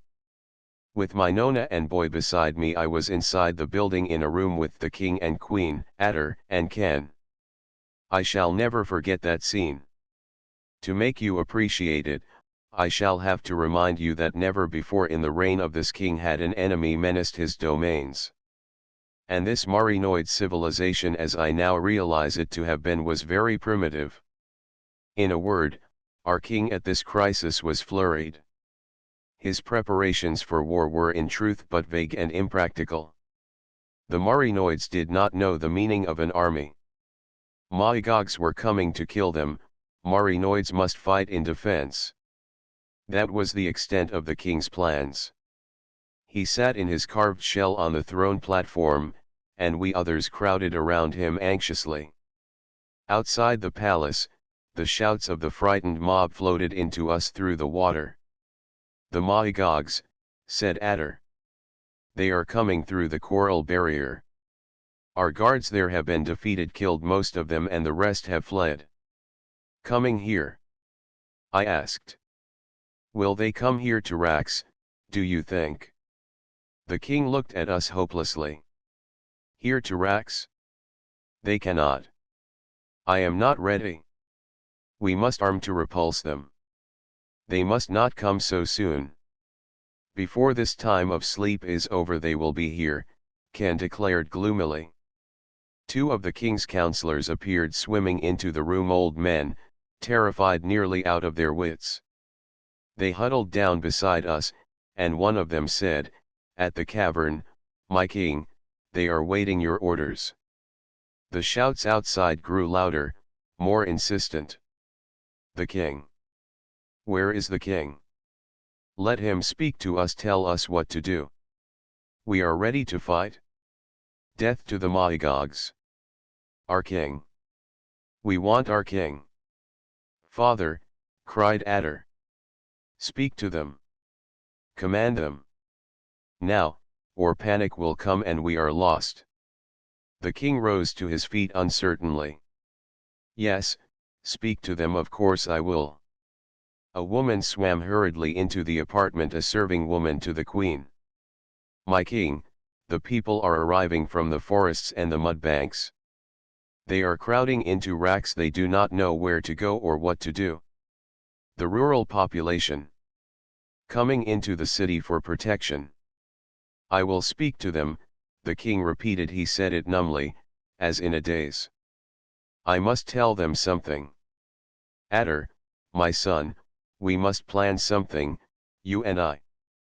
But there is no time, the Magogs are coming so soon." It was then that my Nona whispered to me vehemently, with her soft arms entwined about my neck. Inspiring words. My blood raced hot through my veins. You," she insisted. "You, Nemo. Where was I born? I do not know. But I must have come from some great civilization. Latent within me were powers I little realized, and in that instant of crisis, with the inspiration of Nona's words, the blood of my ancestors dominated me. I flung myself up into the water and waved my arms at the astonished king. A leader! I cried. We Marinoids need a man who will lead us to victory. It is I Nemo who will command. Og is coming. I will oppose him. I the stranger with my woman Nona. I caught Adder's excited gaze. I added, with you, Adder, to help me, we will win. The king was more confused than ever, but I saw that he was pleased, relieved. And my Nona's eyes were upon me. Pride, joy, and love for me was in them.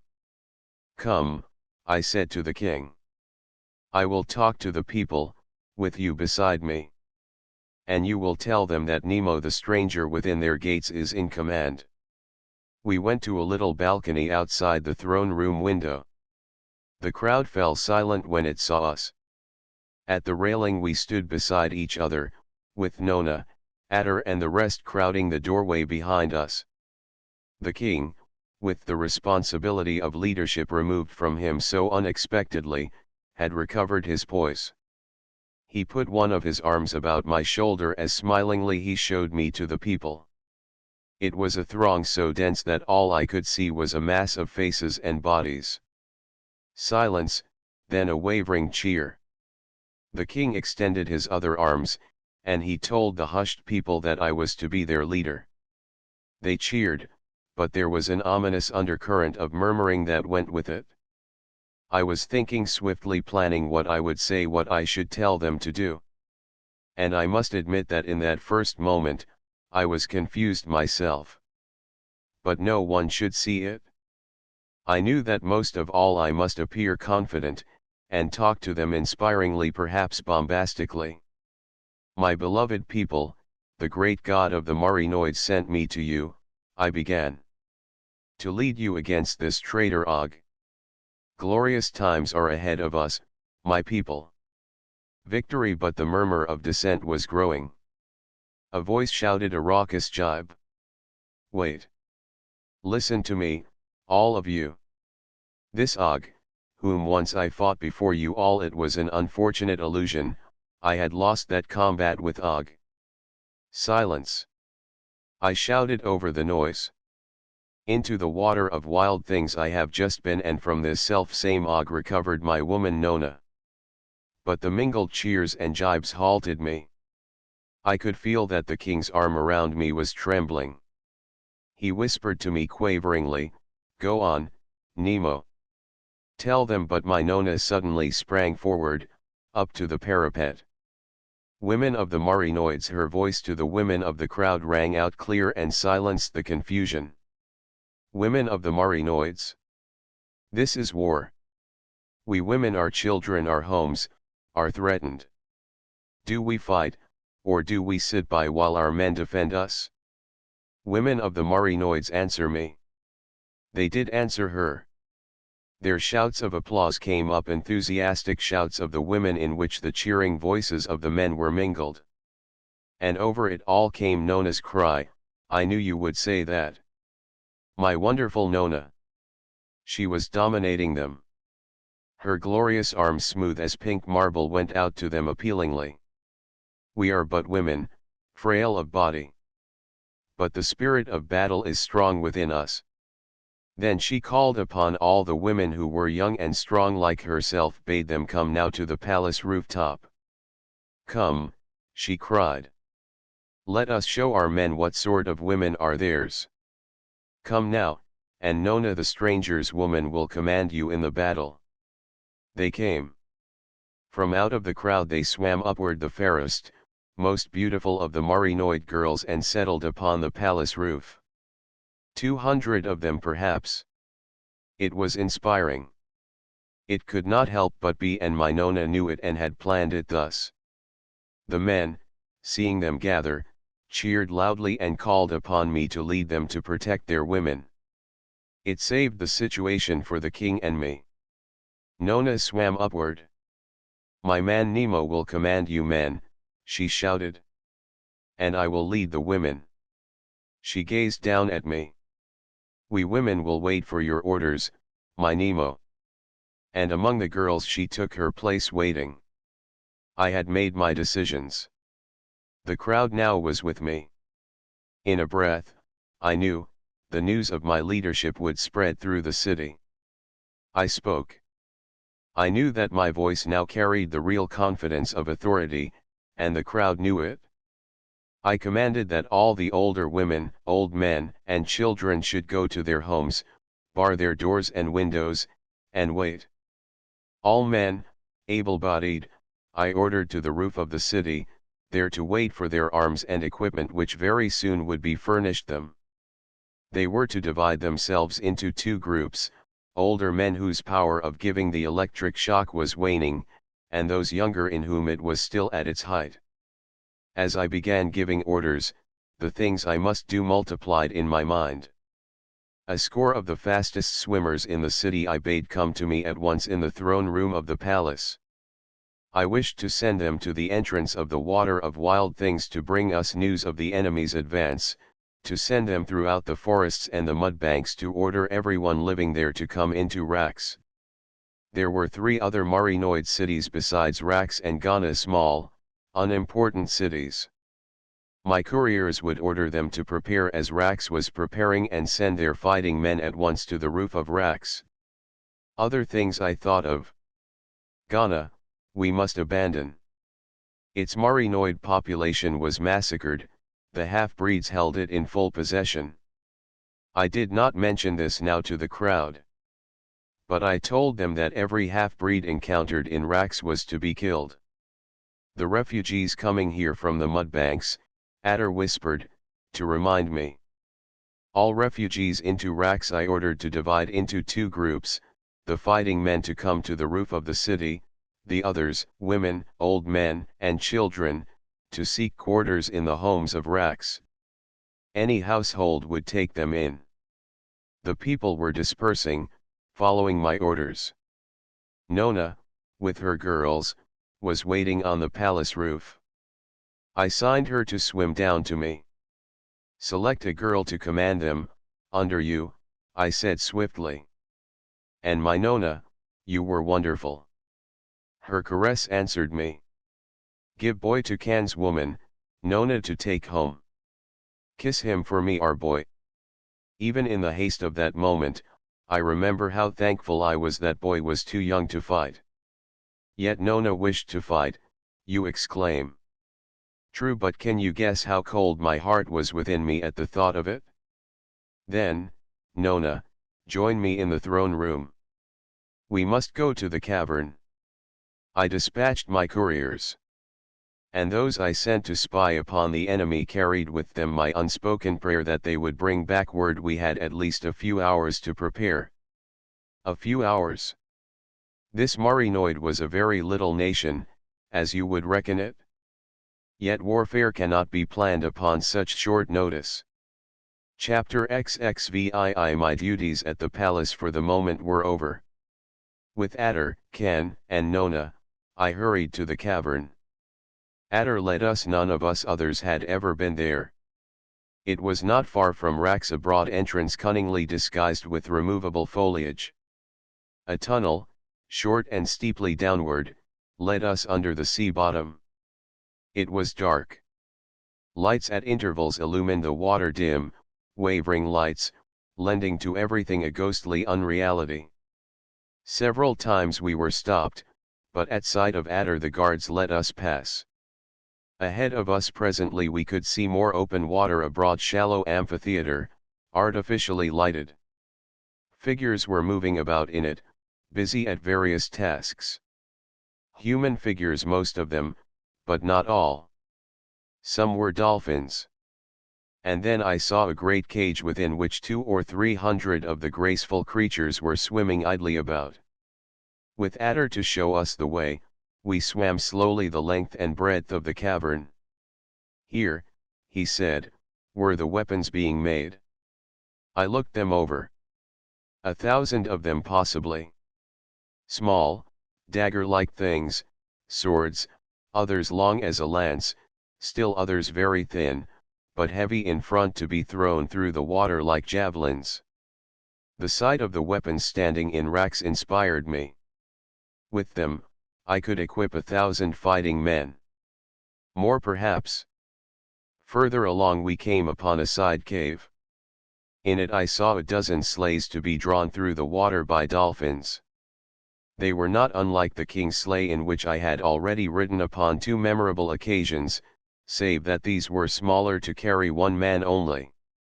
And slimmer, with streamlines, so that they might offer a minimum of resistance in passing through the water.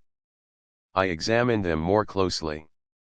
Each had along its sides, banks of light small, torpedo-shaped pods filled with extraordinarily luminous organisms. The lights were shrouded, but Adder uncovered those of one sleigh. A blinding glare, pointing only forward, shot like a searchlight beam through the water. These light sleighs, Adder explained, were designed to precede an advancing army. They would blind the enemy, throw him into clear light. And in the comparative darkness behind them, our Marinoid forces could advance.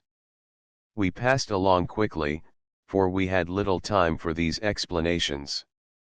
Adder was giving orders, the workmen were preparing everything for immediate action.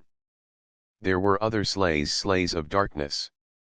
These were in shape like the others but larger, for 2 men. Around them were ink bags. I remembered the squid which had attacked us in the water of Wild Things. These bags, when squeezed, emitted an inky fluid, a screen of darkness that could be thrown over the scene of battle at any critical moment of disaster or retreat. I was enumerating in my mind the forces at my command. I had men famed for their power of giving the electric shock. I would use them in a separate division to combat the black fishes or the mahigogs. The black fishes. My heart sank as I thought of them. Fearless, suicidal little brutes whose only instinct was to fight until death. How many of them would Og have to hurl against us? But we had dolphins. I demanded of Adder what the dolphins were for. There were several hundred of them, and a score or so were all that could be needed to draw the sleighs. Our men will ride them, said Adder. Small, slim, very skillful men will have to be chosen. Men without the electric power. It would be useless on a dolphin. We can arm these men with the long, thin spears. They can go swiftly, anywhere. Such words on the very eve of battle. How would we have time to select such men, train them? And where were the men? There were no small, slim, skillful men except among the younger group whose electric power would be more valuable to us. Again had I reckoned without Nona. Her eyes were shining, her beautiful face flushed with excitement.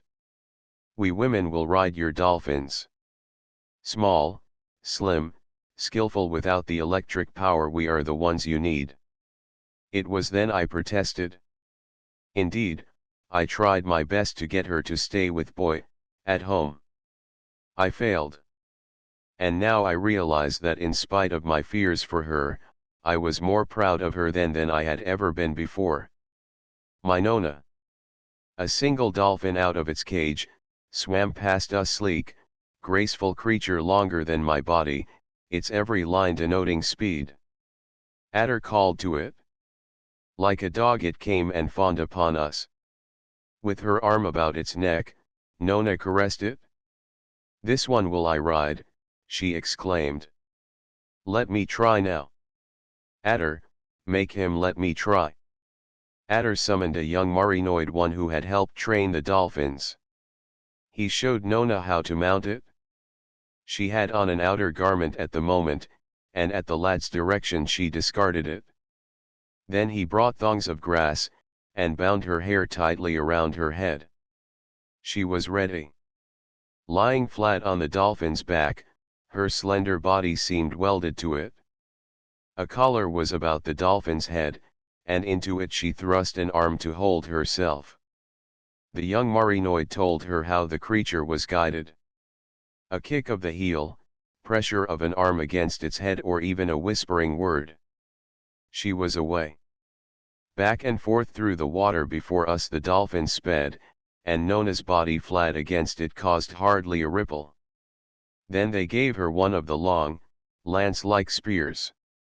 She carried it, held it poised, flashed it above her, below lunging at imaginary enemies, as the dolphin darted out under her commands.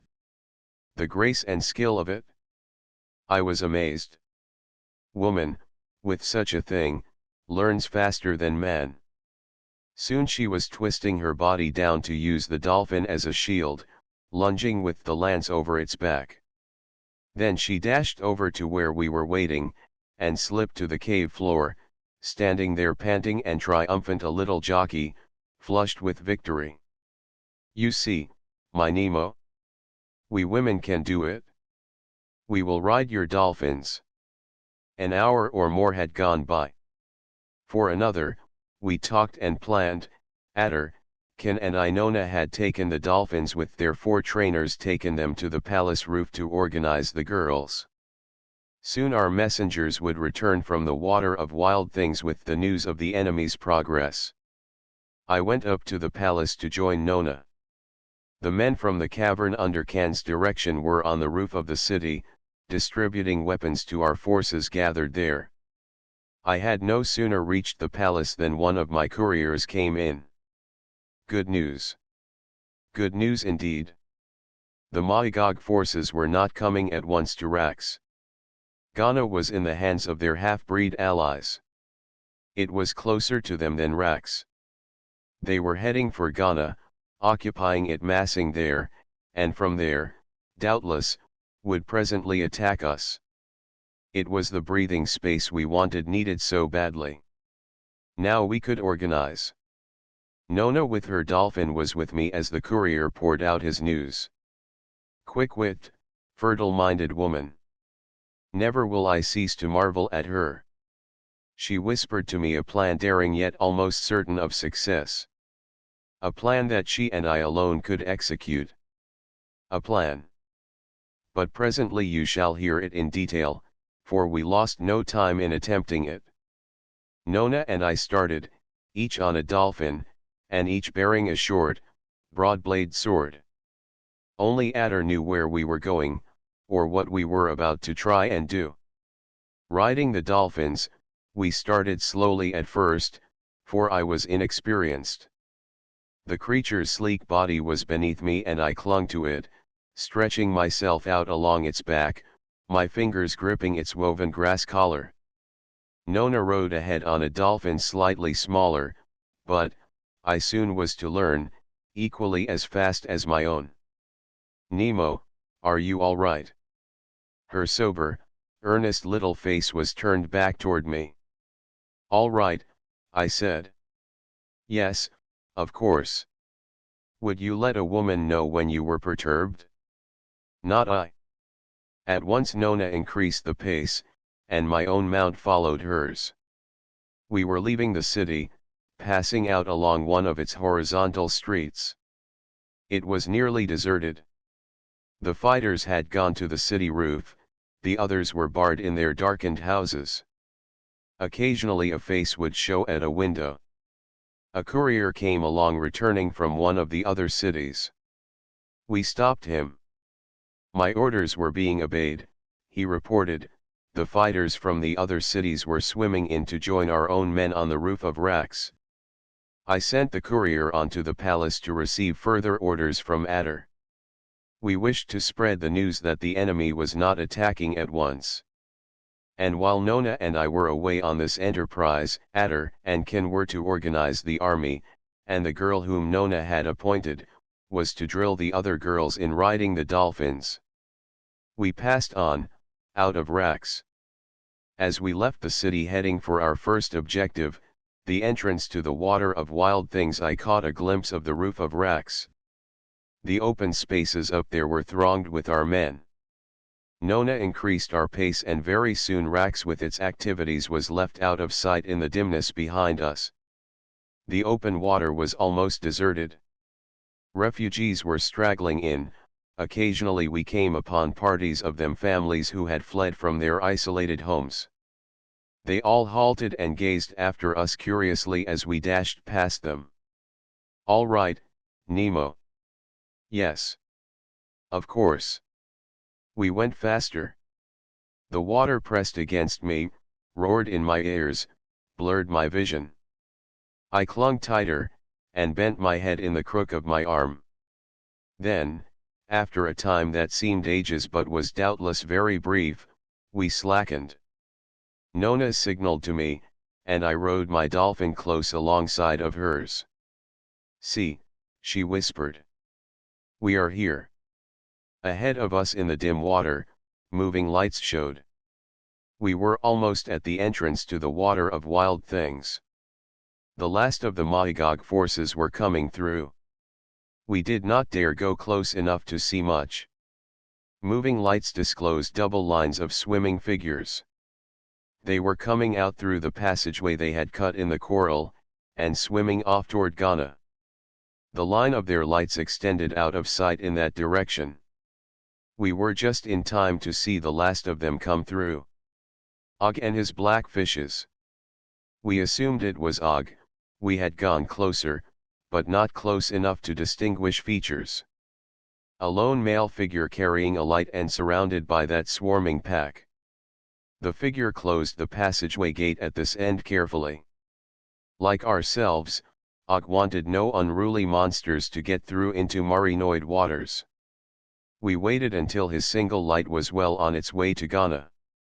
"We can follow now," I said. "Nona, we will succeed. We can do it, my girl, and it is you who have planned it." She did not answer me. She had already started her dolphin. Like shadows in the gloom, silently, without a ripple of the water as we slipped through it, we followed close after the Magog invading army. Chapter XXVII to Ghana. It took us a long while to get there, for the Magog army advanced slowly. Following the lights, we found ourselves descending at once to the sea bottom. These Magogs, lumbering and ungainly, were poor swimmers. The line of them was walking along the bottom. It made my heart leap to realize that. What match would they be for us Marinoids in battle? Our men so active in the water, our alert girls on the dolphins. We would cut them to pieces, would rout. I whispered my thoughts to Nona. "Be not too sure, my Nemo," she said soberly. "It may be so, but first we must do what we are now planning." We went on, through the forest road where the Magogs had tramped aside the tall, tenuous growth of foliage. It was much dimmer in here. Beside us the trees and ferns spread as a dark lacework of green and brown. They met overhead, wavering, tenuous, but impenetrable to our sight. What a spot for ambush! 1,000 hiding places all about us. An army could lurk here in ambush unseen. It is very easy to look backwards upon life and say what should have been done. We Marinoids, how stupidly we had done things. Our army, if it had been organized and ready, could have lurked here in this dark forest, leaped upon the Magogs, defeated them at once in one great surprise attack. "What?" I whispered. Nona, from her dolphin beside mine, had reached out and gripped my arm. I followed her gaze, caught a glimpse of a figure hovering amid the airpods overhead and just in advance of us. A man, coming down now toward us, swimming cautiously. My heart leaped, my grip on my sword tightened. Then I saw it was a Marinoid, one of my own couriers stationed here to watch the enemy pass. He joined us. "Og," he said, and his black fishes were last to pass. I would have given my own life to the fishes could I have killed him. But it did not seem possible. I sent the courier back to Rax and we went on as before. Out of the forest now, across an open stretch, with the lights of the Magogs still before us. Then Ghana. There it stood, leaning sidewise in the press of current. Traveling so slowly, we could feel the sweep of the moving water. A gentle current here, but just beyond Ghana, I knew there was an opening in the side wall of rock which bordered in the Marinoid domain. It was a large opening leading diagonally downward, an opening larger than the city itself, and into it the water rushed swiftly. "Wait," whispered Nona. We halted our mounts, and waited while the last of the occupying Maigogs dispersed themselves about the city. From this distance we could see their lights but hear no sounds. Evidences of the recent half-breed massacre of the Marinoid population were about us. Broken, inert bodies lying here and there on the sea bottom, and the smell of blood in the water. I shuddered to remember it. Ghana, bloody from end to end, a city of death now, and these triumphant Maigogs occupying it, making it a base from which to attack Rax. At last they were all in. Cautiously, we advanced further. Moving lights on the city's outer surface, a murmur of sounds. Nothing more. A few moments and we were under the city. In its cellar, let me say. No one lived down here, sand under our feet, woven vegetation 20 feet overhead, a cellar ceiling which formed the lowest tier of the city. It was black in here, and almost soundless, just the murmur of the city above us. We stood motionless, listening. Were we alone? Dared we light our lights? I knew that if they caught us in here we could not escape. Yet we could see nothing without lights. We unshrouded them finally, little pods which threw tiny wavering green beams. With them, we poked around, cautiously, with our swiftly beating hearts seeming about to smother us. Ghana was a small city. 4 thick stalks of vegetation, each about twice the thickness of my body, formed its main stems. I stood beside one of them, dug my sword into it. Within 5 minutes, I had hacked through the stem. Nona held the light. Quietly, she whispered. If they should hear us, the stalk was severed. A tremor seemed to run over the upper part, and it moved slightly sidewise. Trembling ourselves, we attacked another. Severed it, then the third. The city over us was shifting, toppling. The 4th stalk was twisted and bent by the strain. I severed it with a few blows. Swim. Nona. Quickly. The ceiling overhead was lifting, shifting. Smaller stalks and vines which had taken root in the sand were tearing away. Above us came a cry, shouts, confusion. We swam to extricate ourselves. Tearing vines seemed to leap at us, but we avoided them. Back to our dolphins. They were waiting. We mounted them, turned to look at the city. It was turning over in the water, and floating away. Slowly, then faster, down toward that black opening into which the current would sweep it. The city of death. But every living thing in it was pouring out. Lights, dark blobs of figures, shouts, commands. The Maigogs were escaping. In a turmoil, and they would lose whatever apparatus they had for war, but they were escaping nevertheless. We had hoped the catastrophe would come more quickly. But it did not. The city toppled slowly over, while those terrified figures leaped from it. Slowly it floated away, then plunged into the torrent. It was gone with its murdered Marinoid dead, but on the sand, and in the water ahead of us, the Maigogs and the half-breeds remained. Some had gone to their death, no doubt, the others. They will not wait to attack us now, Nona whispered suddenly. We have crippled them, but we must get back, I exclaimed. It is we who must attack at once, finish them up now, before they can recover. In Rax, we found Adder with his work well done. We Marinoids were ready. And within an hour or very little more, we set forth to meet the advancing Maigogs. I led my army out of Rax. The details of its organization I had left to Adder and Can, while Nona and I were on our expedition to Ghana. They had done their work well, and within an hour after our return we were ready to leave to face the advancing Magog forces. We left from the roof of Rax. The broad, open space there was ample for mobilization, and in the center of it my forces were gathered. You of a greater civilization, might call this army of mine meager. Yet to us Marinoids it was huge, the largest group of fighting men these people had ever conceived of organizing. Some 2,000 men, girls, and dolphins, the product of all the Marinoid cities and the rural population. We had many more who wanted, and were able, to join us. But these I left at home, some in Rax, some in the other, smaller cities. So that at home, in the event of disaster to our fighters in the open water, we would not be quite defenseless. An army of 2,000. It was not very much, of course, but it was equipped and organized with a plan of action which I shall tell you in a moment. That it would be ample for victory, I did not doubt. Og and his Magogs might outnumber us, of that I could not say. But we had fighting qualities which the slow lumbering Magogs could not possibly equal.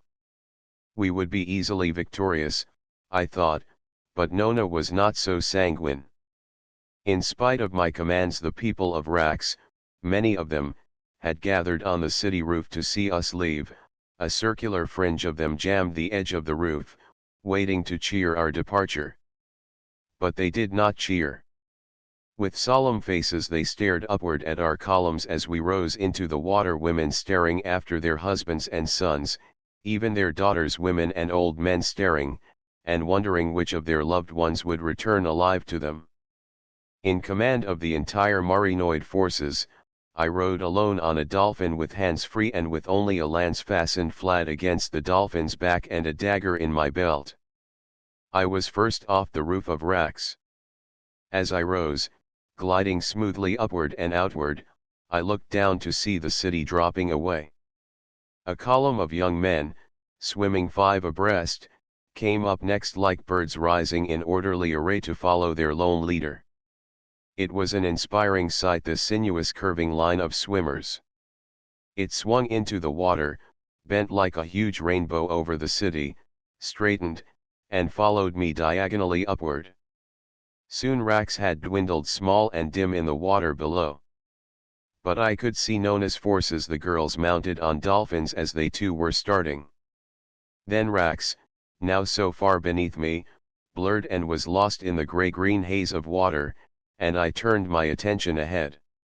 The backbone of my army was the line of young men swimming 5 abreast behind me. 500 of them there were, young, powerful swimmers, youths at the height of their physical strength. Each was by nature capable of shocking into insensibility with an electric discharge any opponent he could touch by head and heels simultaneously. These young men were unarmed. I felt that they could use their natural weapon to better advantage when swimming free-handed. Nona's corps consisted of some 200 girls mounted on dolphins, each with a long, lance-like spear in her hands. Nona commanded them with 10 extra girls, each to control a group of 20. Then there was Adder's corps of sleighs, the light sleighs which I have already described. Adder himself had a dolphin mount. In each of the 10 dolphin-drawn sleighs was a single occupant, an older man. These sleighs I would use to precede us, to throw light upon the enemy, blind him, and cover our onslaught made from behind. The sleighs of darkness, 10 of them, dolphin-drawn, and each with 2 occupants, were commanded by Ken, himself riding a separate dolphin. These sleighs were for darkening the water in the event of a catastrophe, to our fighters to cover our retreat wherever it might be necessary. For the rest, my main forces were 1,000 fighting men, older men in whom the electric power was waning. They were armed with various types of spears, daggers, javelins, and lances. They were leaving Rax in a long swimming line, some 10 abreast. Such was my army, which now was following me into battle. I led it upward. Behind me I could see the long columns of swimming figures, the sleighs in 2 broad groups, the girls on the dolphins in squads of 20, each with its leader apart. Ahead of me lay open water, a gray-green in the half-light, dim and blurred. Far overhead I knew was the rocky ceiling which marked the top of this watery, subterranean world, and the ooze and sand of the sea bottom was perhaps 2,000 feet beneath me. I was heading for Ghana. The water here was almost free of vegetation, but not wholly so. Occasionally thin, waving spires of seaweed, covered with airpods to sustain them, reared their heads. I threaded my way among them, and with every turn I made, the line of swimming figures behind me followed. Soon I conjectured I must be halfway to the former site of Ghana. The Maigogs would probably follow the sea bottom in their advance, for they were all indifferent swimmers, flabby of muscle and short of breath. It was time for me to descend and locate them. I waited as it had been prearranged that I should wait at this point, and as I hung poised in a broad stretch of empty water, my army swung up and gathered. In two huge concentric circles, the men swam slowly around me, while the girls on the dolphins moved lazily back and forth above and below. A beautiful sight, these girls' slim bodies clinging closely to the sleek backs of their graceful mounts. And Kin and Adder with their squads of sleighs holding motionless on the outskirts. In the center of it all, Nona rode her dolphin to join me. "We are all ready, Nemo." And she laughed gaily, though searching her face, I could see no laughter in her solemn eyes. I told her then to wait while I went down to the sea bottom to locate the enemy. She nodded, and I left her. Slowly I drove my dolphin around the circle of my men, shouting a word of encouragement here and there. I consulted a moment with Kin and Adder, waved at Nona as I passed her again, and dove my mount downward. The ring of waiting figures above me faded into dimness and were lost. I was alone in the water. It took but a few moments to reach the bottom. It came up to me, by optical illusion tilted vertically on end. 100 feet above it I righted my mount. I was over a level floor of sand, with cactus-like growths here and there. Empty, there was no sign of Maigogs. Ahead of me, in the direction of where Ghana had once stood, I saw the shadows of a forest. I advanced toward it, and from it were emerging the first lines of the oncoming enemy. But my heart sank. There were very many of them. At once I raced my dolphin upward.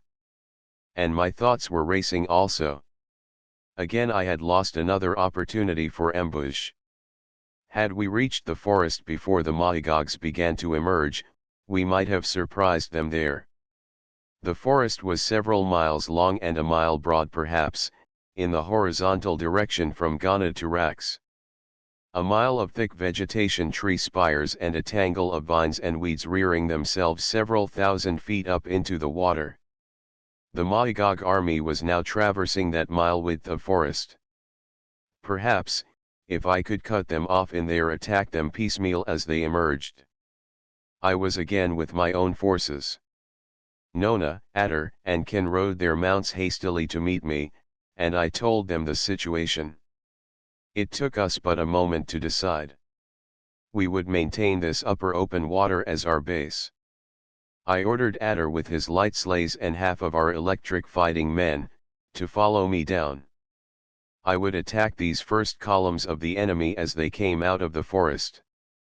Nona, with her girls, was to ride swiftly above the forest, descend on its other side and drive the last of the Maigogs in. We did not want any of them to retreat toward Ghana. I waited, while Nona with the dolphins dashed upward and away. The girls had all been flushed and eager, but as they swept by me in a line I saw that each little face was white, set, and grave. They vanished in a swirl of water. I wheeled my dolphin toward Adder. His 10 light sleighs were in a line abreast, with him on his dolphin behind them. He gave a signal. The pods on the sleighs were unshrouded. Green light leaped ahead, a broad, blinding glare, and in the semi-darkness behind it, my electric men were gathered around me. Then I shouted my command, and we started vertically downward our first attack upon the enemy. Chapter XXIX. The glare of light showed the water plainly a brilliant, ghastly green. We reached the sea bottom, turned and dashed forward. The Maigogs were there. They saw our light coming, of course, long before we saw them.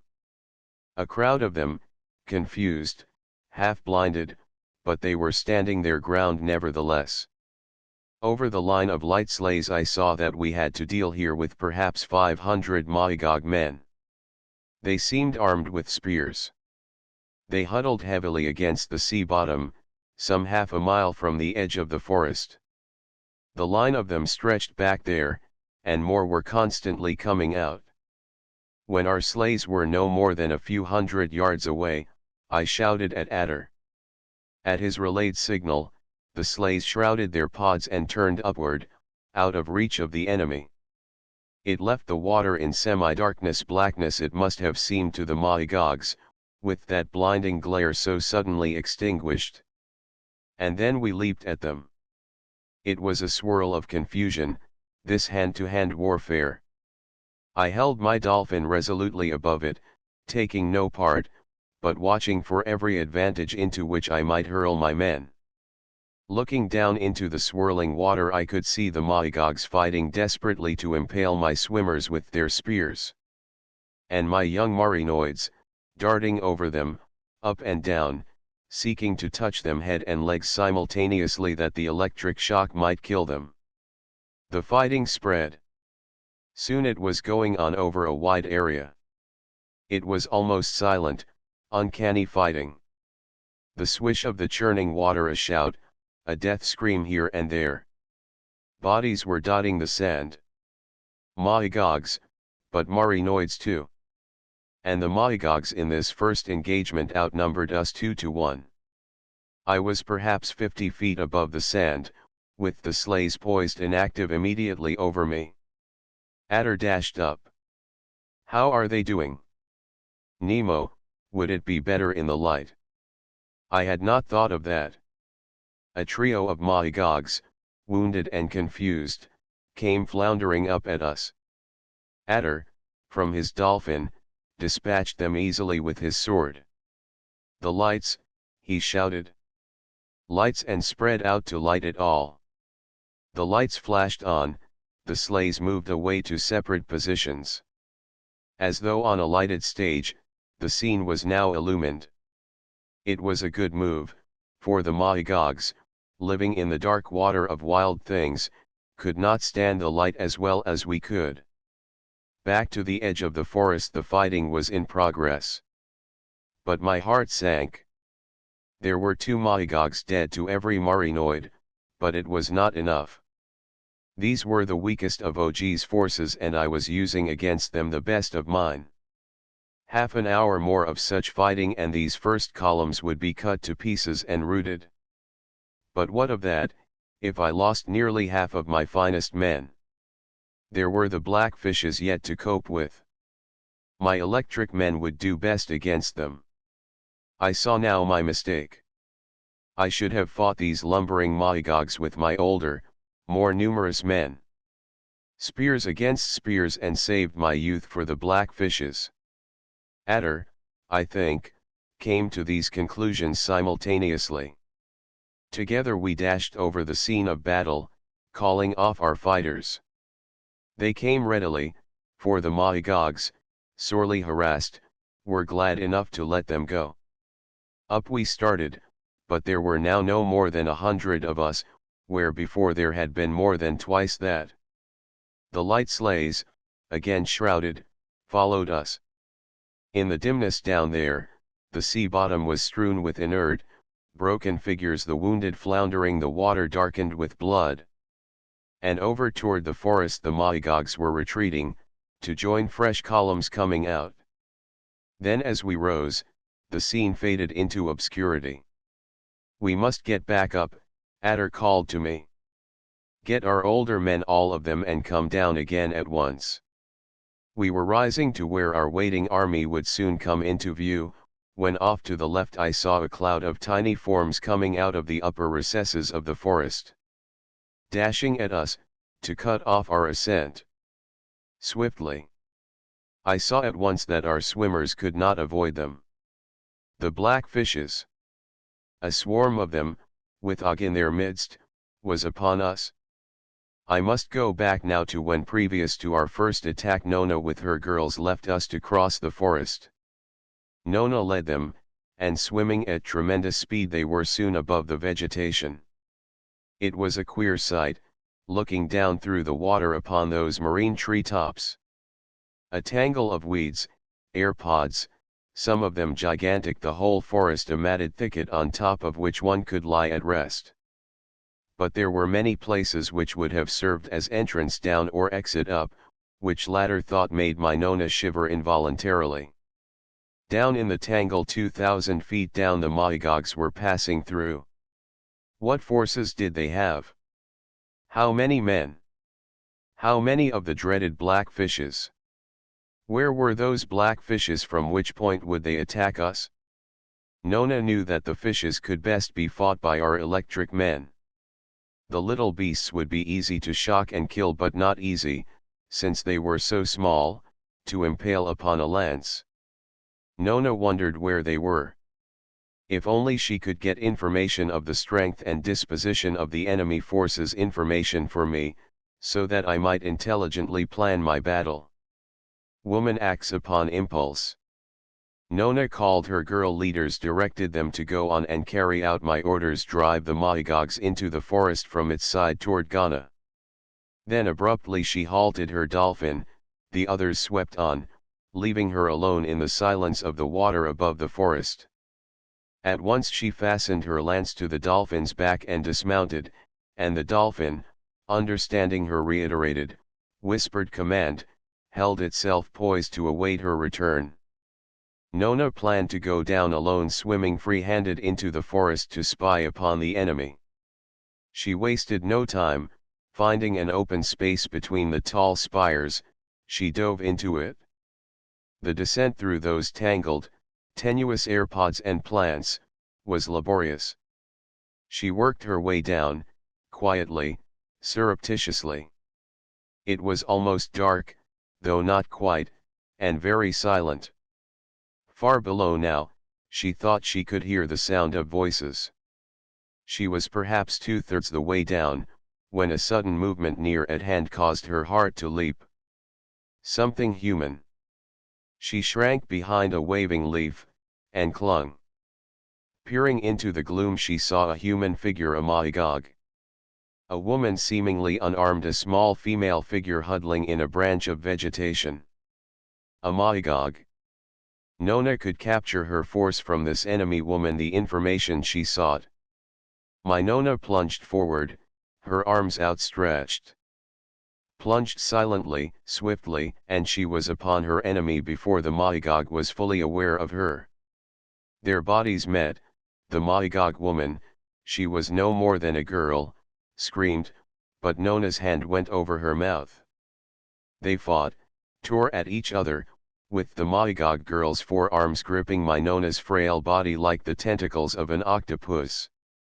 But Nona was the stronger, her body built of firmer flesh, her muscles more powerful. Abruptly the Maigog girl yielded. They had been tumbling over and over in the water, wound and entangled with seaweed, and save for that one scream, fighting silently. Nona pulled her captured antagonist to a tree stalk, and in one of its branches, held her there firmly. And not until then did she realize that this was Ma'arit, the girl who loved Og, the girl who had helped us escape from the water of wild things. You. But Ma'arit now was crying. What do you want of me? You go away. I hate you. You tried to take my Og. You let me alone. Women are strange creatures.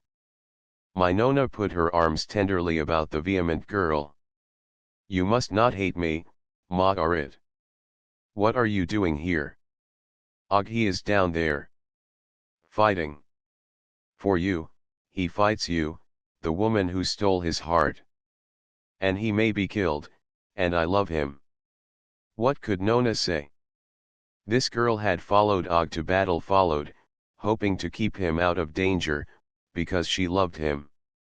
And at the last, frightened, she had crawled away to the treetops crying with fear and misery when Nona set upon her. Ma'arit, listen. You tell me where the black fishes are. Where is your Og?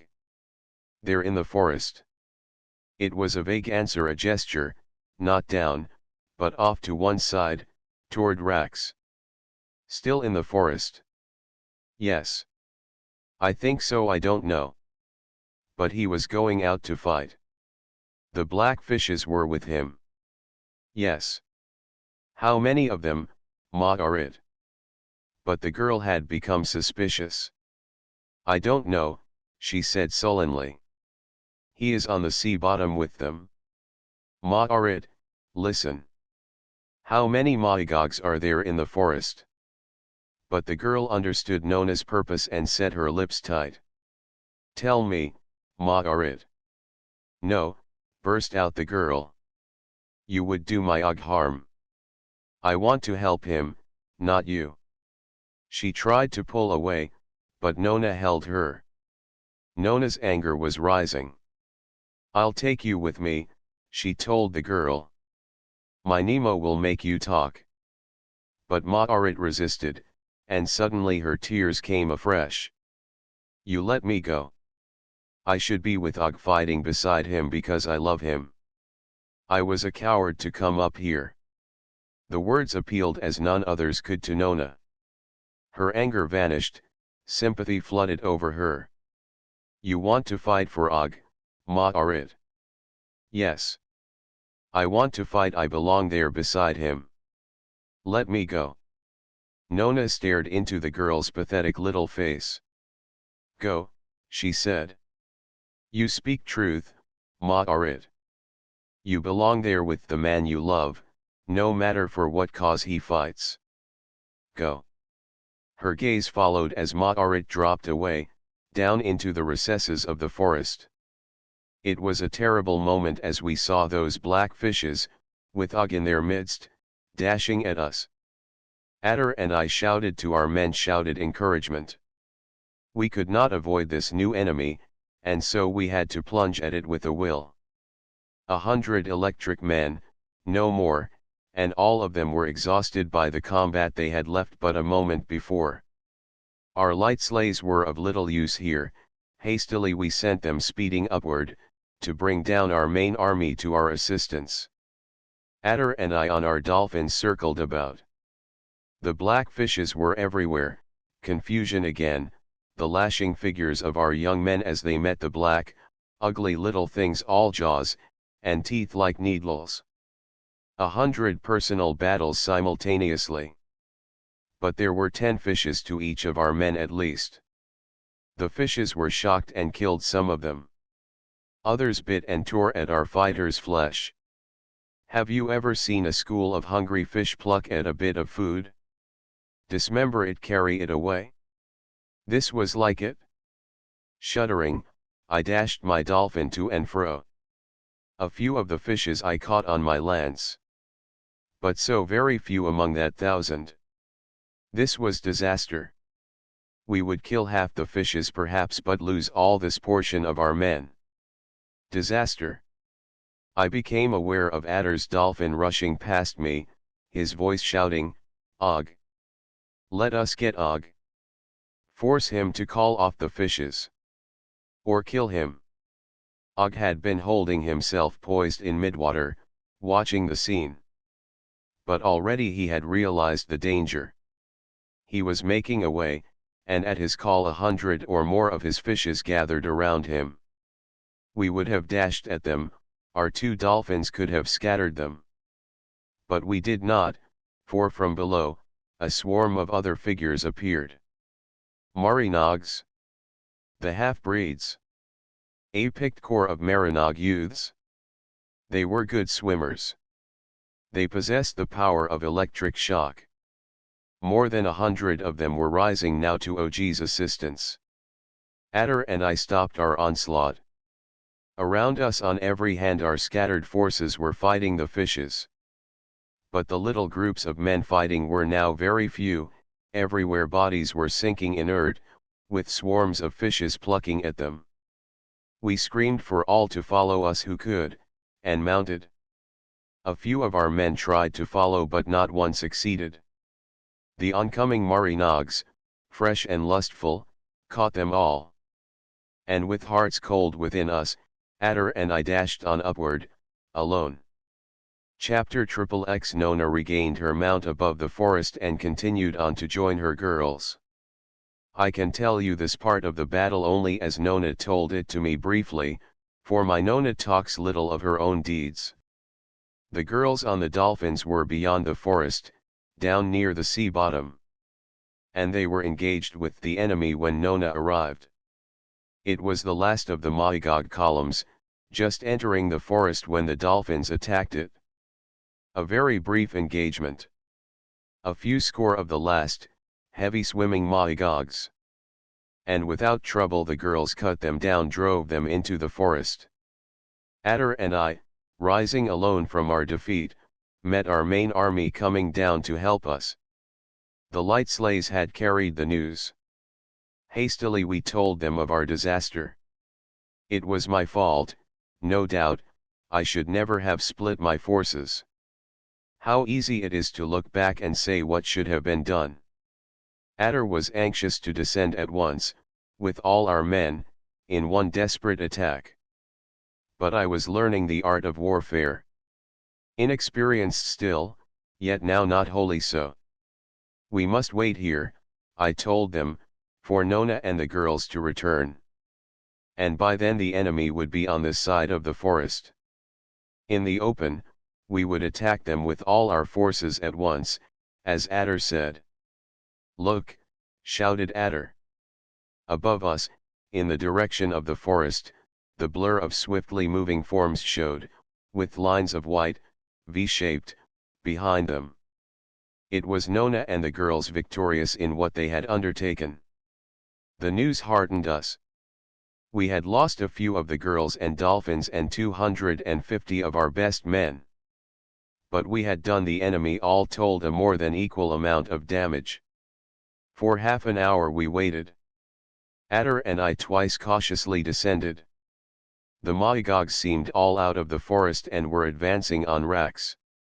High over them in the water, we followed, and almost within sight of racks, we dove down in a mass upon them. It was a scene of carnage which at first seemed inextricable confusion. My forces spread out attacked the enemy everywhere at once. The Magogs seemed to prefer the sea bottom, they clung there and fought stubbornly. At Adder's insistence, I held my dolphin at first in mid-water, out of range of the fighting. Below me was the center of the struggling mass, the main force of sword-armed Magogs. Against them, in the glare of Adder's light sleighs, I hurled my older men. They were fighting down there in the brilliant light. We were outnumbered in this section, but I could see that my men were more than holding their own. Off to the left toward the forest a cloud of the black fishes had come up. With them were the Marinog electric men, and against them I sent my own 250 youths and the girls and dolphins. It was this segment that I most feared. I could see them now. The men were locked in hand-to-hand conflict, lashing the water, hundreds of little groups. The black fishes were mingled with them, and about the whole struggling mass, the girls on the dolphins dashed back and forth. How long I watched I do not know. I was alone, save that near at hand were Ken and his dark sleighs, holding themselves in readiness. A Marinoid fighter came wavering up to me, wounded and gasping. I descended.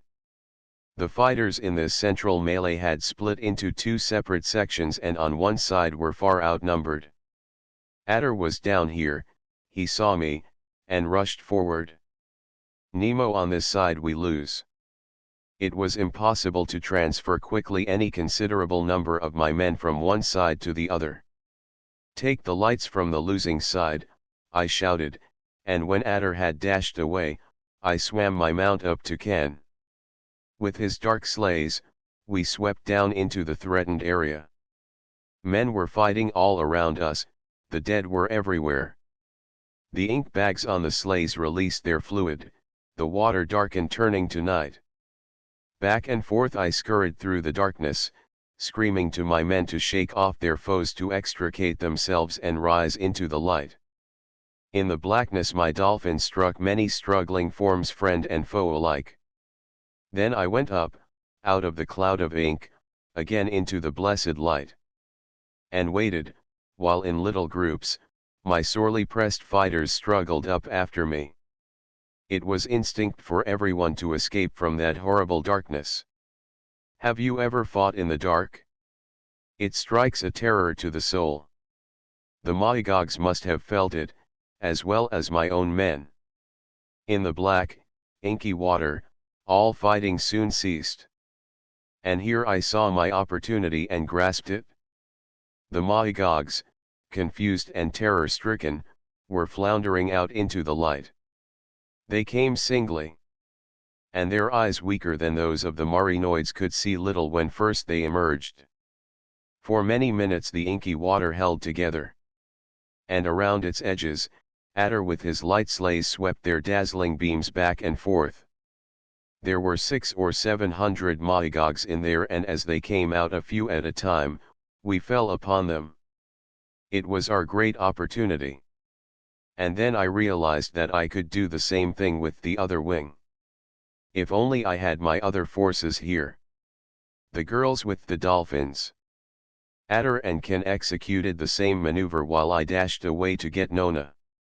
In this third sector things had gone very well indeed. The girls had suffered few casualties. They were fighting the Marinogs, holding them in check, while my electric men dispatched the black fishes. I searched about for Nona, came upon her in time to see what manner of warfare this was. 3 Marinogs had made for her. She went at them full tilt, with lance extended. They scattered, but incredibly swiftly she turned her dolphin, impaled one of them with her lance, then another, while the third, for his life, turned and made away. Nona, I called. Bring your girls. Come, we need you. With the girls behind me, I hastened back to Adder and Ken. Out of the inky water below into the brilliant beams of our light sleighs the surprised Mahigogs were emerging. The girls rushed at them. The dolphins, extraordinarily swift, seemed to be everywhere at once. The ink finally cleared away, and my own remaining fighters took a hand. The combat turned to slaughter, then a complete rout. And I had men free now to send to the other sector, weakened by the withdrawal of the girls. The black fishes and the Marinogs there were overpowered. The fishes fought to the last. A few of the Marinogs fled back to the water of wild things. And from everywhere about the scene of battle, wounded Mahigogs were floundering away. But we let them go. We had won. Chapter XXXI. Concluding statement by Ray Cummings. I feel that I should add a few words to this manuscript given me by Nemo. This queer old man has been writing for me these memories of his youth. But the institution officials, with pardonable skepticism, declare to me privately that he is unbalanced, a victim of amnesia since that day he was found wandering on the streets of an American city, with no memory of who he was or where he came from. They tell me he was, in his youth, probably some obscure European astronomer, which would account for his scientific knowledge. Scandinavian perhaps, they now say. His accent is curious, I can hear for myself. But I would not call it Scandinavian, indeed I have heard nothing like it anywhere. It was not so many weeks ago, dating from the time you read this, when I interviewed the old man, in the neat little reception room of the institution.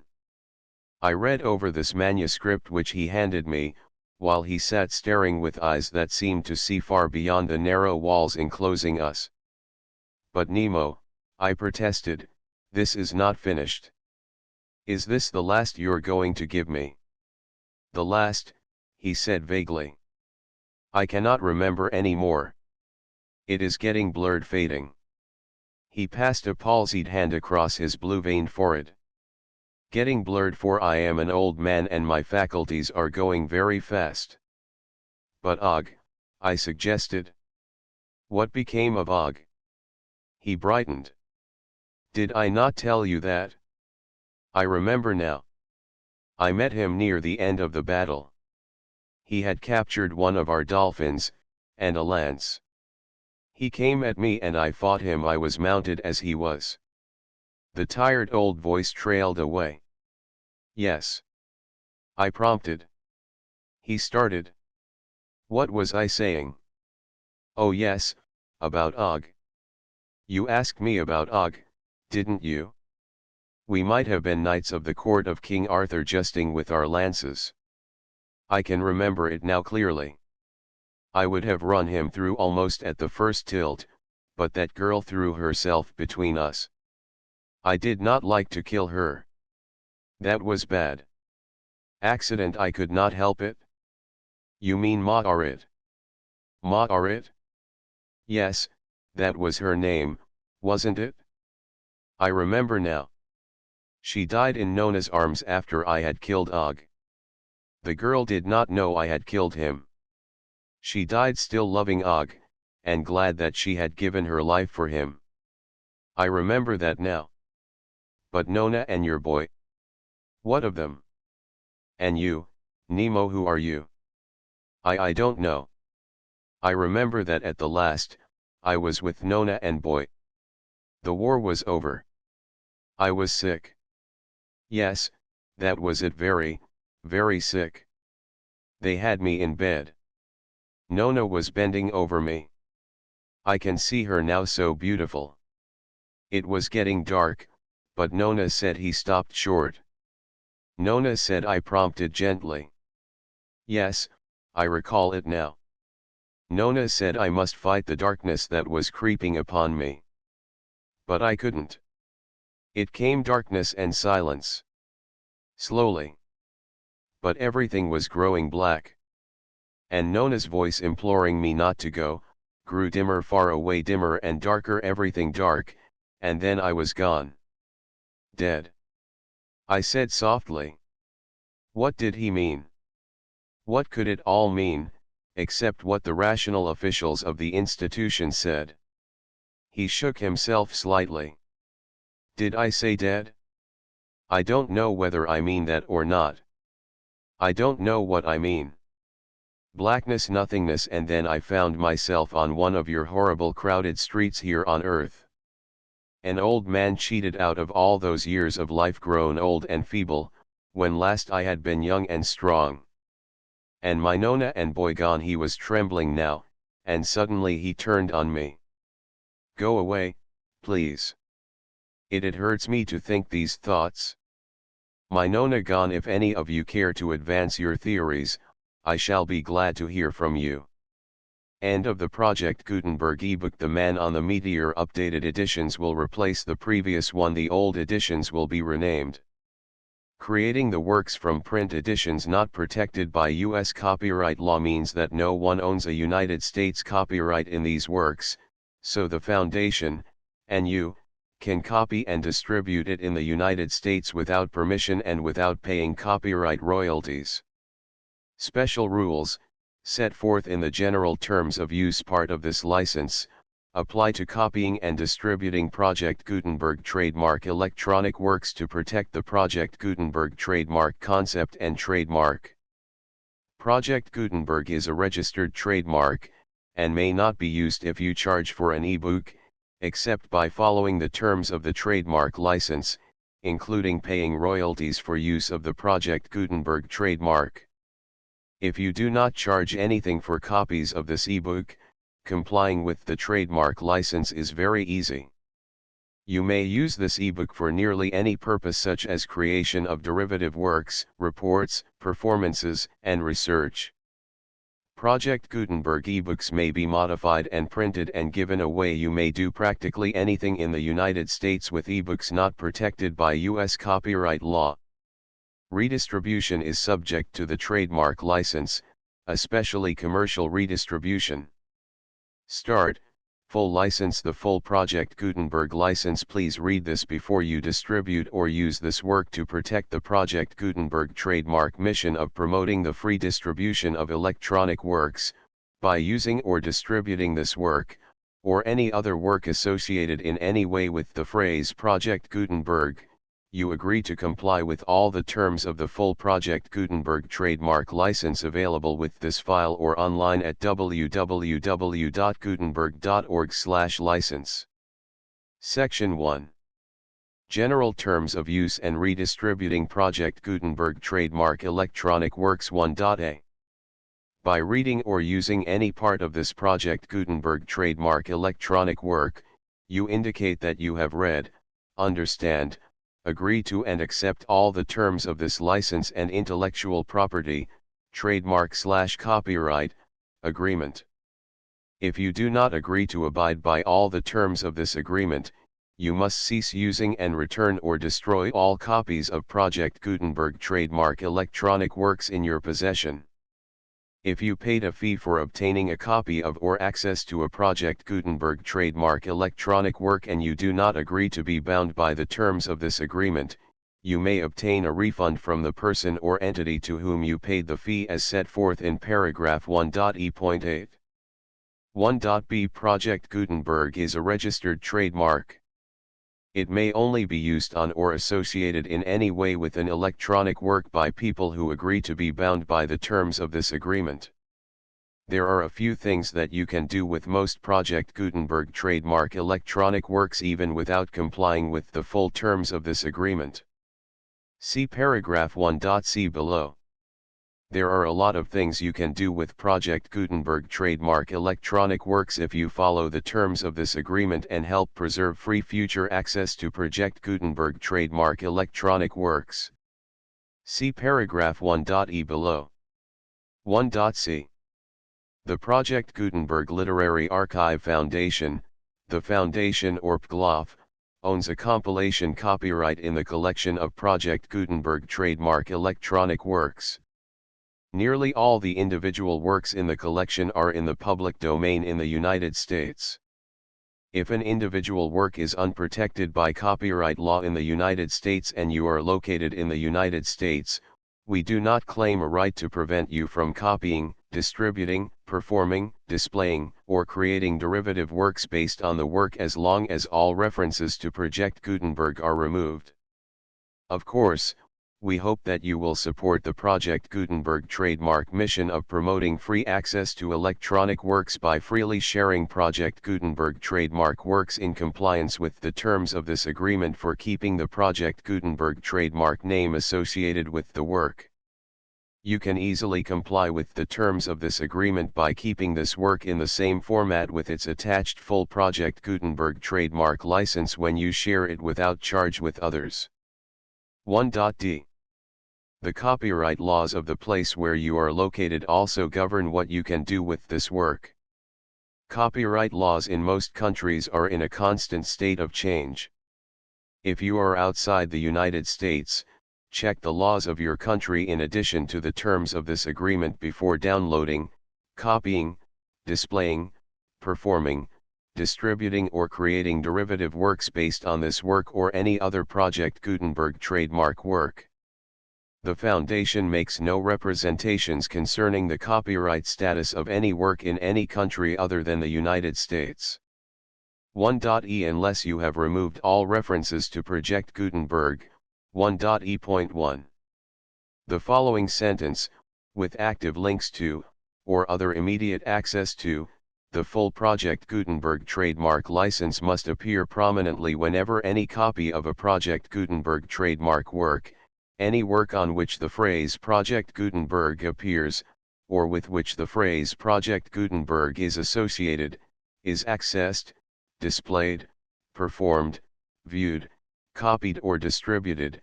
This ebook is for the use of anyone anywhere in the United States and most other parts of the world at no cost and with almost no restrictions whatsoever. You may copy it, give it away or reuse it under the terms of the Project Gutenberg license included with this ebook or online at www.gutenberg.org. If you are not located in the United States, you will have to check the laws of the country where you are located before using this ebook. 1.e.2.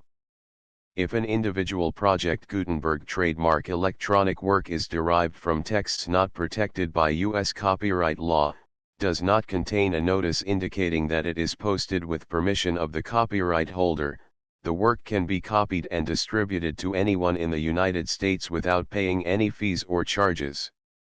If you are redistributing or providing access to a work with the phrase Project Gutenberg associated with or appearing on the work, you must comply either with the requirements of paragraphs 1.e.1 through 1.e.7 or obtain permission for the use of the work and the Project Gutenberg trademark as set forth in paragraphs 1.e.8 or 1.e.9. 1.e.3. If an individual Project Gutenberg trademark electronic work is posted with the permission of the copyright holder, your use and distribution must comply with both paragraphs 1.e.1 through 1.e.7 and any additional terms imposed by the copyright holder. Additional terms will be linked to the Project Gutenberg trademark license for all works posted with the permission of the copyright holder found at the beginning of this work. 1.e.4. Do not unlink or detach or remove the full Project Gutenberg trademark license terms from this work, or any files containing a part of this work or any other work associated with Project Gutenberg trademark. 1.e.5. Do not copy, display, perform, distribute or redistribute this electronic work, or any part of this electronic work, without prominently displaying the sentence set forth in paragraph 1.e.1 with active links or immediate access to the full terms of the Project Gutenberg trademark license. 1.e.6. You may convert to and distribute this work in any binary, compressed, marked up, non-proprietary or proprietary form, including any word processing or hypertext form. However, if you provide access to or distribute copies of a Project Gutenberg trademark work in a format other than plain vanilla ASCII or other format used in the official version posted on the official Project Gutenberg trademark website, www.gutenberg.org, you must, at no additional cost, fee, or expense to the user, provide a copy, a means of exporting a copy, or a means of obtaining a copy upon request, of the work in its original plain vanilla ASCII or other form. Any alternate format must include the full Project Gutenberg trademark license as specified in paragraph 1.e.1. 1.e.7. Do not charge a fee for access to, viewing, displaying, performing, copying or distributing any Project Gutenberg trademark works unless you comply with paragraph 1.e.8 or 1.e.9. 1.e.8. You may charge a reasonable fee for copies of or providing access to or distributing Project Gutenberg trademark electronic works provided that, you pay a royalty fee of 20% of the gross profits you derive from the use of Project Gutenberg trademark works calculated using the method you already use to calculate your applicable taxes. The fee is owed to the owner of the Project Gutenberg trademark, but he has agreed to donate royalties under this paragraph to the Project Gutenberg Literary Archive Foundation. Royalty payments must be paid within 60 days following each date on which you prepare, or are legally required to prepare, your periodic tax returns. Royalty payments should be clearly marked as such and sent to the Project Gutenberg Literary Archive Foundation at the address specified in Section 4, Information about donations to the Project Gutenberg Literary Archive Foundation.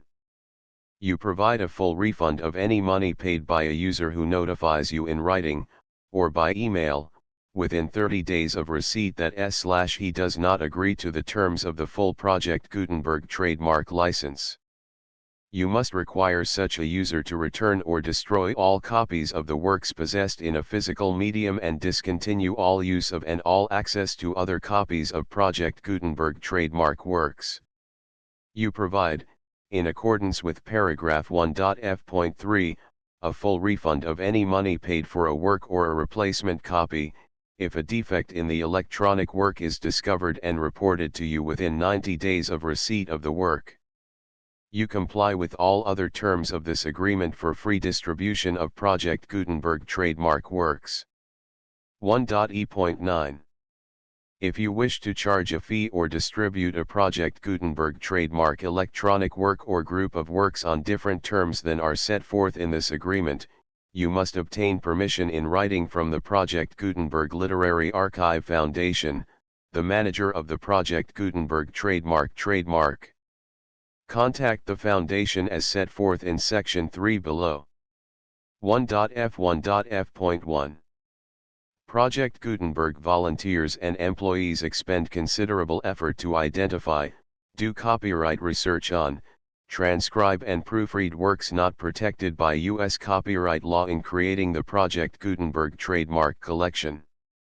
Despite these efforts, Project Gutenberg trademark electronic works, and the medium on which they may be stored, may contain defects, such as, but not limited to, incomplete, inaccurate or corrupt data, transcription errors, a copyright or other intellectual property infringement, a defective or damaged disk or other medium, a computer virus, or computer codes that damage or cannot be read by your equipment. 1.f.2.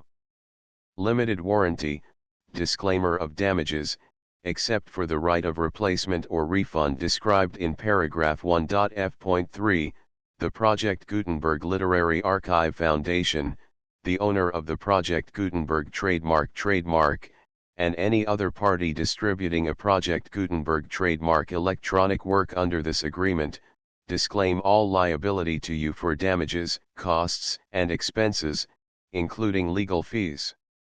You agree that you have no remedies for negligence, strict liability, breach of warranty or breach of contract except those provided in paragraph 1.f.3. You agree that the Foundation, the trademark owner, and any distributor under this agreement will not be liable to you for actual, direct, indirect, consequential, punitive, or incidental damages even if you give notice of the possibility of such damage. 1.f.3. Limited right of replacement or refund. If you discover a defect in this electronic work within 90 days of receiving it, you can receive a refund of the money, if any, you paid for it by sending a written explanation to the person you received the work from. If you received the work on a physical medium, you must return the medium with your written explanation. The person or entity that provided you with the defective work may elect to provide a replacement copy in lieu of a refund. If you received the work electronically, the person or entity providing it to you may choose to give you a second opportunity to receive the work electronically in lieu of a refund. If the second copy is also defective, you may demand a refund in writing without further opportunities to fix the problem. 1.f.4. Except for the limited right of replacement or refund set forth in paragraph 1.f.3, this work is provided to you as is, with no other warranties of any kind, express or implied, including but not limited to warranties of merchantability or fitness for any purpose. 1.f.5. Some states do not allow disclaimers of certain implied warranties or the exclusion or limitation of certain types of damages. If any disclaimer or limitation set forth in this agreement violates the law of the state applicable to this agreement, the agreement shall be interpreted to make the maximum disclaimer or limitation permitted by the applicable state law. The invalidity or unenforceability of any provision of this agreement shall not void the remaining provisions. 1.f.6. Indemnity. You agree to indemnify and hold the Foundation, the trademark owner, any agent or employee of the Foundation, anyone providing copies of Project Gutenberg trademark electronic works in accordance with this agreement, and any volunteers associated with the production, promotion, and distribution of Project Gutenberg trademark electronic works, harmless from all liability, costs, and expenses, including legal fees, that arise directly or indirectly from any of the following which you do or cause to occur. A. Distribution of this or any Project Gutenberg trademark work. B. Alteration, modification, or additions or deletions to any Project Gutenberg trademark work, and C. Any defect you cause. Section 2. Information about the mission of Project Gutenberg trademark. Project Gutenberg trademark is synonymous with the free distribution of electronic works in formats readable by the widest variety of computers, including obsolete, old, middle-aged, and new computers. It exists because of the efforts of hundreds of volunteers and donations from people in all walks of life. Volunteers and financial support to provide volunteers with the assistance they need are critical to reaching Project Gutenberg trademark's goals and ensuring that the Project Gutenberg trademark collection will remain freely available for generations to come. In 2001, the Project Gutenberg Literary Archive Foundation was created to provide a secure and permanent future for Project Gutenberg trademark and future generations. To learn more about the Project Gutenberg Literary Archive Foundation and how your efforts and donations can help, see sections 3 and 4 and the Foundation information page at www.gutenberg.org. Section 3.